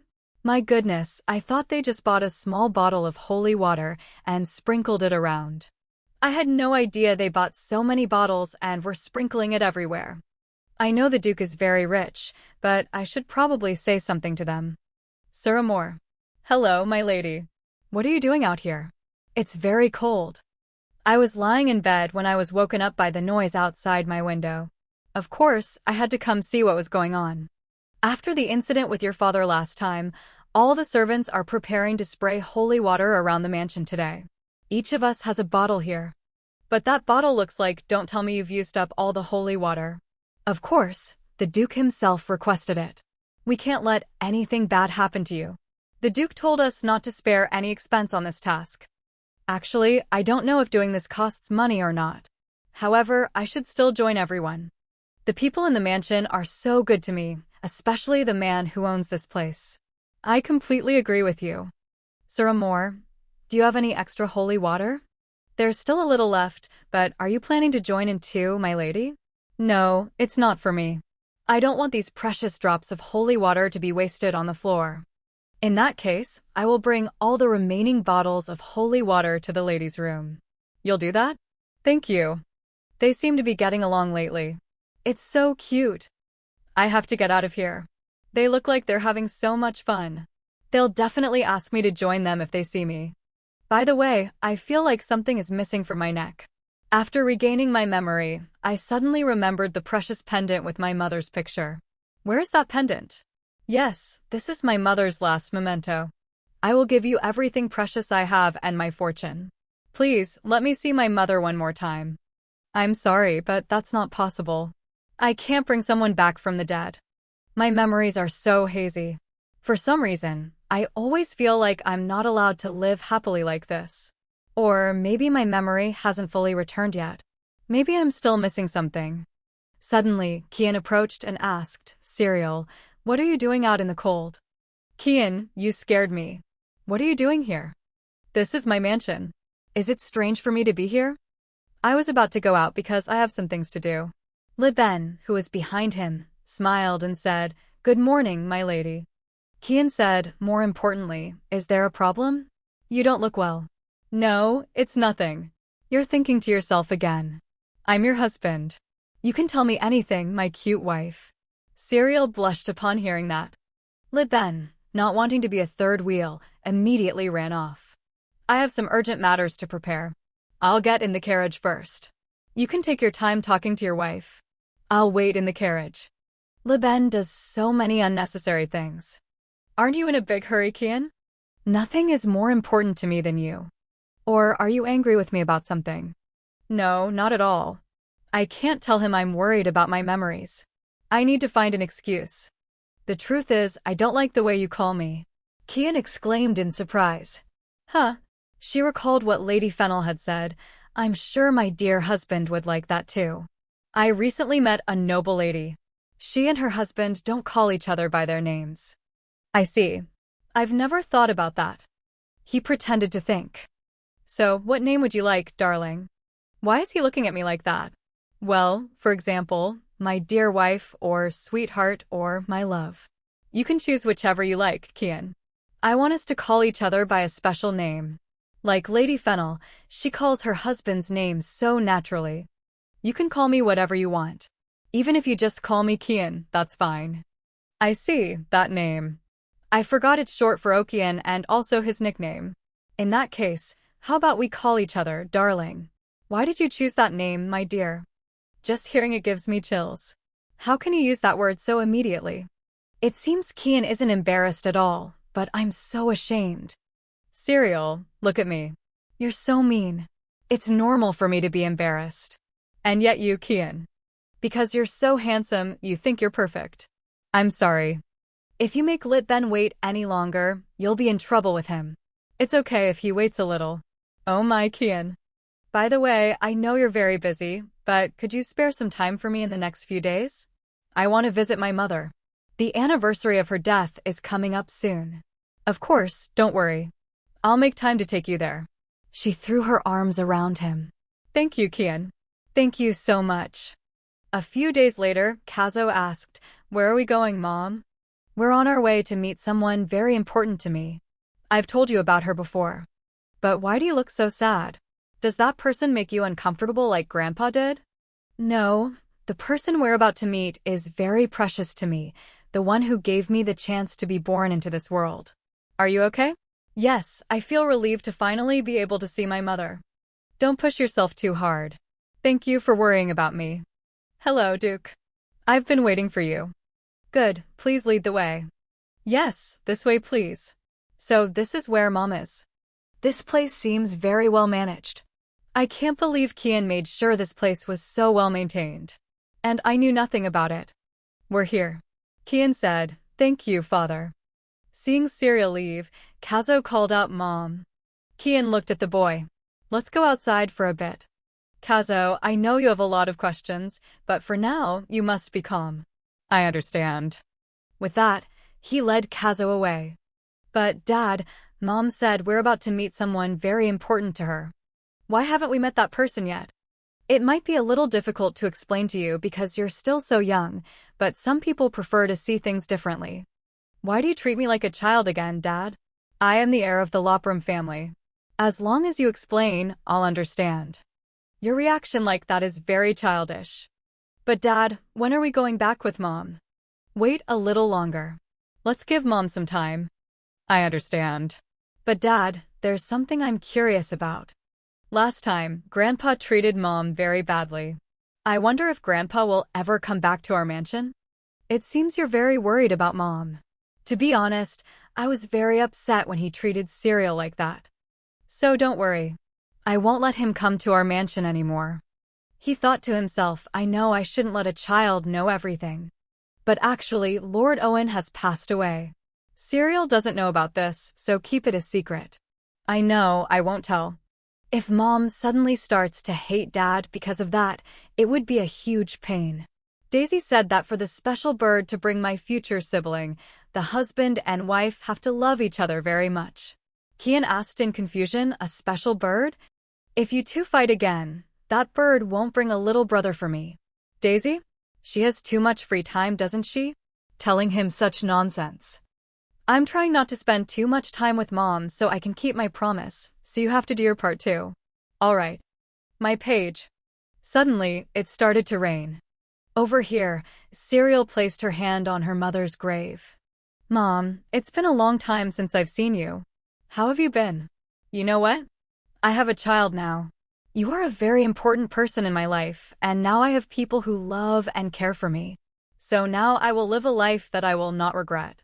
I know you won't hate me for not visiting you. But I'm sorry it took me so long to get here. It's been too long, hasn't it, Mom? Mom, I love you so much. I love you more than anything in the world. Kazo ran up and called, Mom. She turned around in surprise. Kazo. Mom, are you crying? No, it's just the rain, my child. That's why my face is wet. I see. Let's go home, Mom. It's raining too hard. That's right, but before that, look here and pay your respects. Just say that you are my beloved son. But there's no one there. There's someone resting below. She's on a long journey to the stars. Oh, I see. What should I say? Hello, Grandma. I am my mother's beloved son. My name is Kazo, and one day I will become a better duke than my father. It seems my son has very great ambitions. Cover yourself with this cloak. The priest here gave it to me. The rain is getting heavier. You should put it on or you'll get sick. Thank you. Are you feeling better? I came back to find you. I'm so glad we finally had the chance to come here together. I'm sorry for making you wait so long. From now on, I promise to always make her smile brighter than anyone else. So don't worry and rest in peace. Every time you come here, do you talk to my mother like that? It's so cute. Mom, look at me. This is my little boy. And this is the husband I love the most. Today we came to bow to you, Mom. I am living a very happy life. Every day I smile and feel loved. So don't worry about me. Please rest in peace. Your beloved Elle will definitely visit you more often. That night, it's so cold and rainy today. I should rest early. Serial lay down on the bed. I'm so tired. After she fell asleep, she fell into a dream. I can't see anything. Everything is so blurry. Where am I? She pinched her cheek. It doesn't hurt at all. So I'm dreaming? Huh? What's that sound? It's Mom's pendant. Don't take it away. Huh, that person? It's me. Are you willing to pay the price? Yes, this is my mother's last memento. I will give you all the money and property I have. Please let me see my mother one more time. I'm sorry, but that is impossible. She's dead. There's nothing more I can do. But I can help you turn back time. Let's go back 10 years. If I can't see my mother again, it's meaningless. A life without my mother is meaningless. Liar. Why are you calling me that? I heard rumors that the Winter Witch knows everything, but it seems that's not true. That's because you're intentionally hiding something. Do you want to make a bet with me? Am I the one who knows nothing? Or are you the liar? You definitely won't lose this bet unless you're actually lying. I'll give you a new life without any cost. A new life. Yes, a new life where you are loved by everyone, where you don't have to live in torment and pain. A simple and peaceful life. What do you think? Want to give it a try? I don't know why I have to suffer like this. Who knows? Don't you think you should do it? You might not live with your mother as you wish, but it's surely better than your current life. Perhaps you should try to settle down and enjoy a life full of love. Besides, there's a chance I could let you see your mother for a moment. You can let me see my mother again? Yes, but it also depends on whether I still want to by then. I'm a very fickle person. All right, I'll do it, because I know I wasn't lying. Excellent, so you've officially made a bet with me. If you lied, I will come to claim my prize. I told you I didn't lie. Do you have any proof that I did? Of course. Your memories will help you have a different life without erasing your past one, and you'll have the right to choose. To prove that I know everything and that you can live happily if you forget the past. You just need to live joyfully with the love you receive, and you'll feel like a different person. Did I really make a bet like that? During that period, you have the right to make a choice. You can decide whether you want to continue living happily without remembering anything about your past. Or you will fight to restore your memories and go back to being serial operum. If you still want to live as serial operum, then I win the bet. If I had the chance to live a new life, I would never choose to be serial operum again. Well, it seems you have many regrets about your past life as serial oplam. You want to change that past, and my vision of that is quite clear. Just you wait. I'll show you. I will definitely win this bet. All right. In that case, I'll consider this as collateral for our wager. Just then, Serial woke with a start. What's happening? What do I do now? Once again, I've chosen to live as serial operum. If so, she looked over at Kien. What would she take from me? The next day, Serial was looking for something. It's not here either. Then Daisy came in and said, "My lady, I've finished cleaning your bedroom. Lately, I've noticed you've been visiting the library often." "Yes, I'm looking for this." "What are you looking for?" "I'm looking for something related to the Winter Witch." "If it's about the Winter Witch, why don't you try the library in the basement?" "There's a library in the basement?" "I heard my mother say so. She used to be the former Duchess's personal maid. Because of that, my mother used to observe the former Duke very carefully. She told me she often saw the former Duke go down to the basement at midnight. She always wondered why the Duke went there so often. However, there were rumors of a private library that housed the ducal family's precious heirlooms. Why don't you ask the Duke to take you there? Since it's a private library, I'm pretty sure you can find information that isn't available here." "Thanks, Daisy. I'll go ask Kien right now.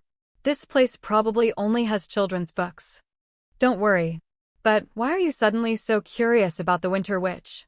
"My lady, don't tell me. What is it? Has Daisy figured it out? Are you trying to prepare for our future little Miss Daisy?" "What are you talking about?" "It's just like when you told Kazo about that special bird. But, my lady, just stay put until I get back. I'm going to see Kien." "Kien must be very busy. Should I talk to him about this?" "Kien, are you in there?" "I don't want to disturb Kien while he's working, but I wonder if I'm overthinking it." "Serial, were you looking for me?" "I came to see you today. I wanted to talk to you for a bit." "Of course. If you don't mind, we can talk outside." "Yes." Ritbin, with his messy hair, said, "Duke, we still have a lot of paperwork to do." Kien picked Serial up and said, "I know. You handle it all." "Kien, what are you doing? Put me down. Let me hold you like this for a little longer." "We're leaving now, bye." "Yes, sir. If it can make the lady happy.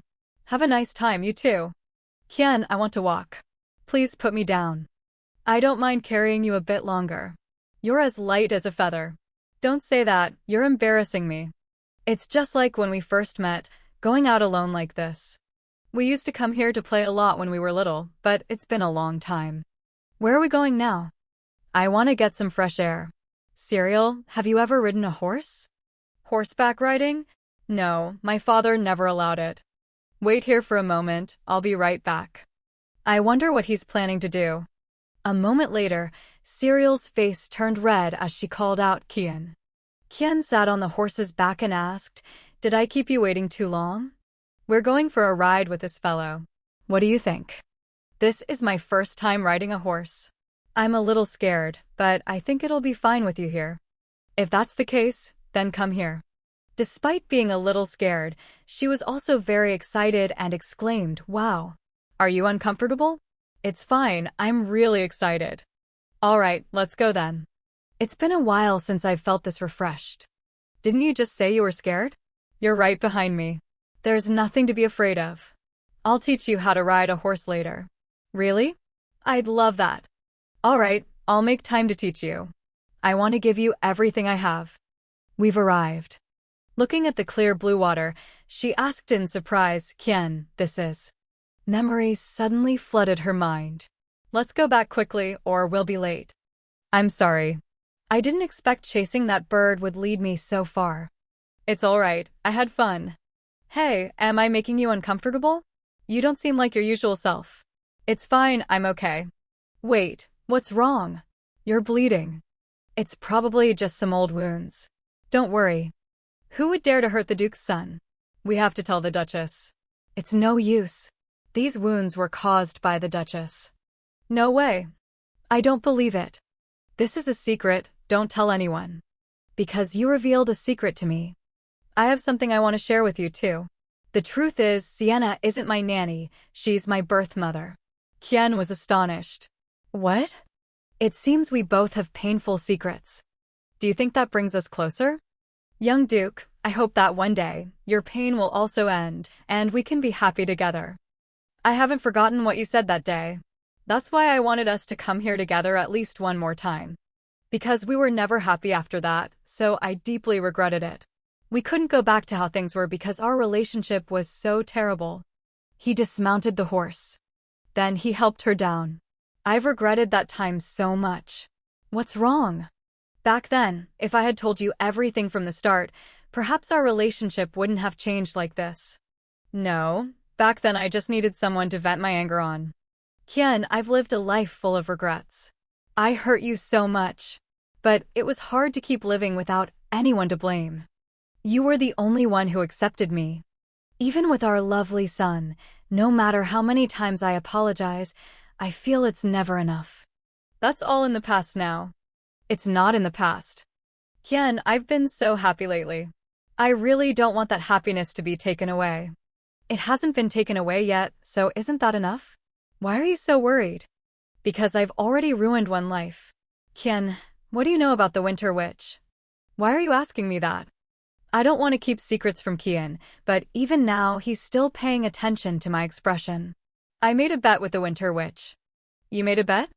Yes, a bet on whether I was lying or not. Kien, have you ever thought of a future where we aren't happy together? I've never thought of such a thing, because I've always wanted to live happily with you. I know of such a future. Kien asked in surprise, how could you? Because I've already lived that life. In the end, we couldn't have a happy ending and it finished with many regrets. In the end, I ruined your life. Seeing him silent, she thought to herself, Kien, say something. I don't know what I'll do if he doesn't believe me. Suddenly, Kien reached out his hand. Then he pulled her into an embrace. Cyril, what about our child in that life? What a relief. I was worried I'd be left behind in this story. I loved you, but I didn't dare to tell you. I didn't believe I deserved happiness back then. When I first met the Winter Witch, I asked her to let me see my mother again. But she told me she could only send me back 10 years into the past. I said I didn't need that. But she said I was lying. I said I wasn't lying, and that's how we ended up making the bet. If I was lying like she said, the Winter Witch would win the bet. Cyril is serial operum. I chose to live a happy life with you and Kazo. To return to the son I only ever hurt, to beg for forgiveness from the husband who was once so patient with me. Trying to undo everything I did wrong. I can't believe I was really lying about not wanting a happy life with you too. Kien, I love you so much.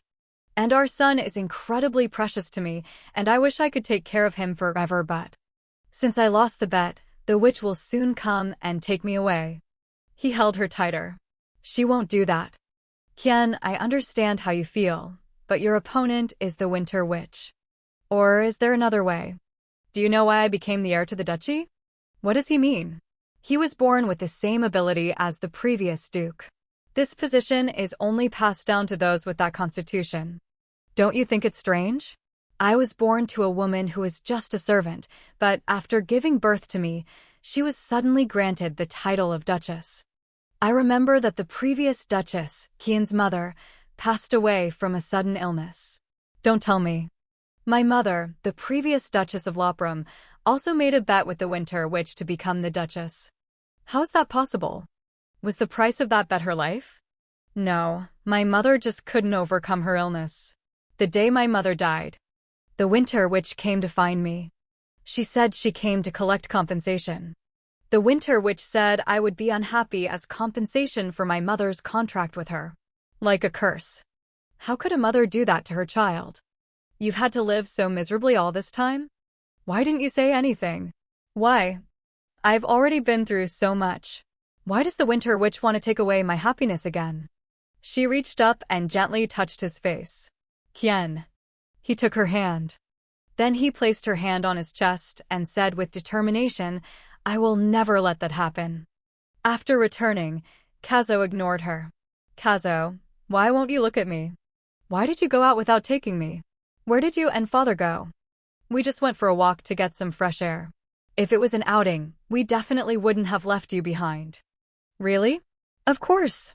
If you don't believe me, you can ask your father. Father, where did you two go? Just as Serial said, we only went for a walk nearby. By the way, isn't it time for you to go to your lessons? Don't be mad that we didn't take you with us. We were only out for a moment. Even so, father spends every night with you, not letting you sleep with me. I didn't visit you in father's room because I was waiting for the special bird to appear. But what you two did was too much. Special bird. I get it. She silently screamed, Daisy. Kien, you explain it to him. Ahem. Mommy, when will the special bird bring me a gift? Daddy promised me. He said the bird would give me a little sibling. And Mommy, you told me you'd give me anything I wanted for my birthday. I was looking forward to it so much. I'm all ready to be a good big brother. Kien promised Kazo that? I see. Wait for me. Kazo, I'll do my best. You'll take care of the special bird, right? You've met it before, haven't you? Of course, I know how to take care of it. And your birthday is coming up soon. What kind of dessert do you like? Dessert? Can you make me a really big cake? Of course. I'm thinking about how to decorate the cake for you. But before your birthday, do you want to take a trip to the south with me? Kien immediately said, I'll also make some time to go with you. I think father is too busy, so he probably can't go. Serial smiled and said, That's right, this time it will be just the two of us, Kazo. Kien immediately froze on the spot. He sadly called out Serial. This is your punishment for hiding the special bird from me. Hearing that, he could only stare blankly. The next day, my lady, the Duke has returned. Kien, why is he back so early? Is it because of the trip I mentioned to Kazo yesterday? Do you think I'm that petty? I found this in the basement library. It's a book about the Winter Witch. This book is a bit more detailed than the fairy tale version. I think it will be useful. Thank you, Kien. I'll do my best to find the answer. He kissed her forehead. You can ask for my help whenever you want. I'll do anything for you. You're too close. Daisy is watching us. What's there to be ashamed of? This is normal in a marital relationship. I have work to do. I'm leaving. I'll see you in the evening, Serial. Serial raised her hand to wave at Kien. Then she opened the book to read. Let's see. This is the book about the Winter Witch, right? She likes the taste of coffee. Sometimes she smiles like a child. She does whatever she wants. She is a strange woman, impossible to distinguish between good and evil. This is strange, I've never heard these things before. It seems this book belongs to a member of a family that had a close relationship with the witch. Could it be that this book is only about her preferences? Here it is. She often felt tired of the unchanging fate of life. Therefore, she often satisfied the desires of those who wished for more than what life offered them. Even knowing their fate would surely lead to ruin, she only focused on her own interests. That was the only game an immortal being like her cared about. It seems it's not hard to know where the Winter Witch is. I've heard many rumors about her whereabouts. However, meeting her is much more difficult. She only appears when she's interested in someone and wants to talk to them.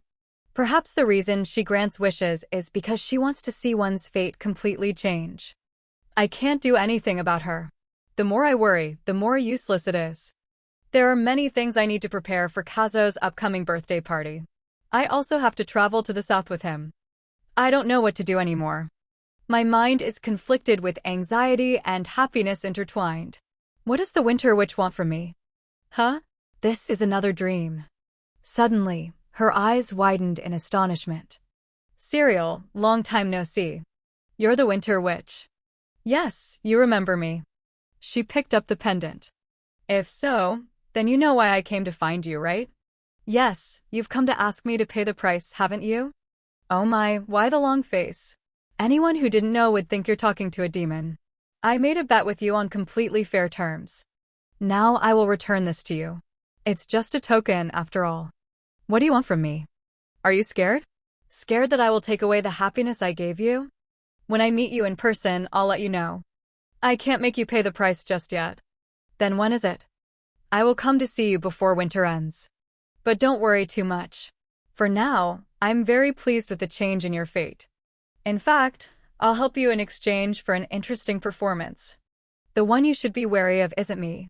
Even I can't predict where your fate will lead. At this, Serial sighed.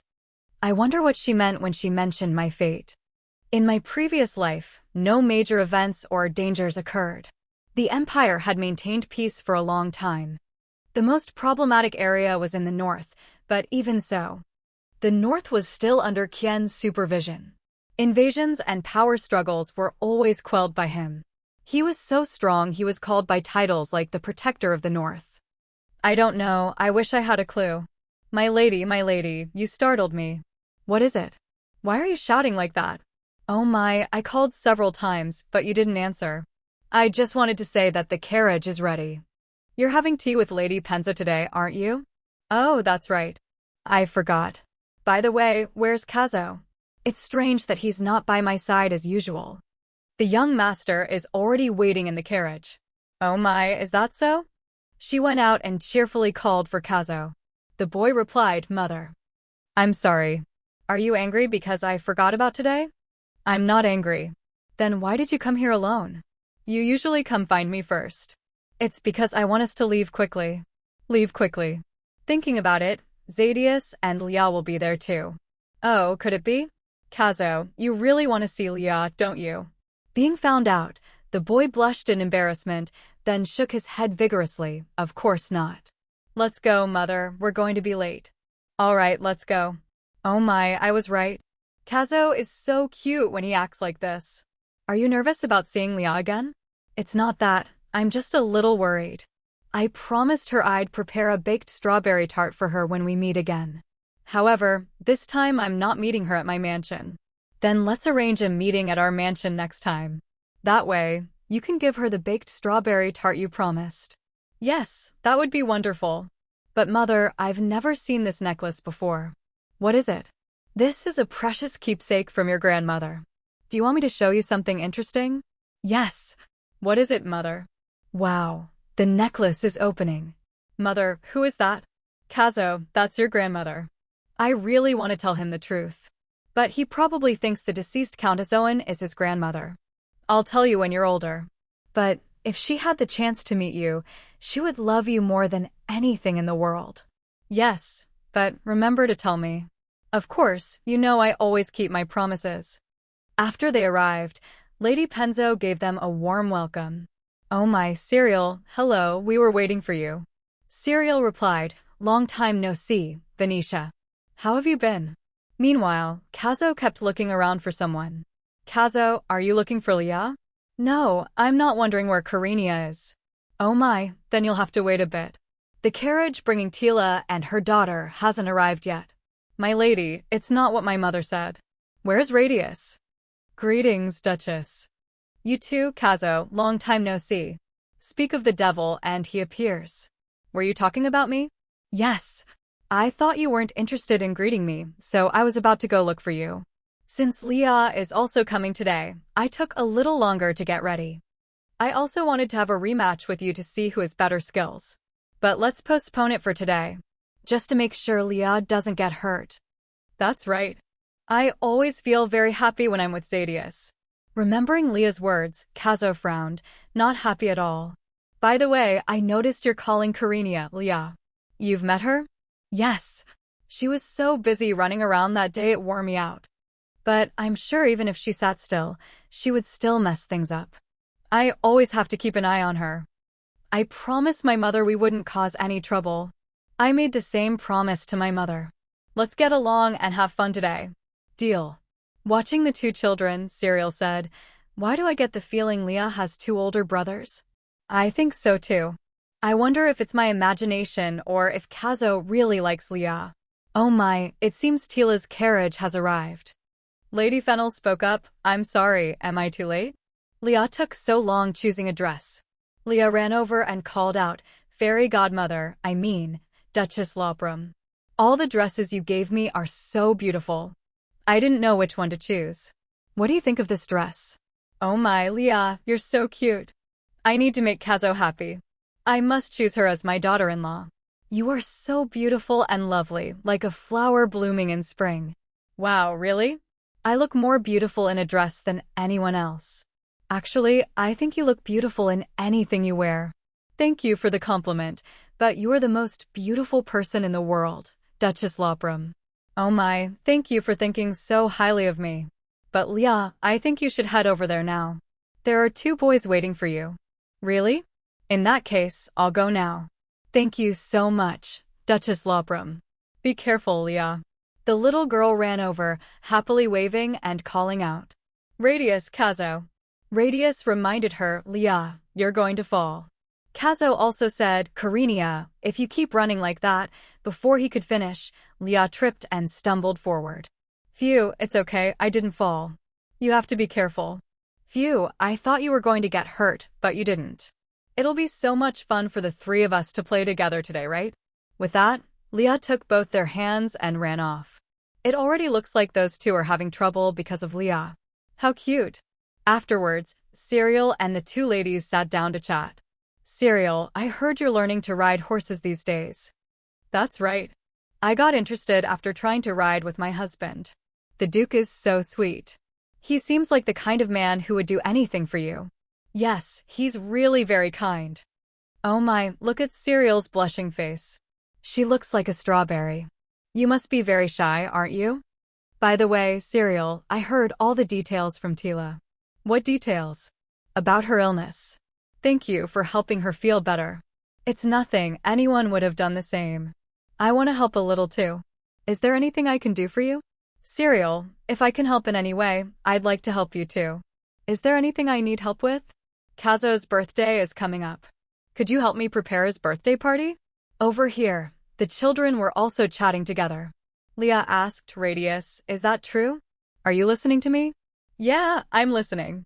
Kazo thought to himself, it's obvious he's lying. He's just answering to be polite. He remembered what Zadius had said earlier. "Since Leah is also coming today, I took a little longer to get ready. Just to make sure Leah doesn't get hurt." He thought, I shouldn't be bothered by that. Leah asked, "You know, that's why I wore this dress today. When we left the house, it was so cold." "Kazo, you're listening to me too, right?" Kazo replied, "Yes." Suddenly, he stood up and called out, "Karina." "Huh? Is your nickname Leah? Is there something on my face again?" "Oh no, it's fine. I wiped it for you." "Thank you." "Leah is the nickname everyone calls me." Seeing her bright smile, Kazo's heart stirred.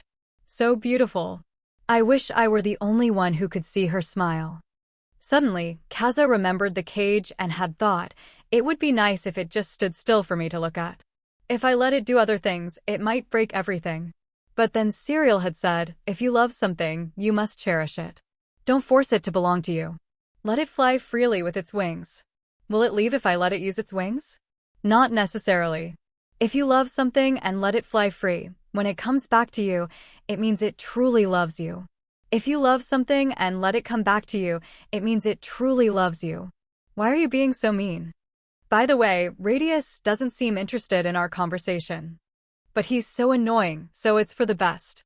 Kazo told Leah to stop complaining and eat some cookies. They're delicious. Little by little, and without letting anyone notice, I want to let her know my feelings. So, what do you two usually do when you play together? We usually start by walking around the garden to see the newly bloomed flowers. Then I enjoy cake and milk with Radius. The flowers are beautiful and the cake is delicious, so I really like visiting Radius's house. Oh, last time I even got to pet some horses. Kazo turned to Radius and asked, Radius, why aren't you saying any mean things today? Today, I just want to look at Leah, because she's very cute. Look, I love eating strawberry cake. I want a really big strawberry cake at my birthday party. Just like the pie I ate at the Duke's house. It was delicious. Radius, your birthday is in the summer, right?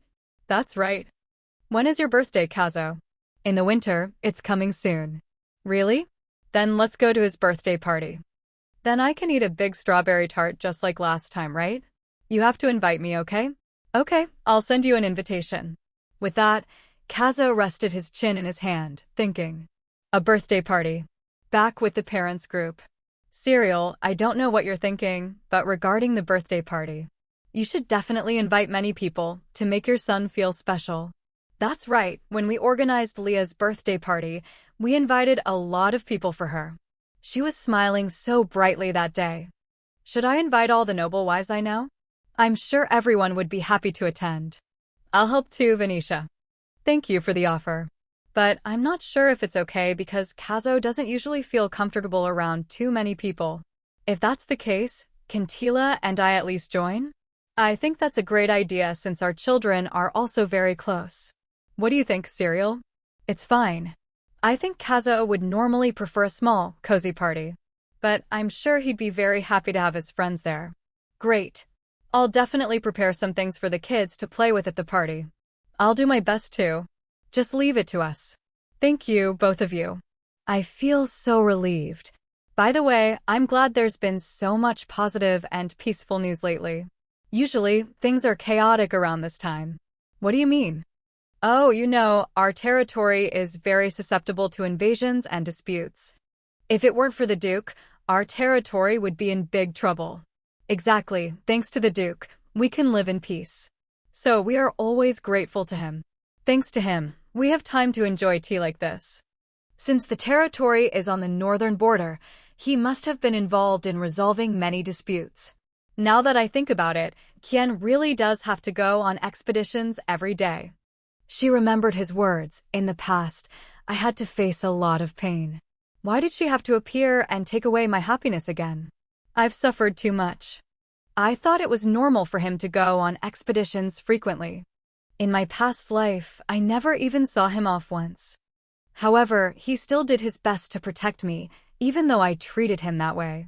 Now, I want to know what I can do to protect him.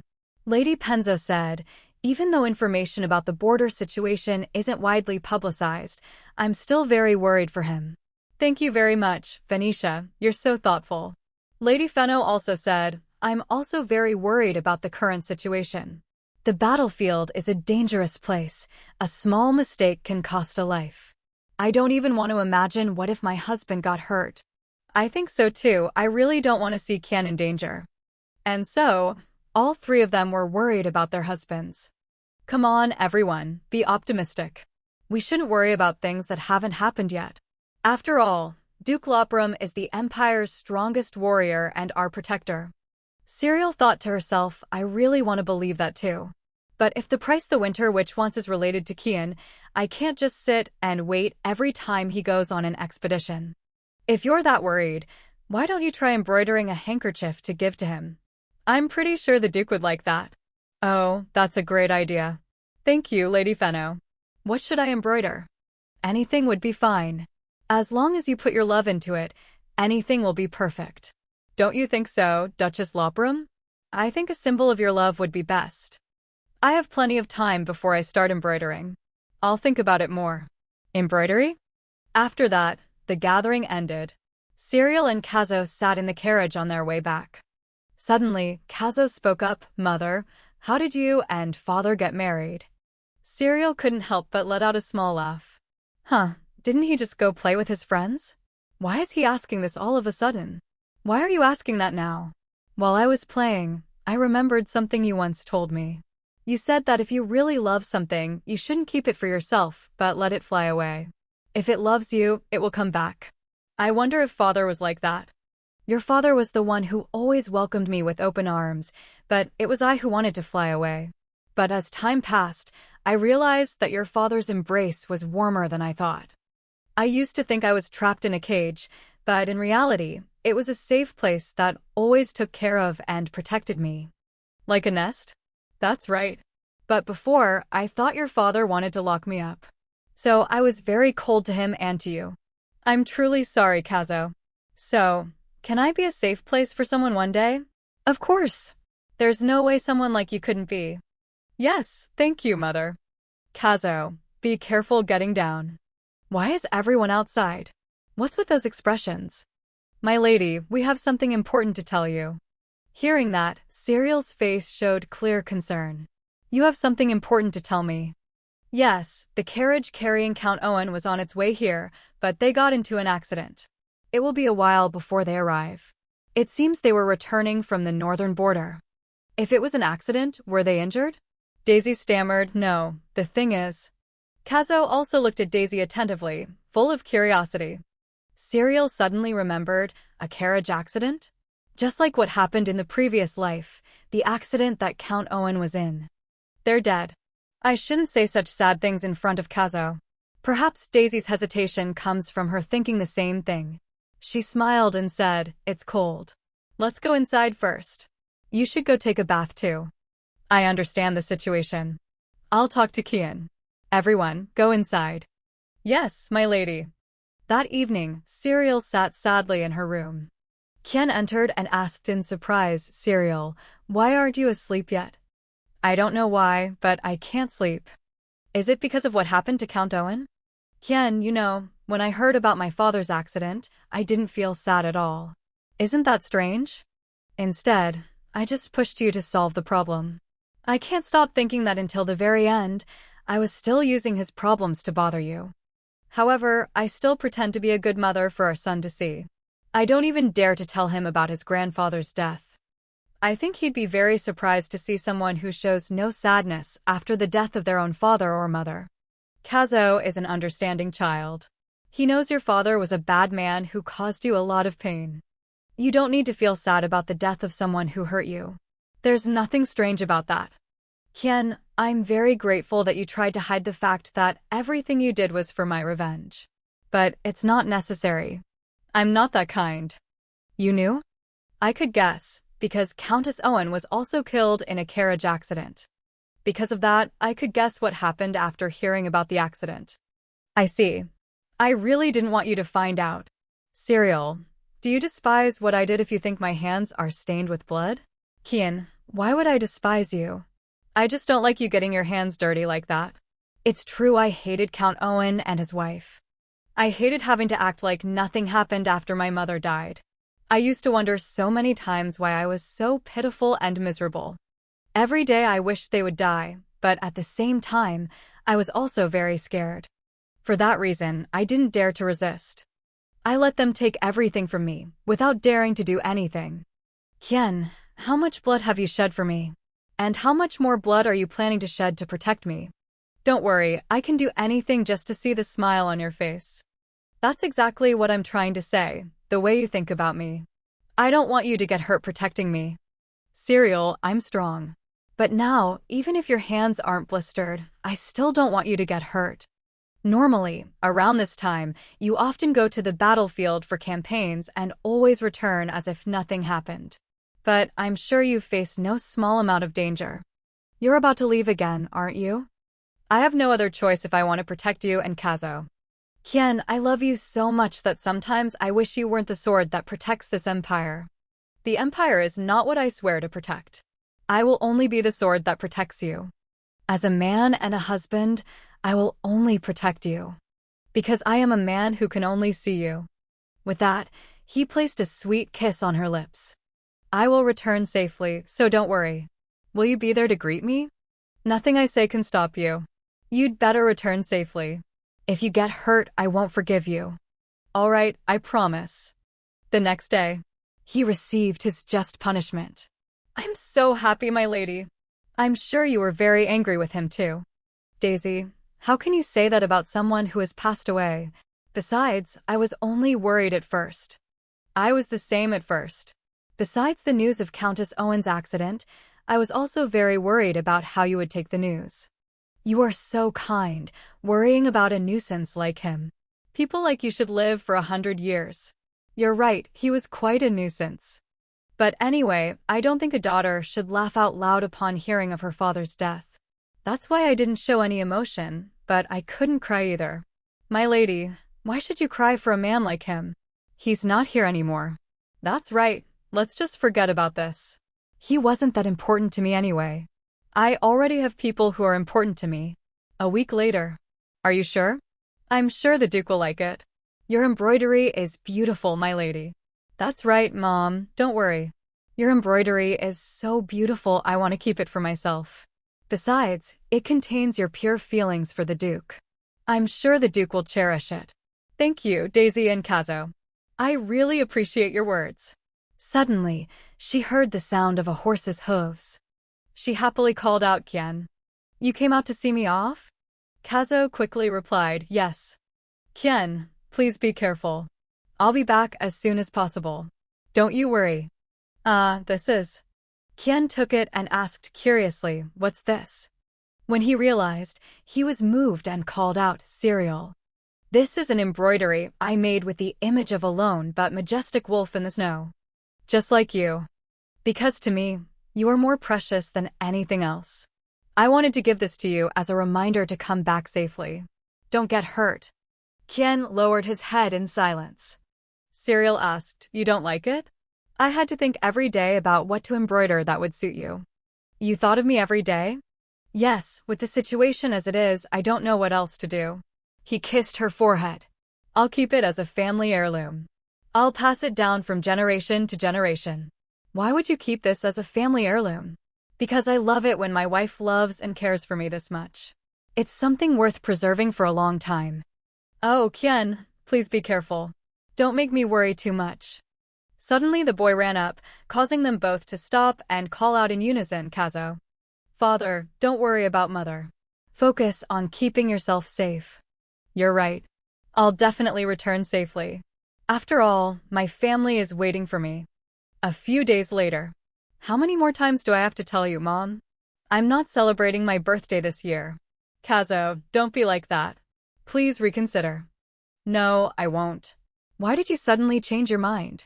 You were so excited about the birthday cake before. I want to celebrate my birthday too, but I want both Mom and Dad to be here to celebrate with me. But Dad isn't home right now.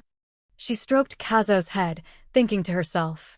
Sometimes I'm surprised by how deeply he thinks. Kazo, I understand how you feel, but I'm also sure Dad hopes you'll have a happy birthday party, surrounded by people who love you. I know, but Dad is having a hard time right now, so I don't want to have a party during this time. I can't force him to have a birthday party just because of my own desires. Kazo, if you've decided, then there's nothing I can do. Well then, is there anything you want to do on your birthday? I'll take you wherever you want to go. No, I don't want to. It's fine not to have a birthday party, but we should at least celebrate your birthday. When Dad comes back, he might be very disappointed if he finds out you didn't do anything special on your birthday. Well then, can we invite Radius and... Cereal pretended to ask. And can we invite Leah, Mom? Kazo is calling her by her nickname. It seems they're getting quite close. Of course we can. Even if we can't have a big party, I'll still make sure to prepare a wonderful birthday cake for you. Do you want to go send out the invitations with me? Yes. And for the birthday cake, please put a lot of strawberries on it. After that, the servants of the mansion were extremely busy. Daisy said those flowers are only for decorating the entrance. The portrait frame is tilted. Remember that today, the main character is the young master. We can't afford to make any mistakes. Cereal came over and praised, the mansion looks beautiful, Daisy. How's the cake? They are preparing it with the utmost care. It's almost done. What about Kazo? Is he still sleeping? The young master must be very excited about the party. He woke up very early this morning. I think he said he was going to look for you, my lady. But since you're here, you probably haven't seen him yet. Then, could you go find him for me? I have something to talk to him about. Yes, I understand, my lady. Now I'm going to congratulate him. It was really hard to prepare this gift. I've always tried to understand Kazo better, from his shy glances to his bright smile when facing me. So much has happened in just 1 year. Just then, Kazo came over and called Mother. Kazo, happy birthday. Everyone else is going to congratulate me later. Why are you congratulating me now? Because I want to be the first one to wish you a happy birthday. Is everyone done preparing the party yet? Yes, it's almost done. So, go change your clothes before the guests arrive. Change clothes? I was planning to wear this outfit for the party. I really like your outfit, but since today is your birthday, I've prepared a very special outfit. A special outfit that you prepared just for me? I want to wear it right now. Daisy, I'll leave it to you. Yes, my lady. Then Daisy exclaimed, "Oh my, you look so cool, young master. The outfit the lady prepared suits you so well, young master. And it's also perfect for today's event. Oh my, so handsome. I'm sure you'll be the star of the party today, young master. You look so adorable. My lady, the young master is ready." Kazo, don't hide behind Daisy. Let me see. Kazo said unhappily, Mother. What were you thinking? Thought I would wear an outfit like this. Kazo, I'm sorry. Mom, are you really apologizing to me? Your expression is very suspicious. Of course. But the outfit I prepared for you today also matches the one I'm wearing. Since today is your birthday, you'll wear it, and also because I prepared it as a special gift for you. Next time, I'll prepare an outfit that looks better on you. But thank you for wearing this outfit even though you don't like it. It's okay, but don't do it again. My lady, the guest's carriage has arrived. Hello, Venetia. You too, Lady Fennel. Cereal, thank you for inviting us. Thank you for inviting us as well, Duchess Lopperum. Thank you for inviting us. Hello, Duchess. Please, everyone, come in. Today, I've prepared many delicious dishes for you too. In return, please have a lot of fun with Kazo. Yes. Yes, I'll be careful not to cause trouble like last time. Leah called out Kazo, then suddenly ran and hugged him. Happy birthday. Kazo blushed and said, You startled me by doing that all of a sudden. Why? We're friends. What's so strange about hugging? All right, but step back a little. Why? I'm just so happy to be here to celebrate your birthday. Zadius walked over and said, Leah, you really haven't changed at all. Here, a gift for you, Kazo. A gift? I brought a gift for you too. But I think I left it in the carriage. Don't worry, later when our mothers are gathering the gifts for Kazo, they'll surely find yours in the carriage. I don't want that. I want to give my gift to Kazo myself, just like you. You're so cute, Leah. Hey Zadius, what's in your gift? Part of the fun is finding out yourself. Open it later. I picked it out for you myself. Kazo handed it to a servant. Take the gifts to my room. I won't forgive you if it's a weird gift. Won't forgive me? If we fight again, remember that our mothers will be sad. I don't want to get into any more trouble. You're really the worst. By the way, Kazo, there's something I'm very curious about. What's with the weird outfit you're wearing? Kazo blushed with embarrassment. This is... Suddenly, Leah spoke up. Wait, I think I know. Are those angel wings? They're so beautiful. They suit you so well. I didn't know you liked things like this. If I had known, I would have given you an outfit with angel wings. Radius, you're so... Don't tell me you're thinking of fighting here. Kazo said, come here. Leah quickly said, wait for me. Over here, Lady Penzo said, the kids are so cute today. Luckily, I brought the projection orb for this special occasion. They just met, and they're already bickering. I wonder if it's going to be okay. The party has just begun. I know. I hope Leah doesn't make Kazo feel uncomfortable. It's fine, they're just kids. I'm sure they'll have a very fun party. Then the party officially began, and the servants shouted in unison. Young Master Kazo, happy birthday. Leah also wished Kazo a happy birthday. Happy birthday. Kazo just stared silently at the cake. Kazo, everyone is congratulating you. Why don't you respond? The boy hesitated. Then he pursed his lips and said, Thank you all very much for congratulating me, even though there were times I didn't behave well. From now on, I will try harder. When did the young master become so mature? Young master, we will also work hard for you. Kazo bowed. Thank you all for coming here and celebrating my birthday. Oh my, he's so grown up. I can't believe he's a year younger than Leah. You two as well, Radius and Karinia. Thank you for coming. Of course, we had to come to celebrate your birthday. By the way, that strawberry cake looks delicious. You like strawberries too, Kazo? Leah, be polite, dear. Kazo thought to himself, actually, I like this more. But since Leah really likes strawberries, he replied, yes, I love strawberries. Wow, Kazo and I have so much in common. I like strawberries too. Is that so? Today, I've prepared a lot of baked strawberry tarts, so please eat well and enjoy my birthday party. About that, I was thinking, could Kazo? Do you like Leah? Then this is a bit troublesome.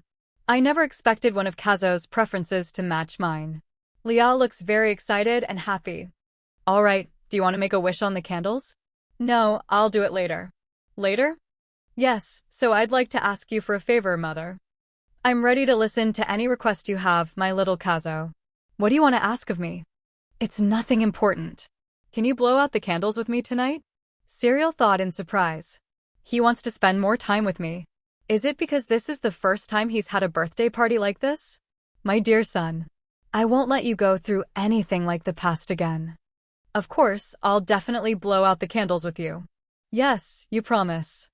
She told everyone, Kazo will blow out his candles later. Everyone, get ready for dinner. Thank you all for coming to celebrate Kazo's birthday. Please eat and enjoy yourselves. Zadius cheerfully said the steak looks delicious. Wow, Mom, I want to eat right now. Kazo looked at Leah with a flushed face. You've prepared a wonderful dinner. The dessert is delicious too. I can't help but laugh because our kids are so cute at a party like this. You're right. Do you want to see the footage I recorded? I recorded them as they started eating. The images showed the children eating with great appetite, especially Leah. Lady Fino burst out laughing. Look at how neatly the two boys are eating. Even though they are a year younger than Leah, Leah is the only one acting like a child. Don't worry, Tila. Even though Leah has food around her mouth, she still maintains her manners. Though she's still a child, she's also very well behaved. Also, it's clear that Kazo and Zadius don't want to lose to each other in anything. So I'm pretty sure they were very careful while eating. Don't you think so, Serial? That's right. They really love the feeling of winning. They're like friends and rivals at the same time. That makes me a little jealous. The children show their adorable sides to each other. I wish Kazo would show me those sides too. You're a bit regretful too, aren't you? Today, your son looks much cuter and more adorable than usual. That's why I prepared a projection orb for you.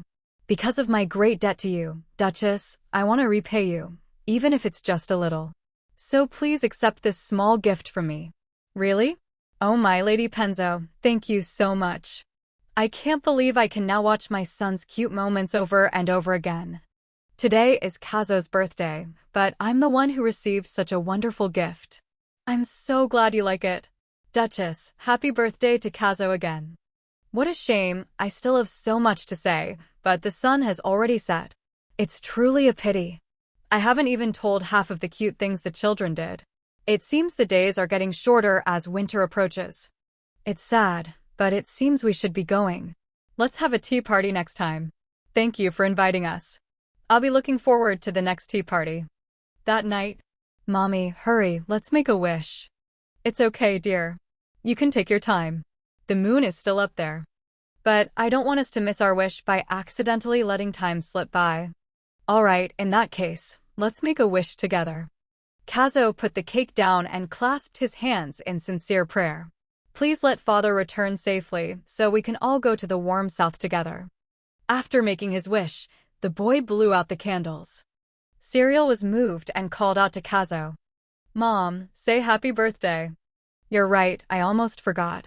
I love you, happy birthday, my son. The scene shifts to the Duke. He asked Amor, any movements from the neighboring countries? It seems they're not making any moves, probably because they know they have no advantage in invading the Empire. In that case, it means that this time there's a unilateral force trying to invade us. Yes, it's very likely a force with a negative relationship with you. That must be why they're pushing this attack so hard. People still see me as a traitor just because I'm the child of an imperial citizen and a foreigner. The blood that flows in my veins, from a country focused only on plunder and slaughtering the innocent, it's truly overwhelming. Besides that blood, all I ever received from my mother was abuse. I don't even know anything about the customs or history of that foreign bloodline. But I still retain vivid memories of the abuse I endured as a child. Just because I was born and raised in this empire, I don't understand why they try to kill me like this. What exactly do they want from me? I just want to protect my family and the empire. After staring intently at the embroidered handkerchief, Kien called for more. Yes, sir. Don't drag this out any longer. We don't need to be gentle anymore. If they still want to try to invade, execute one of them immediately as an example. Don't let them return alive. If they're willing to risk their lives to end me, then they'd better be prepared to pay the price. A new day at the ducal mansion. Seeing cereal stretch, Daisy asked. My lady, are you tired? I go to bed early every night, but my body feels strangely tired. Maybe it's because I have too much on my mind. By the way, I heard Kazo's new tutor is coming today, right? Yes, the young master's old tutor is going to the south for the winter. But the replacement has already arrived. I see.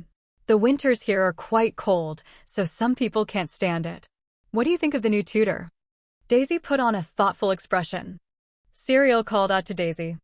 She seems very gentle, but there's something a little strange about her. But just pretend you didn't hear anything. Most of the other servants are very happy to have such a pleasant person here. Daisy, I trust you more than anyone else here. So if something's not right, don't hide it and tell me. My lady, I'm very grateful for your words. However, it's just my feeling. I don't have any proof. If it's just a hunch, then for now, can you help me keep an eye on Kazo's new tutor? Yes, I understand. I'll be going now. You said you were tired today, so you should go to bed early. Thank you, Daisy. It's a long way from bedtime, but why do I feel so tired? Soon, Cereal closed her eyes and drifted off. In the dream, a familiar voice called out, Elle, wake up, Elle. Who is it? A voice, it feels like I've wanted to hear this voice for a very long time. Long time no see, my child. I'm happy you're still well. Mom, is it really you? Yes, my beloved Elle. Mom, how have you been? I'm so late in coming to see you. I'm fine, I understand what you're going through, Elle. She stammered, but... Her mother said, I'm fine on my own. Can you tell me a little about your life? I feel like you have a lot of worries right now. It's true I can't hide anything from you. I'm really worried about Kien. I'm afraid that the prince and the winter witch want something that could harm him. I also want a little girl who looks just like him. Whenever I see a little girl Kazo's age, I always wonder what it would be like if I had a daughter like that. I wonder if I could give her the unconditional love that you gave me. Even after you left, I could still feel your love in many different ways. She reached out and wiped away her tears. My beloved Elle, don't worry. I'll come see you soon. She called out regretfully, Mother, but she had slowly disappeared. A few days later, Cereal held the pendant, thinking, I wonder what that dream meant. I wish I could see Mom again. My lady, I brought the fruit you requested. I've noticed you've been craving sour things lately. I know, I've been craving strange things lately. Thank you. Come to think of it, I wonder how the new tutor is doing. I heard from the other servants that she's quite close with Kazo. At first, I thought she was very strange too, but it must have been my imagination. Unlike other tutors, she treats Kazo like a child his own age. Is that right for a boy his age? Yes, you see, the young master may be young, but he's still the heir of Duke Loplam. So most of the tutors are very kind to him, yet also very strict. And you mean to say you haven't seen anything strange? That's right, my lady. I apologize for my careless words earlier. It's all right, Daisy. How about we go see what they're doing? Oh, my lady, you want to go too? Yes, I'm wondering how Kazo's studies are going. I think this is the perfect opportunity to see how he's learning, don't you? Of course, my lady. I'll prepare everything so you can visit them comfortably. Thank you, Daisy. After that, Kazo arrived. Mother. Kazo, did you come to visit me after finishing your homework? Yes, Mother. Let me borrow your hand. My hand? Why? He placed a sparkling bracelet on her hand. Here it is. I worked really hard to make it. What do you think? Oh my, are you really giving this to me? Did you make it yourself? That must be why it's so beautiful. I'll always wear it. Thank you. Yes, you'd better remember that. Now I have something to show your father when he returns. Yes, I hope father comes home soon. Kazo, I'm very curious about how you're studying. May I join you in class once? You want to watch me study? I'd love that. I want you to see how well I'm doing and praise me. Later, in the classroom. What about this one, young master? Kazo was very focused. Serial thought to herself, he's studying so seriously. Look at his expression, it's so cute and adorable. They really are very strict with him, and so is his tutor. Or maybe it's because he seems mature for his age. To me, he's still very cute. We'll end our lesson here for today. You did very well, young master. Yes, I'm looking forward to the next lesson. Serial looked forward to it, thinking, the next lesson is with the new tutor. Just then, a girl entered. Hello, Duchess. I am Master Vernon. It's an honor to meet you, Miss Vernon. I've heard you're an excellent teacher, even though you're new. My lady, you're making me blush. The young master is also very intelligent. I enjoy teaching him very much. Look at her earrings. Serial was surprised. Wait a minute, what? I have a very strange feeling. Maybe it's because I'm still worried about what Daisy said about her. Aster exclaimed, why is the young boy so cute today? It left Serial stunned. I'm sorry, Duchess, I was talking about the young master. You don't need to apologize. My son is so cute that you couldn't help but praise him, right? That's right. He's very talented and cute. I hope I can continue to be his tutor even after winter ends. Thank you for praising my son. By the way, Miss Verton, you seem to get cold easily. I've seen your fingers turn red and your hands tremble for a while now. I'm a little worried about it. Oh, I just didn't expect the cold in this region to be so intense. I had been looking for a job for a while, but I suddenly received a letter of recommendation to come here, and I seized the opportunity immediately. I see. Daisy, could you get a coat for Miss Verton? It must be because her clothes are too thin that she feels cold. Please wear this coat to keep warm. Make yourself comfortable here. A moment later, she was dressed more warmly. Thank you, Duchess. I will wear and cherish this coat. Thank you so much. Don't worry, this is my way of expressing my gratitude for you taking such good care of Kazo. All right, young master, are you ready for today's lesson? Serial thought to herself, she seems quite close to Kazo. I guess I don't need to worry too much. Aster returned home in the snow. It's so cold. If the Duchess hadn't given me this coat, I would have frozen to death. Just as she opened the door, a voice asked, "You're back? I didn't know you were coming today." Lady Surdy said, "I was on my way home and decided to stop by. I was the one who recommended you for the job at the ducal house, so it's only natural for me to check if you're causing any inconvenience. Besides, you said this was your first time in this region, right? The Duchess is very thoughtful. She gave me a job and even let me use this house." "Oh, that's right. I saw her at the Duke's office today while teaching the young master. She's very beautiful and considerate. Now I understand why the young Duke is so well behaved. Usually, children would cry and fuss because they don't want to study. Sometimes they even hit me because they don't like my appearance. I was so happy to meet the young master." Remembering that moment, Kazo had asked, "Are you the new tutor?" She replied tremblingly, "Yes, young master." She thought she couldn't make any mistakes. If I give in one more time, the children will just keep bullying me. But Kazo said, "Why are you trembling? Let's start the lesson quickly." He's not yelling. Then let's begin the lesson. All right. But please teach quickly. I want to go see my mother immediately after class.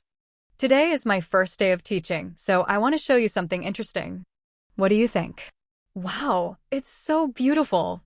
In the Eastern Kingdom, You can see many bracelets like this.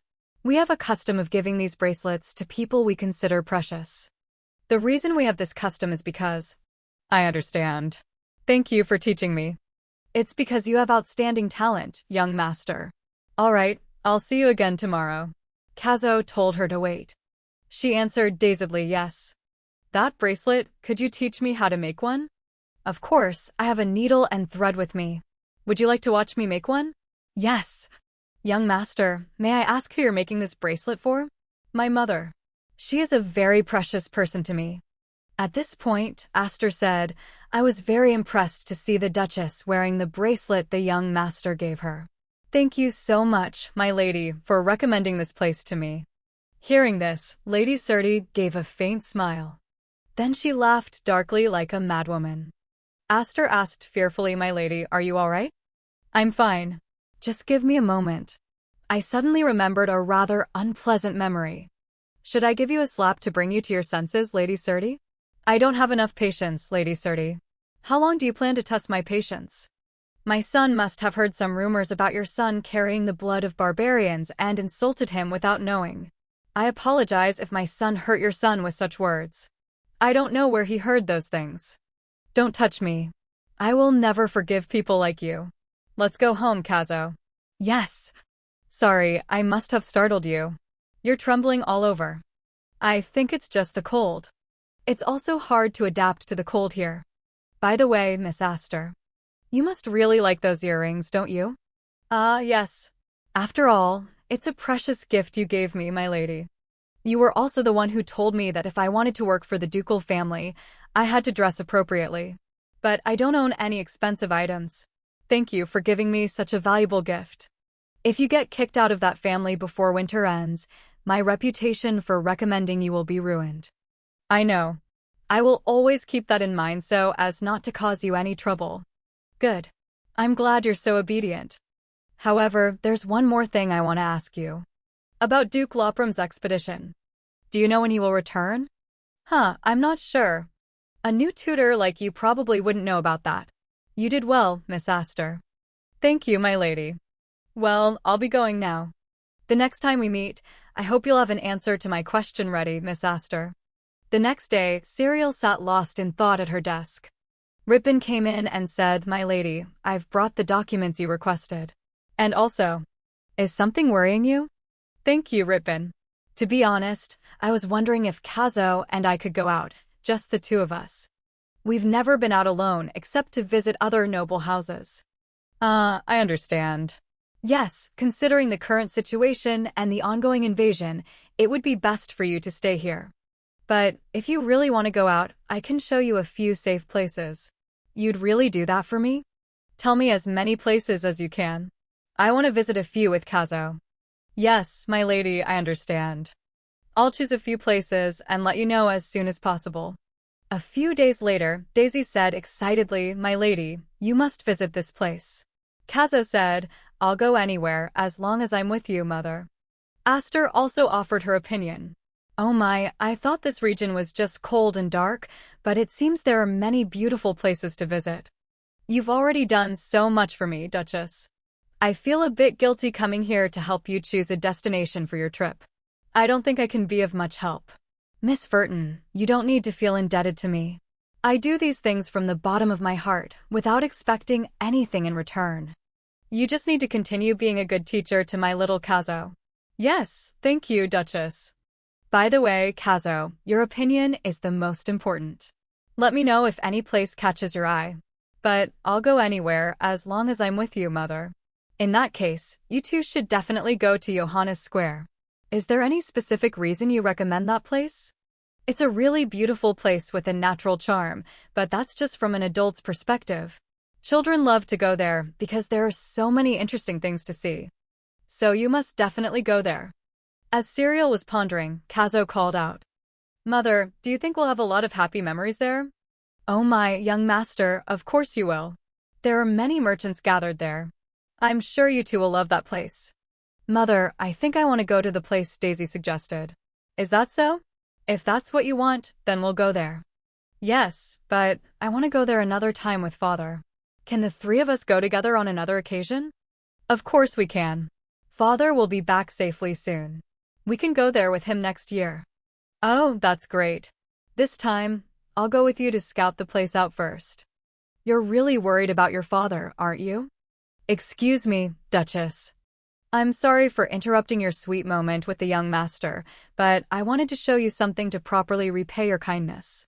Miss Verton, as I've said, I don't help you expecting anything in return. It's only natural for me to help a foreigner like you, who has never experienced the cold of this region. So you don't need to feel indebted to me.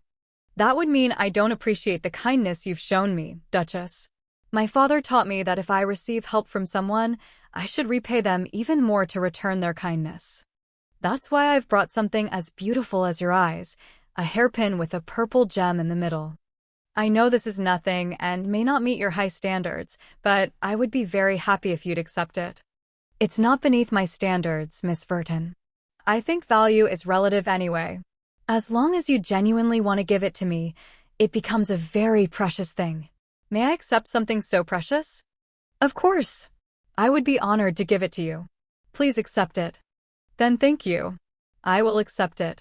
But I won't accept anything else, all right? Yes, Duchess. Thank you. Cereal immediately put it in her hair. Kazo, what do you think? Does it suit me? Everything looks beautiful on you, Mother. You always say the kindest things to me, Kazo. Seeing this, Aster and Daisy smiled happily. On her way back, Aster thought, I'm glad she liked it. Today was a wonderful day. Suddenly, a voice rang out. Did you have fun today? Hello, my lady. I just returned from a meeting with the Duchess. I was just smiling because the Duchess and her son are so wonderful. Wonderful, you really think so? Yes, they're going to Johannes Square in 2 days. I helped them look at various places. They're so warm and friendly. I'm very glad you recommended this place to me, my lady. Thank you so much. Aster froze when the woman said nothing. She spoke up, my lady. Suddenly, someone appeared behind her. Sooty's eyes narrowed with malice. As expected, the person attacked Aster from behind. She immediately fell unconscious. The woman said, You've done enough. Leo, we must carry out the plan quickly. I understand, my lady. When Aster woke up, she was tied to a chair, her head and entire body throbbing with pain. Why am I tied up like this? What's happening? She heard a conversation. I'm sure they'll only be with 3 or 4 guards. There aren't many guards. Most of them went on the expedition with Duke Lopram. This is the right time for us to proceed with our plan. The only thing that worries me is that kid's troublesome ability. I heard he's already managed to control it, hasn't he? Are you worried about a 6-year-old kid? What do you think he and his mother can do besides cry? My lady, calm down. We should arrange things carefully to succeed with this plan. It's just that every time I think of the humiliation I had to endure because of her, I can't stop grinding my teeth. But that doesn't matter. Soon I'll teach her a lesson. I want to see her kneel at my feet and beg for forgiveness as soon as possible. My dearest Leo, listen to me. The Duke isn't here. This is our chance. I saw everything through the earring I gave Miss Aster. This might be our only chance to get back at that woman. Aster's face turned pale as she thought, so that means? She used me to gather information about the Duchess and possibly put her in danger. Oh my, you're awake? The woman approached and ripped the earrings out, making Aster's ears bleed. I guess you don't need these anymore. My lady, have you been deceiving me all this time? Deceiving? How can you say that? I recommended a good job for you, and in return, I received something. We just helped each other. She crushed the earrings under her foot. Miss Aster, I'm truly grateful to you. Thanks to you, I can finally get my revenge on them. What are you planning to do to Duchess Lopram and the young master? We're not letting you see them again, so I guess I can tell you. Sooty nestled into Leo's arms. I need money to start a new life with my lover. I hate the miserable life I have now. So, we'll be asking for a small ransom from the Duke. Meanwhile, Cereal said, I'm worried that Miss Aster is sick. Ever since I received the letter she sent informing me of her illness, I haven't received any further news. I was going to send a doctor to her house as you instructed, my lady, but I couldn't get in touch with her. It must be very difficult for her, working alone in a foreign land. But even if I want to do something for her, there's not much I can do in this situation. How is Kazo? It seems he's also a little sick, isn't he? Yes, but he's getting better. Since the Duke's expedition, the young master has been training very hard. That's probably why he got sick. He should pay attention to activities appropriate for his age. Kazo always tries to act like an adult. It will probably be difficult to go out today. I want to check on his condition. Can you take me to him? Yes, my lady. Over here, Kazo was standing, lost in thought. Serial entered and asked, Kazo, how are you feeling? I'm great, I'm ready. We're going out today, aren't we, mother? You said you'd take me to Johannes Square. Luckily, his fever is gone. Of course, let's go. But you have to promise to tell me if you get a fever again next time. Yes, I will. The scene changes to a bustling, crowded place. I'm selling wonderful products from the southern continent. This would be the perfect gift for your other half. Does anyone want to stock up on dried fruit for the cold winter? Come on over. It's very cheap. Serial held Kazo's hand as they walked and talked. There are so many things to see, no wonder there are so many people. The guards behind them spoke up. My lady, please feel free to walk around and look. We will ensure your safety. Thank you for your hard work. Kazo, remember not to let go of my hand, okay? The boy obediently replied, yes. The boy recalled Daisy's words. Young master, you know, they sell a lot of interesting things at Johannes Square. What do you mean? The Duchess's birthday is coming up. Why don't we buy a gift for her? I'm sure she won't ask for a grand birthday party, and we'll try to let the day pass quietly. But don't you want to give your mother a gift, young master? You do? Then I'll ask the guards to help you slip away for a little while. You can buy as many gifts as you can then. What do you think? That sounds good, but won't that make my mother worry? There will be 4 guards with you. It should be fine if one of them goes with you, right? All right. At that moment, Serial wondered to herself, what's he looking at? Kazo, are you curious about something here? Is it that hat? Do you want to go take a look with me? Yes, I'm very curious. This would really suit Kazo. You would look so cute in that one. When Kazo put on the hat, he stood there stunned. Oh my, Kazo is so cute. I have to create the opportunity Daisy mentioned. Mother, I like the fluffy hat over there, not this one. Then wait here for a moment. I'll go buy it for you. Okay. Kazo told the guard, let's go. Yes, young master. What should I buy for mother? How about a hairpin? Young master, don't go too far. Okay, I know. The guard said worriedly, please slow down. Suddenly, a knife flashed. It was immediately held to the guard's throat. Who are you? Move and I'll kill you. As for Kazo, someone suddenly grabbed him from behind. Immediately, a cloth soaked in drugs was pressed over the boy's mouth. Finally caught you, you arrogant brat. Kazo managed to call out mother once, and then everything went blurry. Meanwhile, Serial was deep in thought. A soft and cute hat. This is it. Kazo will look so adorable in this hat. Kazo, should we buy this hat? But when she turned around, Kazo was gone. She looked around. Where did he go? I can't find Kazo. Is he with any of you? Yes. The young master went with one of us to buy something. He went to buy something? That must be why he insisted on coming here even though he was sick. Times like these really remind me that he's still a child. Then I'll pretend not to notice. In the meantime, should I buy other hats to try on Kazo? I'll leave it to you. All of these are gifts for Kazo. Yes, my lady. When will Kazo be back? A worried expression appeared on her face. It's getting quite late. Why don't you two go check on them for me?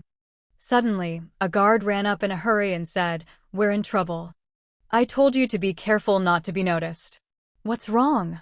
Serial's face paled as she asked, you can't find Kazo? Don't tell me. Report the situation to me immediately. The young master was taken by a mercenary. I tried to stop him, but the others blocked me. What do you think you're doing right now? Go and call the other guards to find him. Tell them to close the square as soon as possible and find Kazo quickly. Save your excuses for later and find my son now. With that, Serial ran off to search. She called out ceaselessly. Kazo. Kazo. I shouldn't have let go of his hand. Why did I allow him to do that? I still don't know what the winter witch will take from me. What if it's Kazo? What should I do? How can I happily welcome Kien back after this? He'll never trust my promises again. Suddenly, she saw a towering fire. She cried out in astonishment, over there. I'm not wrong. That must be a sign from Kazo. I have to go save him right now. Kazo, are you here? Kazo, a mercenary, appeared behind her. She was immediately knocked unconscious. Finally caught you. Later, when Serial woke up, she thought, where am I? But that's not important right now. Where is Kazo? Serdi approached and said ominously, long time no see, Duchess. How have you been? Serial was utterly astonished to see her. You. What is the meaning of this? Let me go. Why should I do that? Serdi stepped on Serial. It seems you still don't understand the situation, do you? Kazo spoke up. Stop. What are you planning to do to my mother? Kazo, just wait a little longer. Mother will protect you. Before she could finish, Serdi stepped on her again. Oh my, you're awake, little Duke. You two really love each other, don't you? Everything is my fault. Please, let my son go. Let your son go? To be honest, kidnapping you doesn't mean anything. The heir to the Lopram family is the one who holds real value to me. Duchess, I'll soon take your son out of your sight. I'm sure you don't mind, do you? Of course I mind. Hearing you say that hurts me so much I could die. Does hearing that make you happy? Don't think that if you scream, your guards will come. They're busy with the mercenaries we paid to keep them occupied. Now, to answer your question, am I happy to see you kneeling at my feet? Yes, quite a bit. But come on, don't be so naive. My revenge can't be this bland. But I must say, I'm truly grateful to Miss Burton. Thanks to that stupid little tutor, I was able to carry out my revenge plan. You know Miss Burton? I heard she caught a cold. Was this also part of your plan?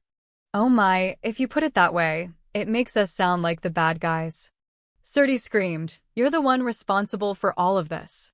The man beside her advised, Elisa, calm down. Dearest Leo, have you dealt with the guards? It was worth paying so much. The mercenaries are keeping her guards very busy. We outnumber their guards, so we won't be easily pushed back. Now, let's get the kid out and run. Serial shouted, wait, what are you going to do with Kazo? I don't think I need to tell you. However, Duchess Lopelam, I hope you live miserably for the rest of your days with your son gone. Leo picked up Kazo. It's time to go. Seeing Kazo call for his mother with tear-filled eyes, she instinctively remembered her own childhood experience. If this is the price for changing my destiny, then there must be a way to change the outcome.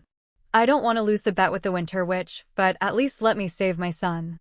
Please, I have to save him. Suddenly, the pendant on her neck emitted a powerful light.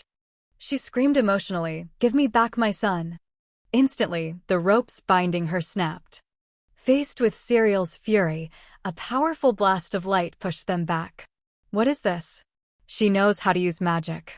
Leo put Kazo down, worried about his lover. Elisa, are you all right? Kazo was also stunned to witness this scene. But he immediately rushed over, calling out, Mother. Kazo, my son, are you hurt anywhere? You must have been so scared. It's all right now. Yes, are you okay, Mother? I don't know what just happened. But I'm fine. Kazo, you have to get out of here. Mother, are you sure you're okay? You're hurt so much. Kazo blamed himself. If I hadn't gone off on my own. He bowed his head and said, this is my fault. The boy's hands were completely red. What are you saying? This isn't your fault, Kazo. I promised to behave as you taught me, but I went off on my own. Now I'm back to being a bad boy, which means you'll hate me, right? Kazo, how could I ever hate you? That's a lie. Kazo took a step back. Then he shouted, everything you say is a lie. Don't come near me. Because I can't protect myself, I can't protect you either. Kazo's flames turned a strange blue color. Instantly, Serdi and Leo were bound by magical ropes. That brat, what do you think you're doing? Stop it. Stop. I will not forgive anyone who dares to harm my mother. I will turn you all to dust. Serial pleaded, Kazo, stop it, please. That's enough. My lady, young master, are you two all right? Just as we thought, we saw the young master's flames from outside. Soldiers, has the support force from the manor arrived? It must have been difficult for you all to hold back the mercenaries for so long. It would have been impossible with just the 4 of us.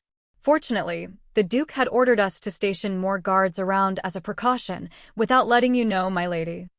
I apologize for not telling you sooner. All the mercenaries have been captured and will be imprisoned in the Duke's underground dungeon.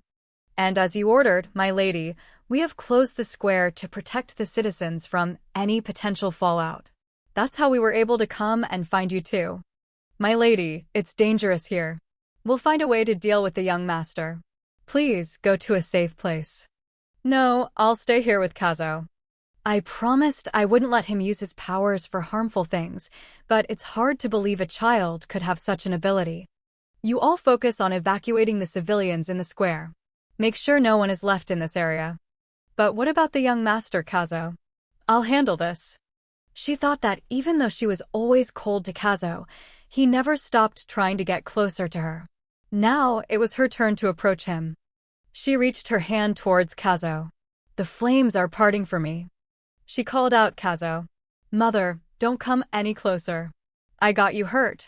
If I make you sad again, you won't love me anymore. That's not true. I know you're a very gentle boy, Kazo. But I can't do anything, I'm useless. She hugged him tightly. That's not true. I know you always try your best, Kazo. I've seen your efforts all this time. You told me not to come near you. But you opened the ring of fire so I wouldn't get hurt, right? You know what, Kazo? No. I want you to live happily, to laugh, and to cry sometimes like a child.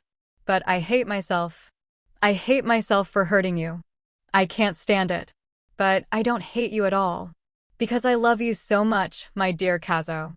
I'm sorry I couldn't protect you. It's okay. It's a shame, but we have to end our trip here. Let's go home. Serial let out a sigh of relief. The flames are gradually disappearing. Thank goodness. My lady, are you all right? I'm fine. Kazo must be exhausted. Let's return to the manor. Take these 2 scorched individuals to the manor and make sure they stay alive. I won't let them off easily. We understand, Duchess. A few days later, Ritbin asked in surprise, My lady, why are you here so late at night?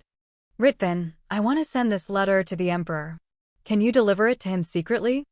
This isn't difficult, but if you're asking me to send it, it means you don't want anyone to know about this, right? That's right. I'm counting on you. A few days later, at the palace. The Emperor was sitting, engrossed in his documents. Then someone entered to report, Your Majesty, a letter. The Emperor raised his hand to stop him. I thought I told you not to let anyone in. It's late. What is so important that you must disturb me? Yes, a letter from Duchess Lopram. I brought it personally because it seems she doesn't want anyone to know she sent this to Your Majesty. Duchess Lopram, it must be news about the Duke on the battlefield. I'll read it right now. You may leave. What could she have written that's marked top secret? After reading it, the Emperor burst out laughing. So it's about this. It seems she's not just a dog constantly chasing after her master, Kien, as I thought.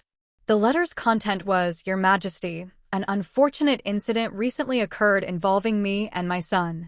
Do you have any information about the dark guild called Lucifer? Unfortunately, I myself have no information about this organization. Therefore, I've decided to ask for your help, Your Majesty. In return, I offer to provide you with information that I think you will find interesting. Regarding this letter, I would be truly grateful if Your Majesty would keep it a secret. I am just a mother trying to protect her child. Thinking back, there has been some chaos on the northern border recently. Perhaps that's why this incident happened to the ducal family. First, I am willing to tell you the information I have, so you understand that I am not begging for your help out of selfishness. I'm quite sure you're curious about the source of this information, but please forgive me as it's not something I can disclose. All I want to say stems from meeting bad people. I think you might ask many questions about the content of this letter, but I have nothing more to add, even if I were summoned to the palace for questioning by your decree. However, I would also like to ask Your Majesty not to hold my husband, the Duke, responsible for any consequences of this letter. The Emperor crumpled the letter. How did she get that secret information? How dare she do something so bold to me? What an interesting family. They love each other so much. It seems my friend's long unrequited love, which I thought would never be reciprocated, has finally borne fruit. In that case, I must do my best for my friend. This empire is currently lacking in talent. So now, if a talented person disappears, it will only make my work heavier. Your Majesty, you summoned me. I have an urgent matter to attend to. Contact the members of the council. I want to hold a meeting before the roots of our enemies creep into our empire. We must crush them from the start. Meanwhile, Serial hoped His Majesty would understand the situation. A few days earlier. My lady, the mercenary group and those involved in the attack have been imprisoned in the underground dungeon as you requested. The 2 ringleaders who were severely burned have completed their treatment, and we have finished our interrogation. Good. Did they provide any information? Probably not. The former Baroness Surti was so terrified that we didn't even need to interrogate her. She confessed everything on her own. I'll tell you everything. Please spare me. We have also located Miss Verton and provided her with treatment. She will be back to work soon. I'm so glad. She has suffered so much after being dragged into this petty revenge scheme. Make sure she gets a good rest for a few days. She deserves it. Yes, my lady. Fortunately, everything ended well and Kazo wasn't seriously injured. My lady, there's an important matter I need to discuss with you. An important matter? It seems this incident was not planned by Lady Sodi. You mean someone else is behind it? Yes, they said it was the Dark Guild Lucifer. We tried to find more information, but it seems those 2 don't know much about that guild. That guild actively approached them and introduced them to the mercenary group. They also promised to help them get revenge and receive money to escape by proposing the plan to kidnap the young master.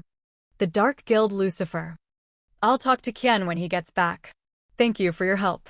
Yes, my lady. Serial pondered. The Dark Guild Lucifer. I can remember things related to them from my past life very clearly.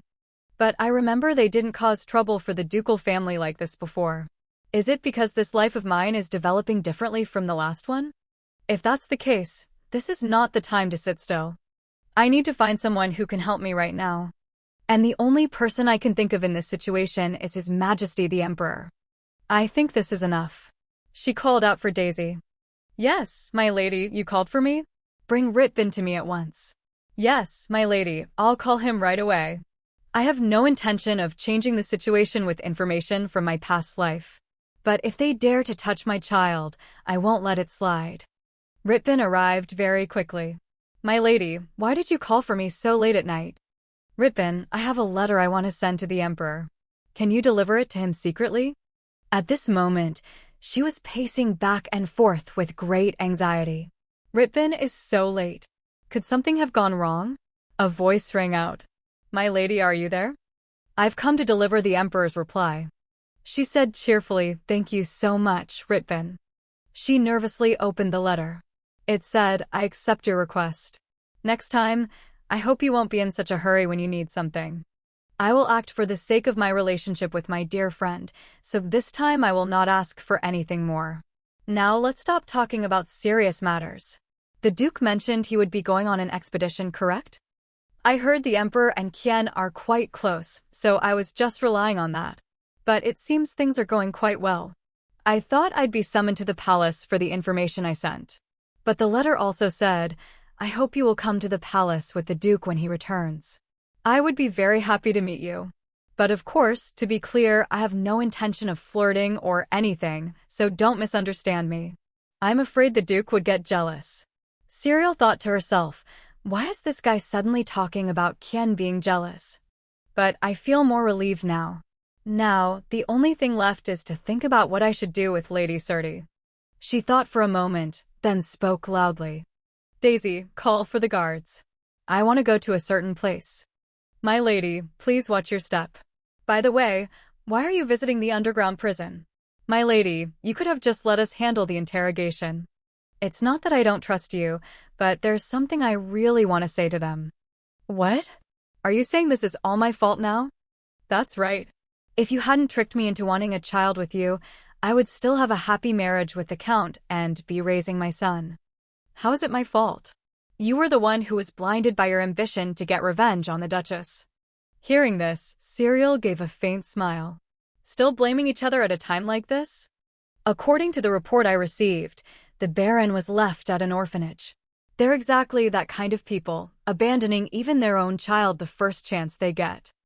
I'll visit the boy later. He's not at fault. People like them don't deserve to be parents. I will never forgive them. They continued to argue nonstop. I should have never trusted someone like you. What? I had no interest in you. You were the one infatuated with me, weren't you? Just then, a voice rang out silence. Serial stood before them and said coldly, "It seems you two still have a lot of energy. Duchess, this is just a misunderstanding. I was deceived by the Dark Guild Lucifer. They seduced me by touching the deepest thoughts in my soul. I let myself be blinded by the desire for revenge. Do you think such excuses will work? I was hoping you would reflect on yourself, but it seems your time here was wasted. You were too busy thinking about how to get out of here without admitting your guilt. That's not it, I truly regret it." Leo scoffed. How pathetic. As for me, I was simply deceived by her. While I was struggling after being stripped of my knighthood with nowhere to go, she forced me to join hands with her, saying it was a profitable venture. Leo, are you done talking? Besides, I didn't directly harm the young master. Are you ignoring me now? Duchess, at least spare my life. Serial said grimly, "Oh, is that so? Surely you don't believe his words, do you? Merciful Duchess Lopram, please spare me just this once. I have nowhere to go and no strength to do anything. What harm could I possibly cause?" That's enough. Your words are making me uncomfortable, so don't say another word. You feel no remorse and only blame each other. You don't deserve mercy. You both will pay dearly for trying to rob me of my happiness. Duchess, what do you mean? Did I hear you wrong? This is so unfair. I didn't do anything wrong. You two should have only targeted me. If you hadn't laid a finger on my son, I wouldn't have made you suffer like this. I have nothing more to say. Deal with them. Yes, my lady. They screamed for mercy. Duchess Lopram, please spare me. Meanwhile, Kazo was being examined by a doctor. Serial asked, "How is he today? Has his fever gone down?" "Yes, the young master's fever hasn't broken yet. It's been 3 weeks. Have you still not found a way to treat it? The young master's power is too much for his age. That's why his recovery is slow. Right now, all we can do is soothe his body to reduce the fever." She thought, he's still so hot. I can't do anything but watch over him.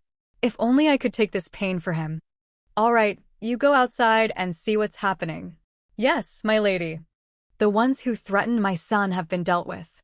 I even asked the Emperor to help destroy the force behind them. But if he doesn't wake up, none of it matters. What should I do, my beloved son? Suddenly, Kazo opened his eyes and called out, "Mother, Mom, Mom." Tears rolled down his cheeks. "Mother, it hurts so much." "My dear Kazo, you must be in a lot of pain, aren't you? Let me bring you some water. Can you drink?" "No, just hold me." "My dear Kazo, you must get well soon." Suddenly, a voice spoke up. "Oh my, he looks to be in great pain." Serial called out in shock. "You? Long time no see, Serial. Shall I help you? Why are you here?" "Don't worry. First, can you leave the boy to me for a moment?" "My son?" "No, I won't let you take him anywhere. I'm not asking to take the boy as payment. He's in a lot of pain, isn't he?" She looked at her son with anguish and called out Kazo. Then she turned back to the Winter Witch and asked, "Can you make him better?" She touched Kazo's forehead. "Of course. The boy must have been in so much pain all this time. It's understandable since he unleashed such tremendous power with just his small body." A moment later, Kazo seemed to relax. Serial thought, Kazo's expression looks much more peaceful. "Kazo, are you okay?" The boy replied, "Yes, Mother, I'm so sleepy. I'm right here beside you. Sleep well." "Yes. Thank you for treating him." "No need to thank me. Just consider it a reward for amusing me." She held out a black pendant. "Watching your fate has been a delight. Isn't it wonderful how even a small object can change everything?" She crushed it to pieces, and instantly, images of her conversation with Aster appeared. "Of course, it's an honor. Please accept it." "Then I'll happily accept it, but I won't take anything else." You understand, right? I heard my father cast a protection spell on it before I began my long journey. You probably won't be in any danger, but just consider it a good luck charm. That hairpin, you've been watching me all this time. Of course, I find you quite interesting. You're striving to live and resist your fate, aren't you? Oh my, look at this. I didn't come here to talk about that. Serial, you lost the bet. As promised, I'm here today to collect my price. What price do you want me to pay? She thought, if the witch wants to take my loved ones, I'll protect them even if I have to put myself in danger. The Winter Witch said, I want a soul that never existed, as dictated by fate. The child in your womb, I'll take it as payment. She asked in shock, a child? Now I understand why I've been so tired and craving sour things lately. A fair exchange, don't you think? Your original fate didn't include this child anyway. Even if the baby is gone, it won't affect your current life. Serial thought, a creation of Kien and me is growing inside my body. Kien would be so happy to know this, but... You said it didn't exist initially, but this baby is a precious life I've been blessed with. I'm sorry, I can't give you my child instead. Can you take something else?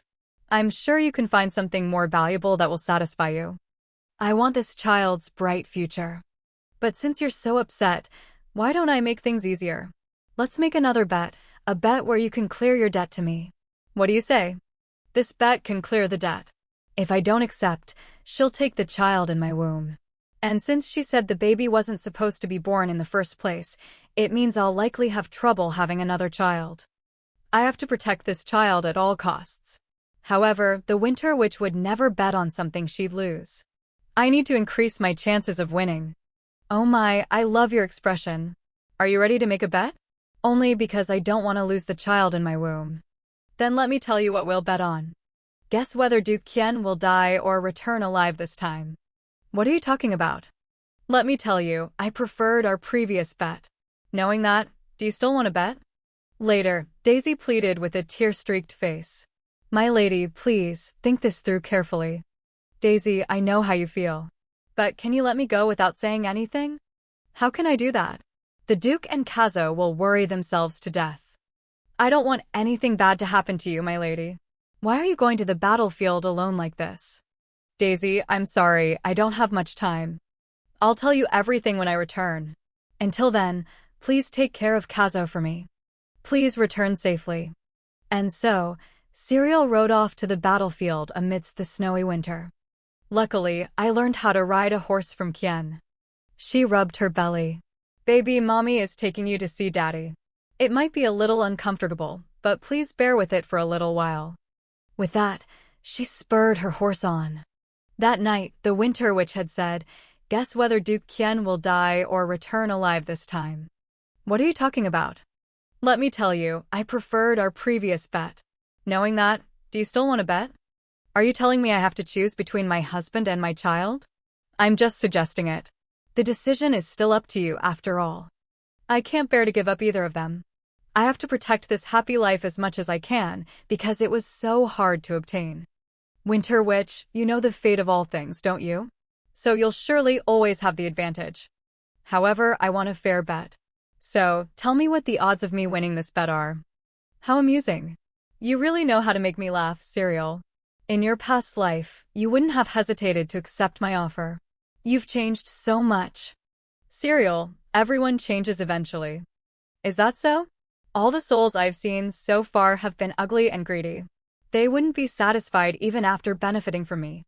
Just like your mother-in-law. As expected, this world still has many things I have yet to discover. It's refreshing to see someone as different as you. You're right, I have a huge advantage in this bet. So let me tell you how to save your husband.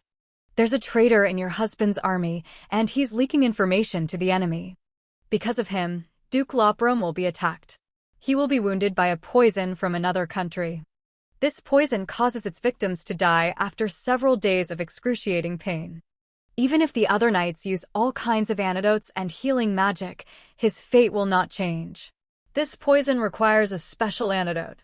That's why your husband eventually, Serial cut her off before she could finish. You don't need to say any more. Are you trembling? Oh my, I'm sorry. If you're scared, you can give up on this bet. Do you mean Kien will die whether I make the bet or not? If you give me your child, I will save him. As a noble gesture I wish to bestow upon you. You can take my life, but don't harm anyone in my family. Kazo has wanted a little sister for a long time. And Kien has tried so hard to build a happy family. We've worked so hard to have such a peaceful family.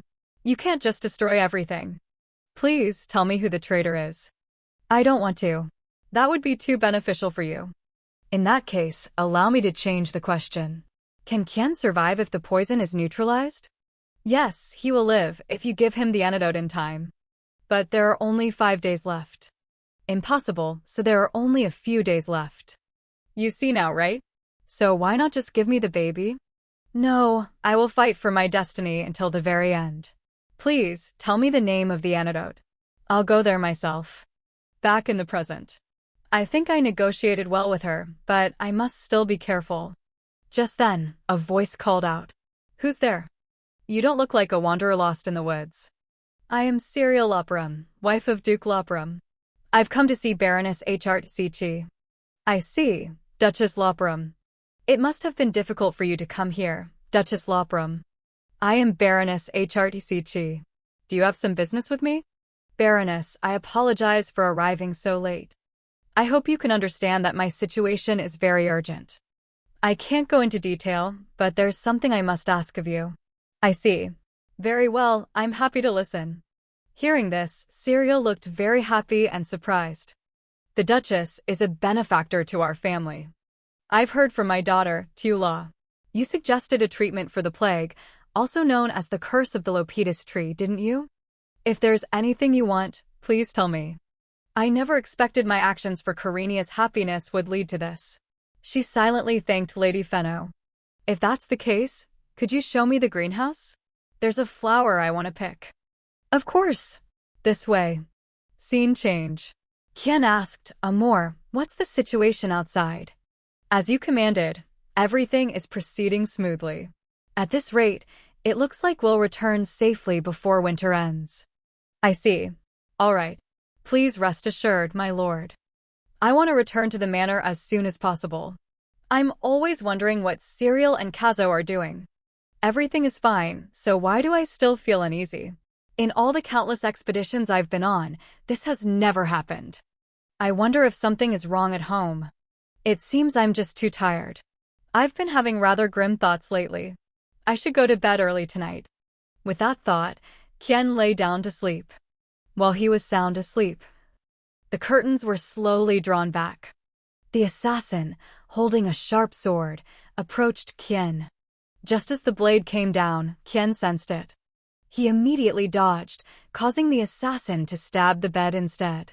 Kien said, Your skills are still lacking. As quick as a flash, he rushed forward and drove his knee hard into the man's stomach. It sent him sprawling to the ground, and the sword fell from his grasp. Kien picked it up. This is a Manjaro sword. You're a new soldier in my legion, aren't you? Did you join with this intention from the start? That's right. But you betrayed us first. How could you slaughter your own kin so ruthlessly? Kin? How ridiculous. Unfortunately, I hate sharing blood with you people. Why? Why do you hate us? Why do I hate you people? Well, since you're about to die, if you're curious, I'll tell you. I grew up without you teaching me anything about culture. It's not surprising given your people's reputation for pillaging. This empire hates you but has also suffered a great deal from you. As a child, I hoped everyone was mistaken, and I longed to understand my people better. After all, half of my blood is still the same as yours.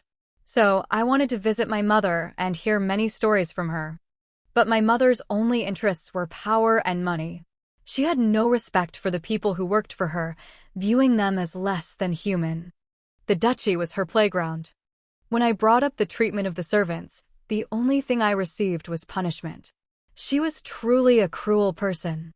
I wanted to believe that not everyone was like that. That's why when I inherited the title of Duke and met your people for the first time, I asked everyone not to invade my territory, nor to kill people or take prisoners. But what about you all? Didn't you all rush in, saying the future Duke was weak and that you would take the Empire's capital from the north? You declared that my empire must let you rule because you are superior to us. He interrupted. What a waste of time. The blood of my people flows in your veins, yet you don't understand its greatness. One day you will return to my side. Your wife will hate you once again. Kien shouted angrily. Do not slander my wife's honor. Suddenly, the man threw another sword towards Kien. The tip of the sword whizzed by, grazing him. A cut immediately started bleeding. I let my guard down. I shouldn't have been distracted by his provocations. Just then, Amor entered. My lord, are you awake? We heard a noise while on patrol and came to check. Before he could finish, Amor froze. He immediately drew his sword and cut down the assassin, shouting, How dare you! After dealing with the man, Amor tossed the sword aside. He approached Kien and said, My lord, I apologize for allowing a traitor into the Legion. It's all my fault. Kien placed a hand on his shoulder. It's all right. It's just a small wound. A simple treatment will be enough. In the middle of his sentence, Kien collapsed. Amor shouted in panic. My lord! My lord! The Duke has a high tolerance for poisons, so this must be it. As a precaution, I brought the doctor's antidote before we left. Please drink this. The antidote will be effective even against the rare poisons the barbarians use. Don't worry, you'll feel better soon. Amor, you've had a difficult time. Suddenly, Kien coughed up a mouthful of strange, green-colored blood. Amor cried out in panic, Duke. Back with cereal, she was trying to create the antidote. She thought to herself, will this work? Suddenly, the flower bloomed a beautiful red. She cheered excitedly. It's done. Baroness Hrtcc asked, I see you're preparing a remedy. It seems you're quite skilled with herbs, Lady Lopram. Cereal hesitated before replying, yes. She remembered the moment. No, I will fight against fate until the end. Tell me the name of that medicine. I will go there myself.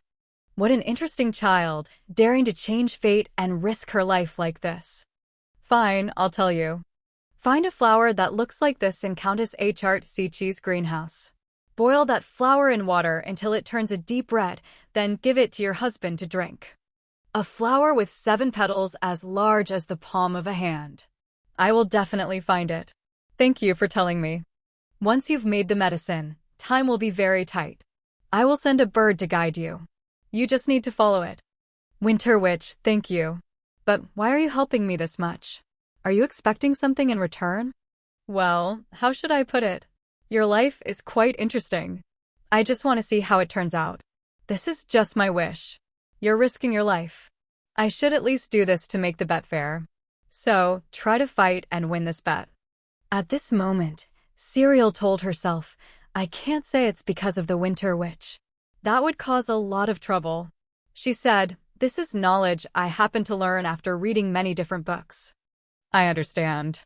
As my daughter said, the Fairy of Hirton is indeed a mysterious character. What? The Fairy of Hirton? I won't ask for details. After all, I decided to help you without any conditions. Therefore, I hope luck will be on your side, Duchess Lopram. May the blessings of the Fairy of Hirton always be with you. Thank you very much. Baroness, I hope you also receive the blessings of the Fairy of Hirton. Thank you. After that, Cereal quickly set off. It's so cold. I have to hurry. You are the bird that will guide me. Please go ahead. Kien, please hold on a little longer. Please.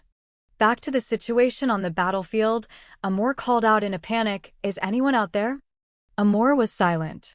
There's no need to report this. We need to complete the mission quickly and return to the manor. But the Duke's condition is not good. This is nothing. I can't let the people waiting at home worry. Amor, please take over the patrol. Investigate if there's anyone suspicious in the night order, and if any assassins infiltrated at night. Yes, my lord. After Amor left, Kien worried to himself, the pain is quite intense. A poison that even the antidote I brought can't cure. When I get back, Cereal won't let this slide. I should prepare myself for a scolding. I need to finish this expedition quickly before the poison spreads further. My lord, it's bad. The barbarians we took as prisoners have all been released and are causing trouble. What? Did he do something before the attack just now? What's the situation now? Although a few soldiers were injured, we've subdued most of the barbarians. So there are still some barbarians who haven't been captured. The one who ordered them has escaped. We could catch up if we leave now, but our soldiers are too heavily injured. Kien jumped onto his horse. I will pursue them. In the meantime, eliminate the remaining ones and focus on treating the soldiers. My lord, but in your current condition. He said grimly, this is an order. I will follow your orders. You must return safely. Then Kien quickly rode off. To ensure they don't become a threat to the Empire again, I must annihilate all of them so I can be with my family. The snowstorm is too strong. In this situation, I won't be able to catch up. But he still caught up. He shouted, running is useless. This is where you will meet your tragic end. Don't even think about escaping. A flame appeared from his hand. It then flew straight towards the barbarian. He swore. Damn it, what a useless fool. It seems the assassination failed. But that's fine. I'll die here with you. All right, I'll show you mercy so you can die like a warrior. Mercy? I never asked you for that. With that, he swung his weapon at Kien. He struggled to block it, thinking to himself, the shock from this severe wound is too much. If I don't end this quickly, I'll be in serious danger. Kien immediately slashed at him. At the same time, he backed away to dodge. Seeing this, he laughed smugly. It seems the Empire's dog has lost its fangs. Don't run like a coward anymore. Face me. Suddenly, Kien coughed up a mouthful of blood. He cried out in surprise, what's this? I thought that guy failed, but it seems you've really been poisoned. You who have forgotten your own blood, die in agony. Quick as a flash, while he was gloating, Kien suddenly rushed forward and stabbed him. What is this? How? How can you still fight back? You talk too much. I'll burn you until not a single trace is left. You're one of us too. One day, you'll be betrayed by everyone and meet your end. Kien said wearily, it's done. Now I have to go back. Suddenly, his vision blurred. He staggered and fell onto the cold snow. What's happening? My body isn't responding anymore. Am I dead? I need to go home to show my wife and son that I did my best to protect them. Just this one last time. If only I could see Serial's face one last time before I die. Just as he thought of Serial, a voice called out in his ear, Kien, it's me. Kien, open your eyes. He struggled to open his eyes and saw Serial's tear-streaked face. She kept calling his name. Kien. He spoke, Serial, you shouldn't be here. I must be hallucinating before I die. Seeing his eyes shut tight, she cried out in alarm, Kien. You fool, do you know how much I went through to get here? Don't die so easily. This is the antidote, drink it. He didn't move. If I just wait, Kien's life will be in danger. She held the vial in her hand. Then she put the liquid in her own mouth. Kien, please don't die. She kissed him, transferring the medicine into his mouth. She only let go when she heard him swallow. I need to make sure he takes the medicine quickly. Then she opened her eyes wide, waiting for him to wake up. Her patience was about to break seeing him remain unconscious. She held his hand and called out loudly, Kien, are you awake? Then he suddenly opened his eyes, smiled, and said, is this rain? I prayed to see your face one last time before I died. This isn't a dream. Kien, how are you feeling? It's great that I'm still okay. Right after I saw your face blur, I lost all my strength. She hugged him tightly. I'm so glad. Do you know how scared I was? I thought you were going to die. I'm fine, so don't cry anymore, Serial. But we should hurry to the camp and check on your condition. Kien, if it's too hard for you to get back to the camp, I can call someone to come here. It's dangerous, you can't go alone. But how did you find your way here? A little bird showed me the way. Kien asked in surprise, a bird? That wasn't just a bird. I'm not sure, but the witch told me to follow it. The witch, did she make you come here? No, this was my choice. I couldn't sit still while you were in danger. And what's more? Suddenly, the bird swooped and circled in the air. The two looked up in surprise and exclaimed, "Suddenly, the wind."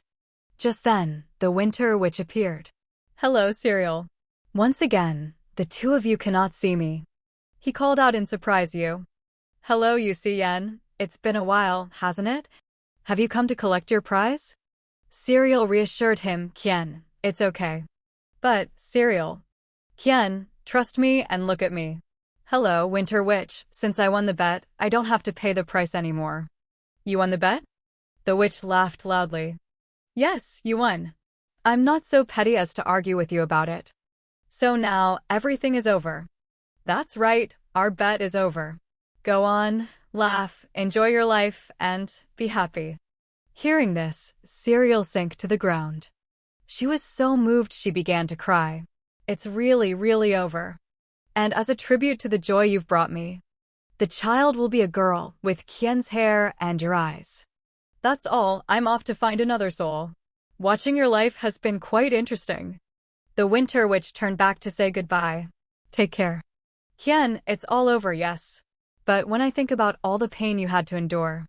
"Don't say that." "Cereal." "Oh, right. Cereal, I love you.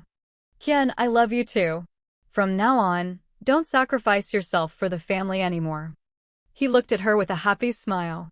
They slowly moved closer and shared a sweet kiss. Later, Cereal woke up in a bed. "Where am I?" "You're awake? If you're still tired, you can sleep a little longer." "Kien, you're awake. I suppose you're safe now. I couldn't leave my wife alone in a place like this for so long. But even so, are you cold?" "No, I actually feel quite warm. I guess the warming spell I used on you was quite effective, wasn't it?" "Kien, it's still morning. Don't tease me." She remembered last night. "I want to be with you a little longer, but the snow is starting to fall harder. Let's go back to the tent. If you get sick, I'll never forgive myself." "Yes, you go first, I'll follow behind." But Kien walked with her. "I trust your riding skills, but this place is quite dangerous." "I'll ride with you." "What about your horse?" "I'll signal it and it will follow on its own." Then the two of them rode off. She suddenly exclaimed, "Over there, I see a light. Is that the camp you were talking about?" "Yes, that's right." When Amo saw Kien, he asked worriedly, "Sir, are you all right?" "And that is." "My lady, what are you doing here?" "I'll explain later. We still have one more thing to do, so tell the guards to get into position." "Yes, I'll do as you say, sir." "I know this place may not be comfortable for you, my lady, but please rest." "Kien, how much did you worry Amo?" His expression wasn't good. "Didn't you explain what happened?" "I'll go after I put you to sleep. The tent isn't very cold, but your body is very weak. I've placed a warming magic on these clothes. Change and go to sleep." "Thank you, Kien." They looked at each other and smiled happily, but she noticed Kien was still standing there. She asked, "Hey, aren't you leaving?" "Why should I leave while my wife is changing? It's cold outside. Are you planning to kick your husband out?" "Turn around and close your eyes. I'll call you when I'm done." Every time Kien gives me this shirt to wear, I have the same feeling.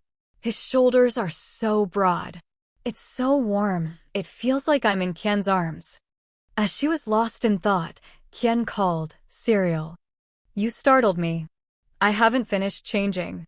Why did you turn around? Did he see me hugging his shirt?" Kien smiled to himself and said, "I didn't mean to startle her, I just wanted to tease her." "I thought you were done changing. And what were you doing just now?" She turned her face away and pouted, "Nothing. I'm very sleepy, I'm going to bed." Kien immediately picked her up. "All right, time to put my beautiful wife to bed. Sweet dreams, Cereal." He smiled brightly. "I love you." Back in the present, she thought, how embarrassing. Ever since I woke up, Kien has been teasing me nonstop, making me remember what happened last night. Kien asked, "Should I repeat those magic words my wife wants to hear so badly?" "Cereal, I love." Before he could finish, Cereal covered his mouth. "It's too embarrassing, please stop. By the way, Kien, when will the expedition end?" "When we get back, I have something to tell you. The biggest problem was solved yesterday. I was planning to pack up and return today. So if you have something to say, tell me now. Then I'll keep it a secret until we get home." This is your punishment for teasing me all morning. I have to get ready to go home too, but don't think about startling me like yesterday. All right. A few days later. My lady, you've returned safely. Welcome back to both of you. We were eagerly awaiting your return. Kazo ran out, calling Mom. Where did you go without telling me? I missed you so much. Me too, my little Kazo. It seems you've grown. You went to see Dad without telling me. I'm very angry. It's been a while since I've seen him. He looks even cuter than usual. Is that so? That's too bad. I was going to tell Kazo a huge secret after I got back. But I guess I'll have to tell your father first. No, I'm not angry. I want to hear it. Kazo turned to look at Kien. This left him bewildered, not understanding what was happening. Kazo walked over to him. Then he suddenly hugged Kien's leg. Dad, I missed you so much. I'm so happy you came back safely. He picked Kazo up. Yes, I missed you too. It seems you've protected the mansion well while I was away. It's time for us to go home. That's right. Let's eat together and take a walk in the garden. Well, should we do that? Let's go for a walk tomorrow. I'm fine, but Serial must be very tired after the rough journey back. Fine, then can I sleep with Mom today? Dad has been with Mom all this time while I was home alone. Come on, I'm fine walking. Let's eat something and then go to the back garden later. I have something to tell both of you. Mom, you said you'd tell me first. Can you tell me now? The boy pleaded with a pitiful face. Please, Mom. He's too cute. How can I resist? Kazo, in that case, I'll tell you first. Then she whispered in his ear. After hearing it, Kazo exclaimed with joy. Mom, is it true? Kazo ran over and pushed Kien away. Dad, wait a minute. Then he touched Serial's belly. So my little sister is in here? That's great. In just a few more months, Kazo will be a big brother. Kien asked, stunned, Kazo is going to be a big brother? Serial, could it be? I was going to tell you during dinner. But Kazo got too excited and spilled the beans. Suddenly, Kazo ran off somewhere. Mom, Dad, you two eat first. I'll eat later. Kazo, where are you going? You have to eat first. I'm going to prepare gifts. I've wanted to give my little sister lots of gifts for a long time. If I don't prepare now, it'll be too late. I'll definitely eat later. Young master, be careful. Please walk slowly. Kazo is so excited. The little sister is already receiving so much love from her big brother before she's even born. Kien's face suddenly turned sad. Serial, why did you? You weren't alone then, but why did you travel such a long way to get there? I really didn't want to lose you, Kien. I also wanted to protect our child. No one was hurt and everyone came back safely, so please don't be angry. But Serial, this time, come on. The baby can hear you now. What if it thinks its father is fierce? All right, I won't scold you anymore. Just don't do anything so dangerous again. I know. Kien, let's go eat. I'm so hungry. He smiled and replied, all right. That night, Serial, you must be tired. Come here quickly. Yes, wait for me a moment. When Kien wasn't here, the Emperor helped me. I think you should know about this. The Emperor helped you? I sent a letter to the Emperor, ignoring the inconvenience, and received this reply. Kien took the letter and thought to himself, why do I feel like I'm seeing that detestable guy's face? Then he immediately used magic to burn it. Nonsense. Serial called out in surprise, Kien. No matter how close you two are, this is still a letter from the Emperor. Can you just burn it like that? It's nothing, don't worry. I'll just pretend I never saw this letter. What? Are you jealous? Suddenly he lifted her up and asked, so what if I am?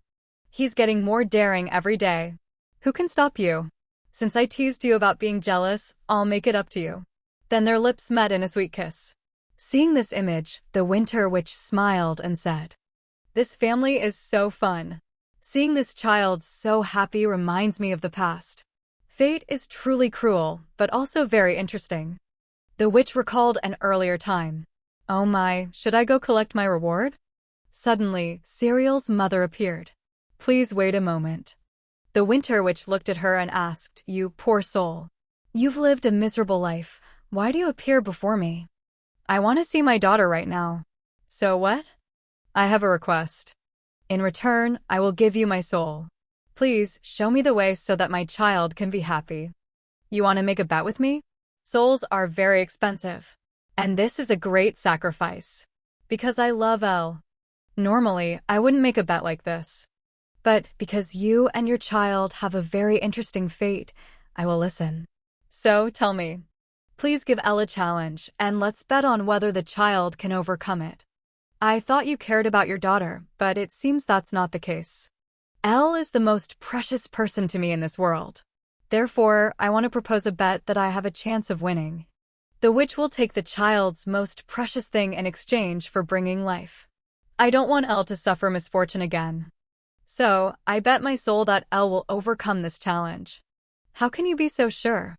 My daughter is very strong. Elle can face the challenge and overcome it with confidence. You seem very confident. All right, then I accept your offer. Thank you, witch. Aren't you curious what I'll bet? As I said, I trust my daughter, but if I win this time, don't make my child pay the price anymore. What did you just say? All right, let's make a bet. But let me tell you, I don't bet on boring things. So, what exciting thing should I bet? Sienna, how about a life-threatening accident for your child? Whatever you want, Winter Witch. She thought to herself, I believe in my daughter. Do you think your daughter can change her destiny? You never know until you try. My daughter is very strong. Is that so? Then let's bet like this.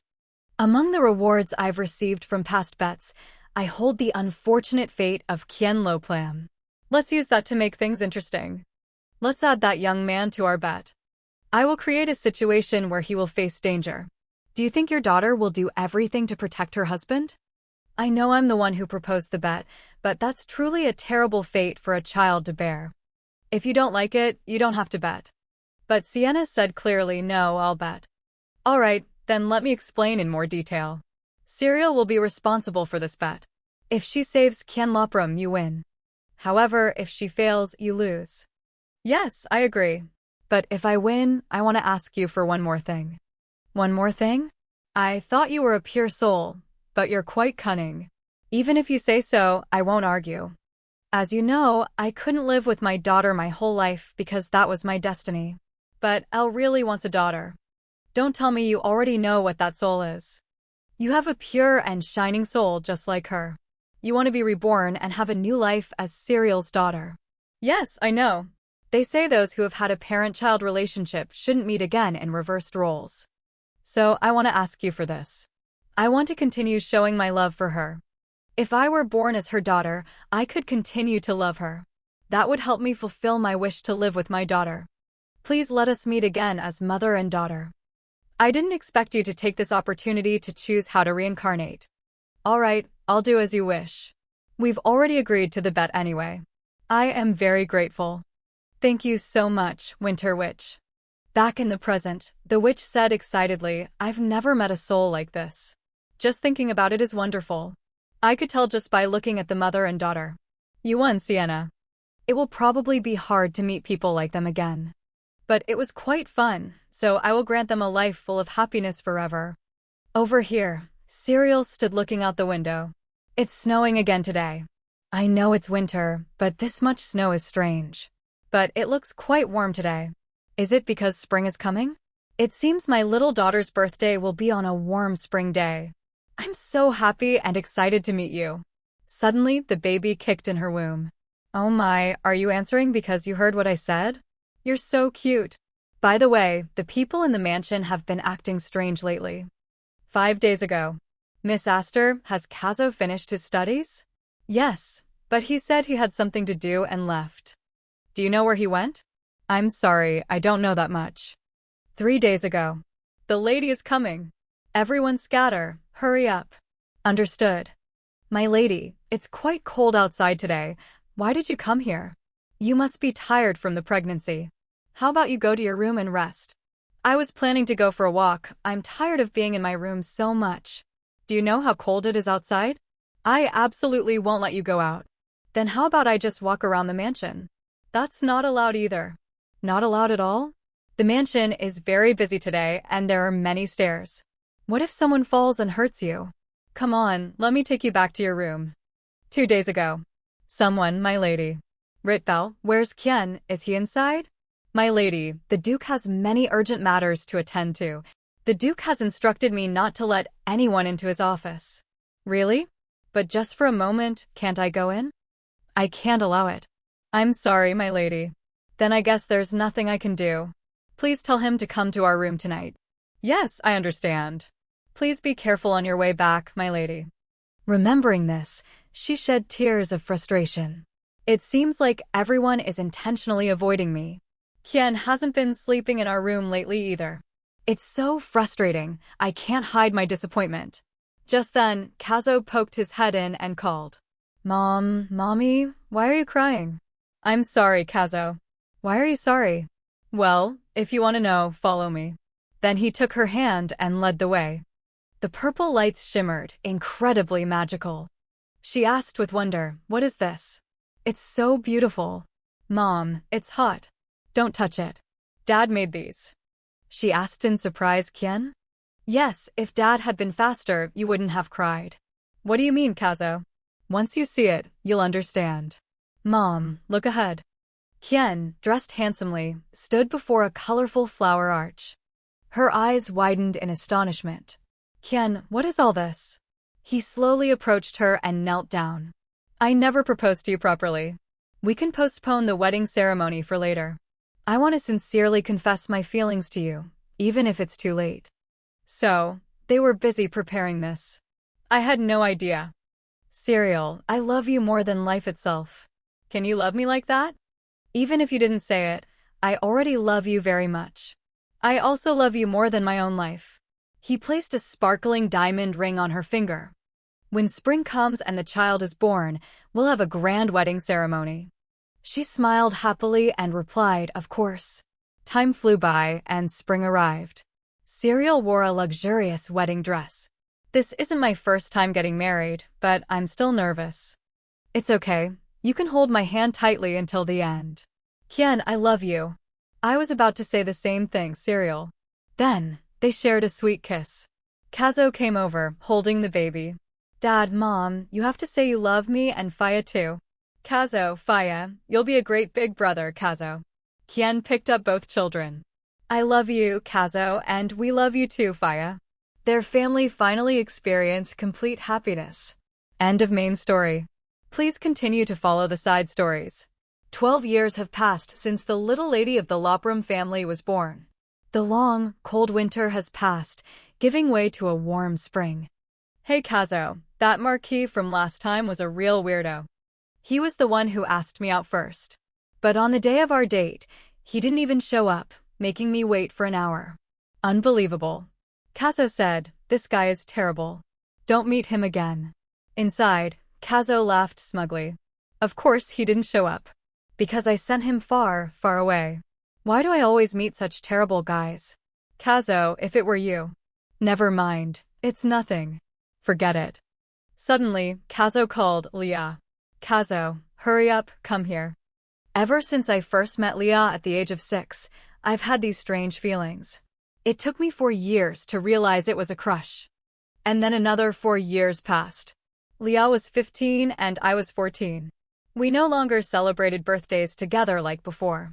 Banquets became places for young ladies and gentlemen to find marriage partners. Every time I met his eyes, which shone brighter than the moon, I felt like I lost myself. Her pink hair flowing in the wind always made my heart beat wildly.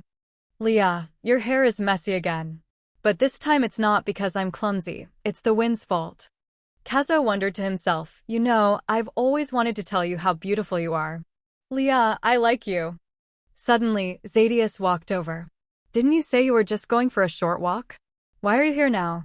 What are you two doing? You came out for some fresh air too? Did I interrupt something?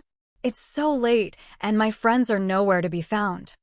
I don't want the main characters of my birthday party to disappear like this. Kazo Lopram.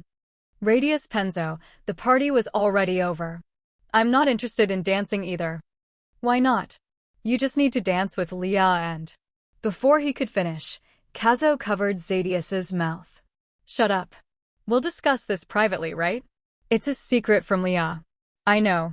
I'm curious what you plan to do with my suggestion. It's best not to say anything stupid in front of Leah. Leah, let's go back. Okay. Later, Kazo went to find Radius. I hope it's okay to bother you at this hour. We're friends, after all. Of course, we're best friends. Then I'll be direct. Go ahead, I'm listening. You like Leah, don't you? Why are you asking that? Radius pushed Kazo's shoulder and said, your taste is a bit strange. What? What do you mean by that? Calm down, I was planning to let Leah go anyway. Let her go? You like Leah? The next morning, Kazo and Leah sat together, neither saying a word. Kazo finally spoke up. Hey, Leah. Leah called out at the same time. Hey, Kazo. Kazo said shyly, you go first. All right. You know what, Kazo? The third son of the Satelic family said he likes me. We're meeting next week. What do you think I should wear? You're a guy, after all, you must have some good ideas. Kazo's face darkened as he thought. She's actually asking me how to impress another guy? She really doesn't understand my feelings.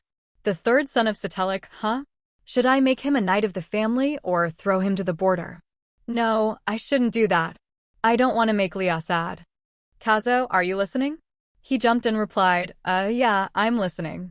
But Leah, are you really going to meet him? Huh? What do you mean? Never mind, it's nothing. For years later. Kazo, I'm here. Vidius said he'll be a little late. Looking at the bouquet in Cyriel's hand, Kazo asked, what's with all these flowers? Aren't they pretty? I had a tea party yesterday. I met Miss Hyatt's older brother there. He escorted me to the party today. He said these flowers made him think of me. He asked me out. Should I give it a try? The last terrible date was probably because he was my age. Maybe it'll be different with someone older. I really want to experience what it's like to be in love. Kazo hesitated. Leah, you. I've always been waiting for Leah to notice me. But there are always these pests buzzing around her. Those idiots, how dare they? He remembered what Cyriel once said. If you like someone, you must cherish them. Don't try to possess them, but let them fly freely. I know I should be patient, but I can't wait any longer. He called out Leah. If I said I hate seeing you get close to other guys and only want you to look at me, could you stop meeting them? Leah was silent for a moment, then smiled brightly and called, Kazo, we're friends, right? Kazo felt like he'd been struck by lightning. He forced himself to say, of course, we're friends. He lowered his head dejectedly. So we're just friends, even after I've tried so hard all this time. Kazo, is something wrong? No, nothing's wrong. Just as you said, we're just friends, close friends since childhood. Leah doesn't seem to have any interest in me at all. She already drew the line when she said we're just friends. What's wrong, Kazo? Are you that worried about me that you're so focused? It's okay, I'm just unlucky when it comes to meeting good men. What can I do? Could it be that I'm not attractive enough? Don't ever think that. Leah froze when she heard that. Leah, you're really beautiful and charming. At least in my eyes. Leah blushed with embarrassment. Leah stood up and said, I have to go now. I forgot I had an appointment with my mother. Of course, I'll walk you to your carriage. Kazo walked, lost in thought. Did I say something I shouldn't have again? What if Leah left in a hurry to avoid me? Leah was also lost in thought. Why does he make my heart race like that? It's not fair. Kazo said to himself. I have to pretend nothing happened today, so we can meet again normally next time. He smiled and said, please come visit me again soon. She smiled back and replied, yes, of course. Inside the carriage, Leah screamed. I don't know anymore. What should I do? Has Kazo figured it out? I can't let him know that I like him. The more I try to push Kazo away, the more I realize I like him. It started to rain outside. Huh? Why did the weather change so suddenly? It's raining? But it was sunny just a moment ago. The sound of the rain reminds me of that day. At that time, she was sick in bed. The maid asked, my lady, are you feeling better? Is there any way for me to get well before tomorrow? It's been so long since my friends and I have had a chance to meet. You heard what the doctor said. You need to rest for a whole week. I've already informed your friends of the situation. What? It was a secret. The three of us haven't seen each other in so long. Don't be too sad. Young Master Penzo sent you this gift. Radius sent me a gift? What about Kazo? So far, this is the only gift that has been sent. I see. Thank you for letting me know. Leah, I heard you were quite sick. I'm sorry I couldn't visit you in person. I've been busier lately as I'm preparing to succeed my father. I can't leave for too long right now. I understand. Kazo must also be very busy as the heir to the duchy. So that's why he doesn't have time to care about me. But in the end, we're just friends. What was I expecting? It's not like I'm seriously ill. If I stay in my room all day, I'll probably feel even more tired. I should go for a walk. It's quite cold today. I should have worn something warmer. Suddenly, a voice called out, "What are you doing here? What if your sickness gets worse?" Leah looked up and saw that it was Kazo. She thought in astonishment, "Am I dreaming?" Suddenly, Kazo stepped forward and hugged her. "I heard you were sick." "That's right, but I'm better now." "Really?" "Yes, so don't hug me so tightly." But Kazo kept hugging her without letting go, so Leah had to push him away. "You might catch my cold." "It's okay. Have you forgotten about my magical abilities?" Leah stared at Kazo. Even when he's soaked from the rain, he's still so handsome. Kazo is no longer the child I used to know. "Why did you come here?" Kazo smiled, then hugged her again. "I just thought I'd feel relieved if I could see your face." Leah blushed with embarrassment and punched Kazo's chest. "What are you doing?" She thought to herself, could it be Kazo?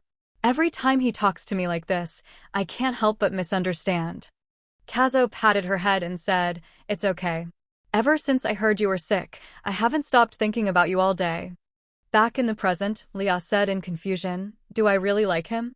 I shouldn't like Kazo, but I can't stop myself. A week later. I didn't sleep well last night either. Why can't I sleep peacefully since that day? Leah, you are very beautiful and lovely. She screamed, "It's all Kazo's fault. I have to forget about that. And also, Miss Cereal, no, Duchess Loperum. What are you doing in the garden?" "Oh my, it's you, Leah. I just came out to see if everyone was having fun. You look especially lovely today, Leah." "Thank you, Duchess Loperum." "You are much more beautiful, Duchess Loperum. You look just like the fairies from the legends." "By the way, Leah, if you still haven't found someone you like when you grow up, would you like to marry into our family?" Leah wondered, is Duchess Loperum just saying that out of kindness? What am I doing? Why am I the only one so flustered? Why would she give me hope like that? Even if Duchess Loperum agrees, Kazo might not, or the Duke might not accept me either. It's all Kazo's fault. He keeps confusing me. I need to start a serious relationship soon, but I keep failing. Leah sadly remembered her mother's advice. I am very grateful to Duchess Loperum, so don't cause her any trouble. The gap between her family and ours is very large. She held her head and shouted, "Mom, I know that. But everyone who tries to court me becomes a problem. I need to find a way to start a relationship, one that won't cause any trouble for Duchess Loperum or Kazo." "What? The sun is already up? No way. I have to get ready. Faya must be waiting for me." Meanwhile, Faya was sitting and waiting. Leah came out and asked, "Faya, I'm sorry, have you been waiting long?" The little girl cheerfully called out, "Sister Leah. I haven't been waiting long. You look so beautiful today. Although you don't seem very happy. Is something wrong?" "Well, I like your brother, but I can't say it. I'm just trying to start a serious relationship but keep failing, so I'm a little sad." "I see. Here, have a bite of this. You'll feel better if you eat something sweet." "Thank you." Seeing Faya makes me think of Kazo again. Why can't my heart get over this? "Sister, are you crying?" "No, I'm not. Maybe there's no one good enough for you in the north. Why don't you go to the capital and try to find a partner there?" "The capital?" "Yes, there's a masquerade ball there soon. It's a party in the palace where everyone wears masks and talks and dances all night. It's said to be the perfect place to meet your destiny. The masquerade ball. It'll be a lot of fun. You should try going too." "Will I really meet someone who truly loves me if I go there?" "Just try it. You'll only know if you go." "You're so mature, Faya." "Thank you." She thought, when I was her age, I was still so childish and clumsy. The image of Kazo involuntarily appeared in her mind. Kazo used to tie her hair, put a bow on her head, and they would laugh happily together. But no matter how hard I try to forget him, there are too many memories with Kazo in my life. I think that's why I can't start a relationship with anyone else. You shouldn't worry so much. The more you think, the harder it will be. It will get harder? That's right. Sometimes you just need to do what you want. Think like you did when you were a child. Just do what you like and naturally refuse what you don't. If I were still a child, I probably would have confessed to Kazo already. I wouldn't have thought so much about the consequences of this relationship. Maybe it's true that, because I've lived in the north for so long, I've only ever seen Kazo. If I go to a place without so many memories of Kazo, I might be able to think more clearly. Thanks to you, I've managed to sort out my thoughts. I'm glad to see you're feeling better. You're a wonderful and kind person, sister. Thank you so much, Faya. I've decided. I'm going to the masquerade ball. Later, Daisy asked, Lady Faya, is something wrong? You seem so happy today. That's right, it's because I have you by my side. That's true happiness, Daisy. I feel the same way, my lady. You always say the sweetest things. However, this time I feel like there's another reason for your happiness, right? That's right. I think Leah will meet the right person this time. When will my parents and brother return? I'm a little worried. I haven't had dinner with my father in a long time. Before he returns from his patrol duty, would you like me to inform him that you're a little worried about the family dinner? No, I'll tell him myself. I'll tell Dad that I'm very disappointed he only took my brother on patrol. Suddenly, Kazo appeared. I wasn't playing with Dad. It's part of the training to become the successor. But I want to go too. It's much more fun in town. Calm down, Faya. Oh, right. Daisy? Could you bring some water, please? Yes, ma'am. Finally, I'm alone with my brother. Should I start playing Cupid? Brother Kazo. What is it? Have you visited Leah yet? Faya, what are you talking about? Well, it's been a while since you've seen her. Leah hasn't contacted you. I wonder what happened. If something was wrong, she would usually contact me first. Then that's good. She must have arrived in the capital safely. What? The capital? What are you talking about? Leah went to the capital? Faya thought, you get so worked up just hearing her name. Why do you care so much, brother? She said, well, you know her.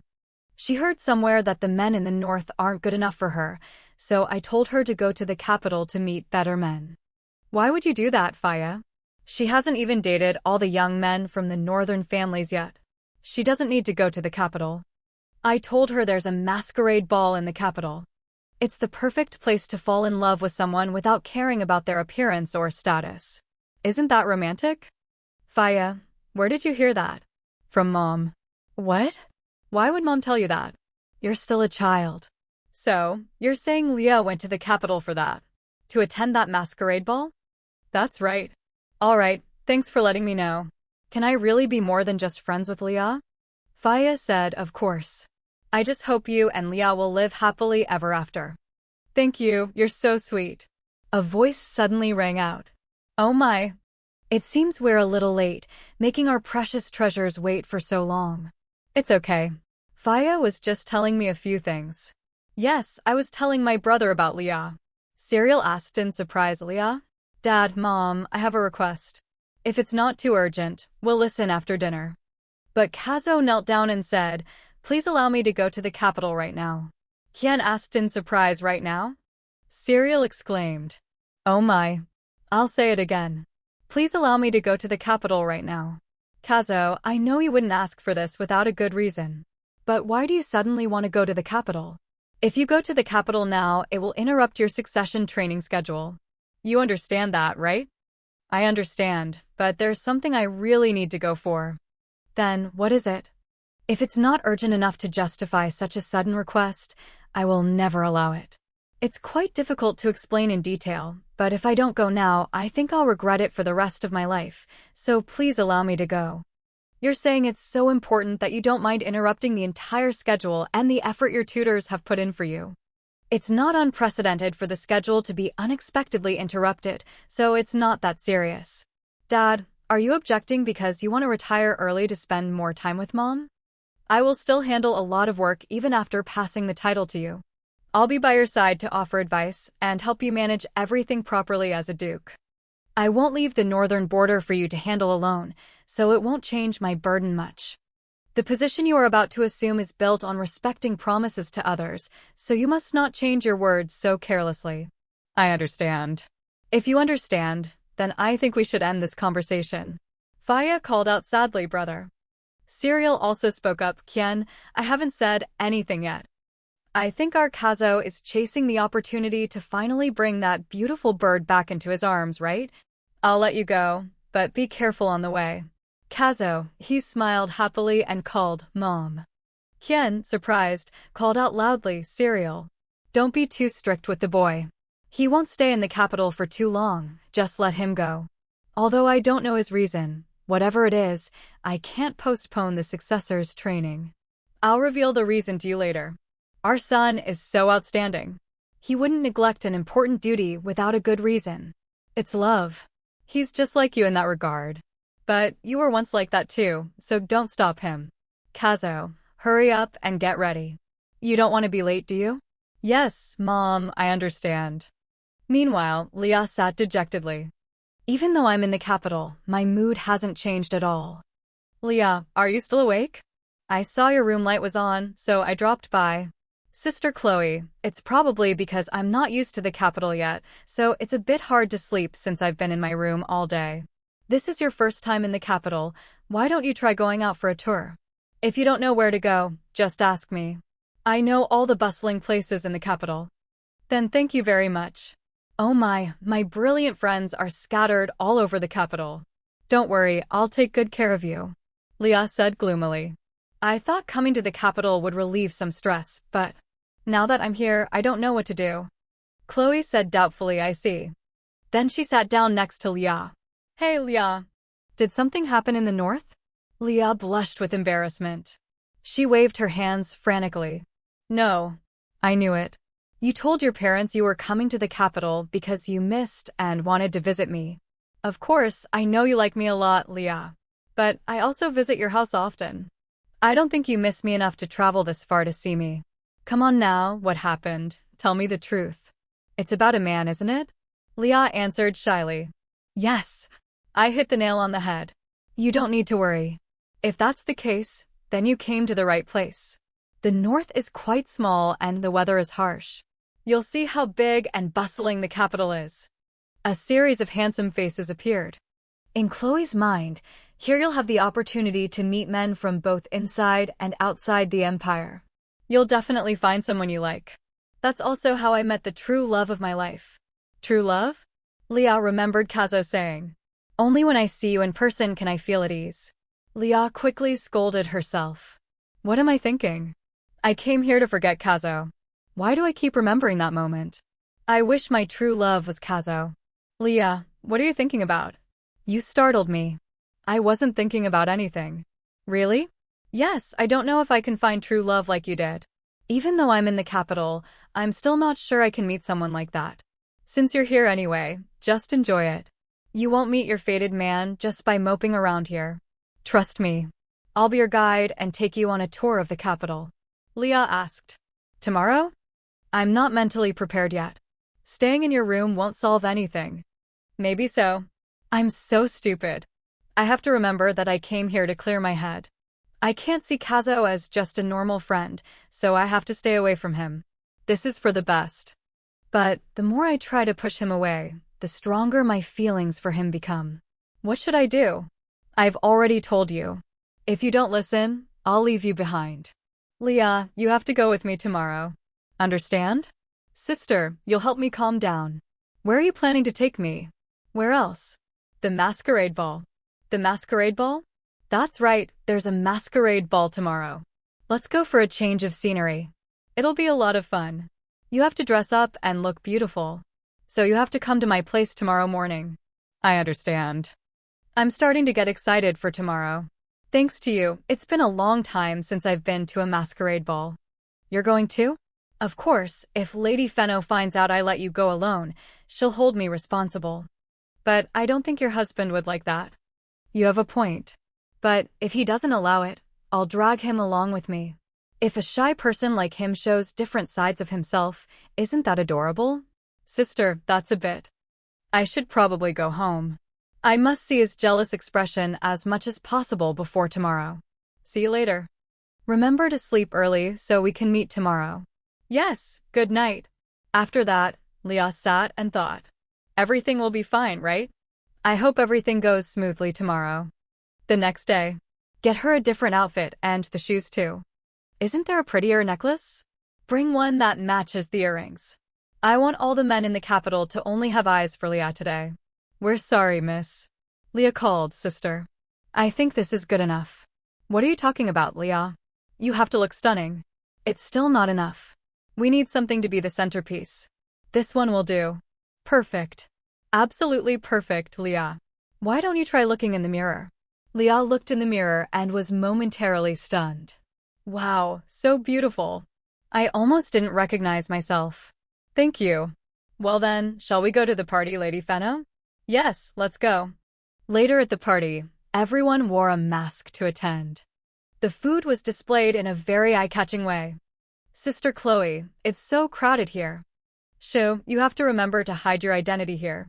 I'm sorry. It's okay. A carriage will be waiting for us, so when you want to leave, remember to tell me. Got it? Yes, thank you very much. I really hope you find your fated man here in the capital. I'm off. I have to go tease my husband. Have fun. Sister Chloe looks so happy. Will I be able to find someone who gives me that same feeling? Just then, a servant approached. Would you like a glass, miss? Thank you. So I really am at the party. This is the masquerade ball Faya mentioned. Everything looks so splendid. I've been standing here for a while. Should I dance? Suddenly, someone noticed Leah. He smirked, looking very sinister. Leah was still deep in thought. It's still a bit difficult to get used to this atmosphere. The dances are familiar enough, but the music seems louder, so I haven't adapted yet. Actually, I just want to relax for a bit and then go back. Suddenly, a voice whispered in her ear, "Excuse me. May I have this dance, my lady? I'm sorry, this is my first time at a party in the capital, so just take my hand, I'll help you. Come on, don't worry." Leah pushed his hand away. I'm drunk. I want to go outside for some fresh air. Excuse me. With that, Leah ran off. I ran away. What's wrong with me? Thinking back, I shouldn't have told Sister Chloe I'd be here until dawn. I don't know what to do. The man from before asked me to dance, but maybe I should learn more about the rules in the capital. Suddenly, a voice spoke in her ear again. So you wanted some private space for the two of us. How sweet. Leah was bewildered. What? What does he mean by that? Didn't you wave at me because you wanted to meet me in private? I'm sure I understand your meaning. Even in the capital, why do I still meet strange people like this? He took her hand and continued, You can call me Dew, my lady. You've probably heard my name since my family owns many businesses in the capital. Although I'm just a baron, I receive quite a bit of attention from the royal family. My title will definitely increase in the future. So I'm very much looking forward to getting to know you. Leah replied, Excuse me, but I think I should go back. What? Our conversation has just begun. I'm a little tired. Can you let go of my hand? Tell me your name, and I'll let go. We don't reveal our identities at a masquerade ball. Please let me go. I was captivated by you at first sight, my lady. You are surely my destiny. What should I do? I can't scream here. Just then, a dark voice rang out.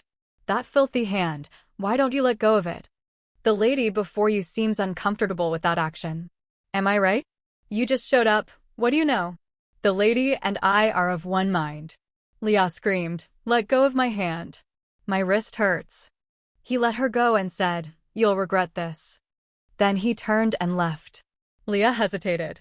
Thank you for your help. Before she could finish, Kazo interrupted. I heard you were looking for a marriage partner. But did you really come to the capital to meet guys like that, Leah? Leah exclaimed in astonishment, Kazo, why are you here? Why do you think?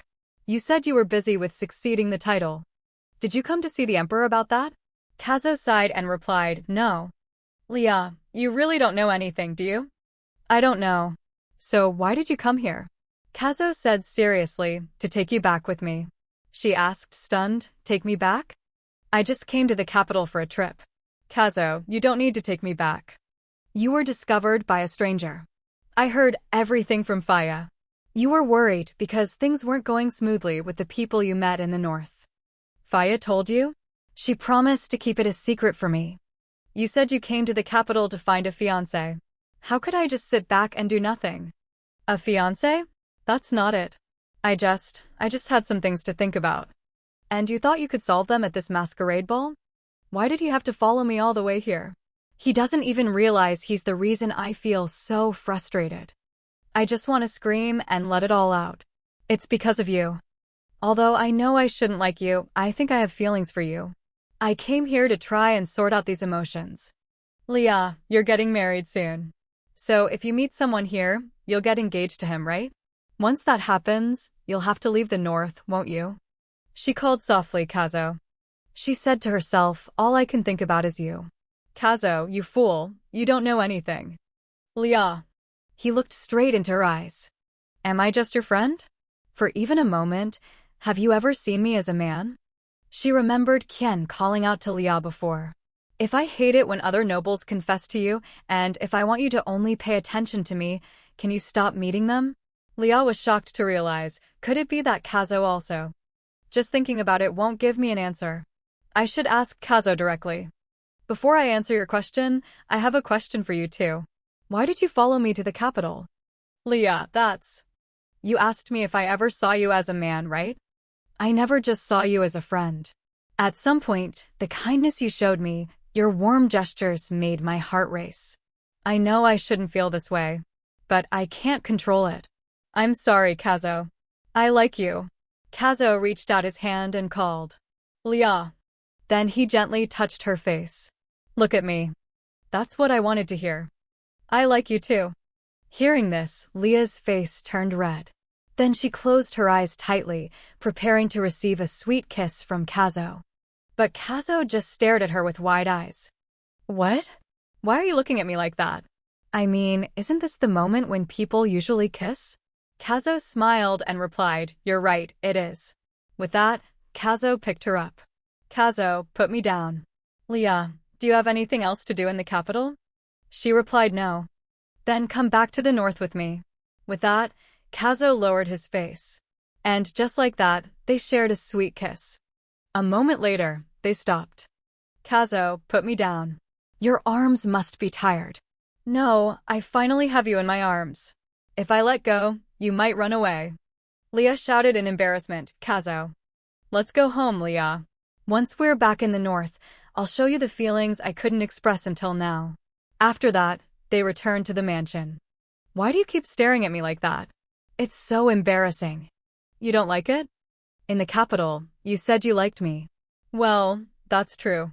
So Leah, why have you been lying to me all this time? Huh? What lie? But you too. That means you lied too. I didn't lie, I just never had the chance to say it. So now you're intentionally acting like a child? Yes, because now I've found out the reason you kept me waiting for so long, and it hurt a lot.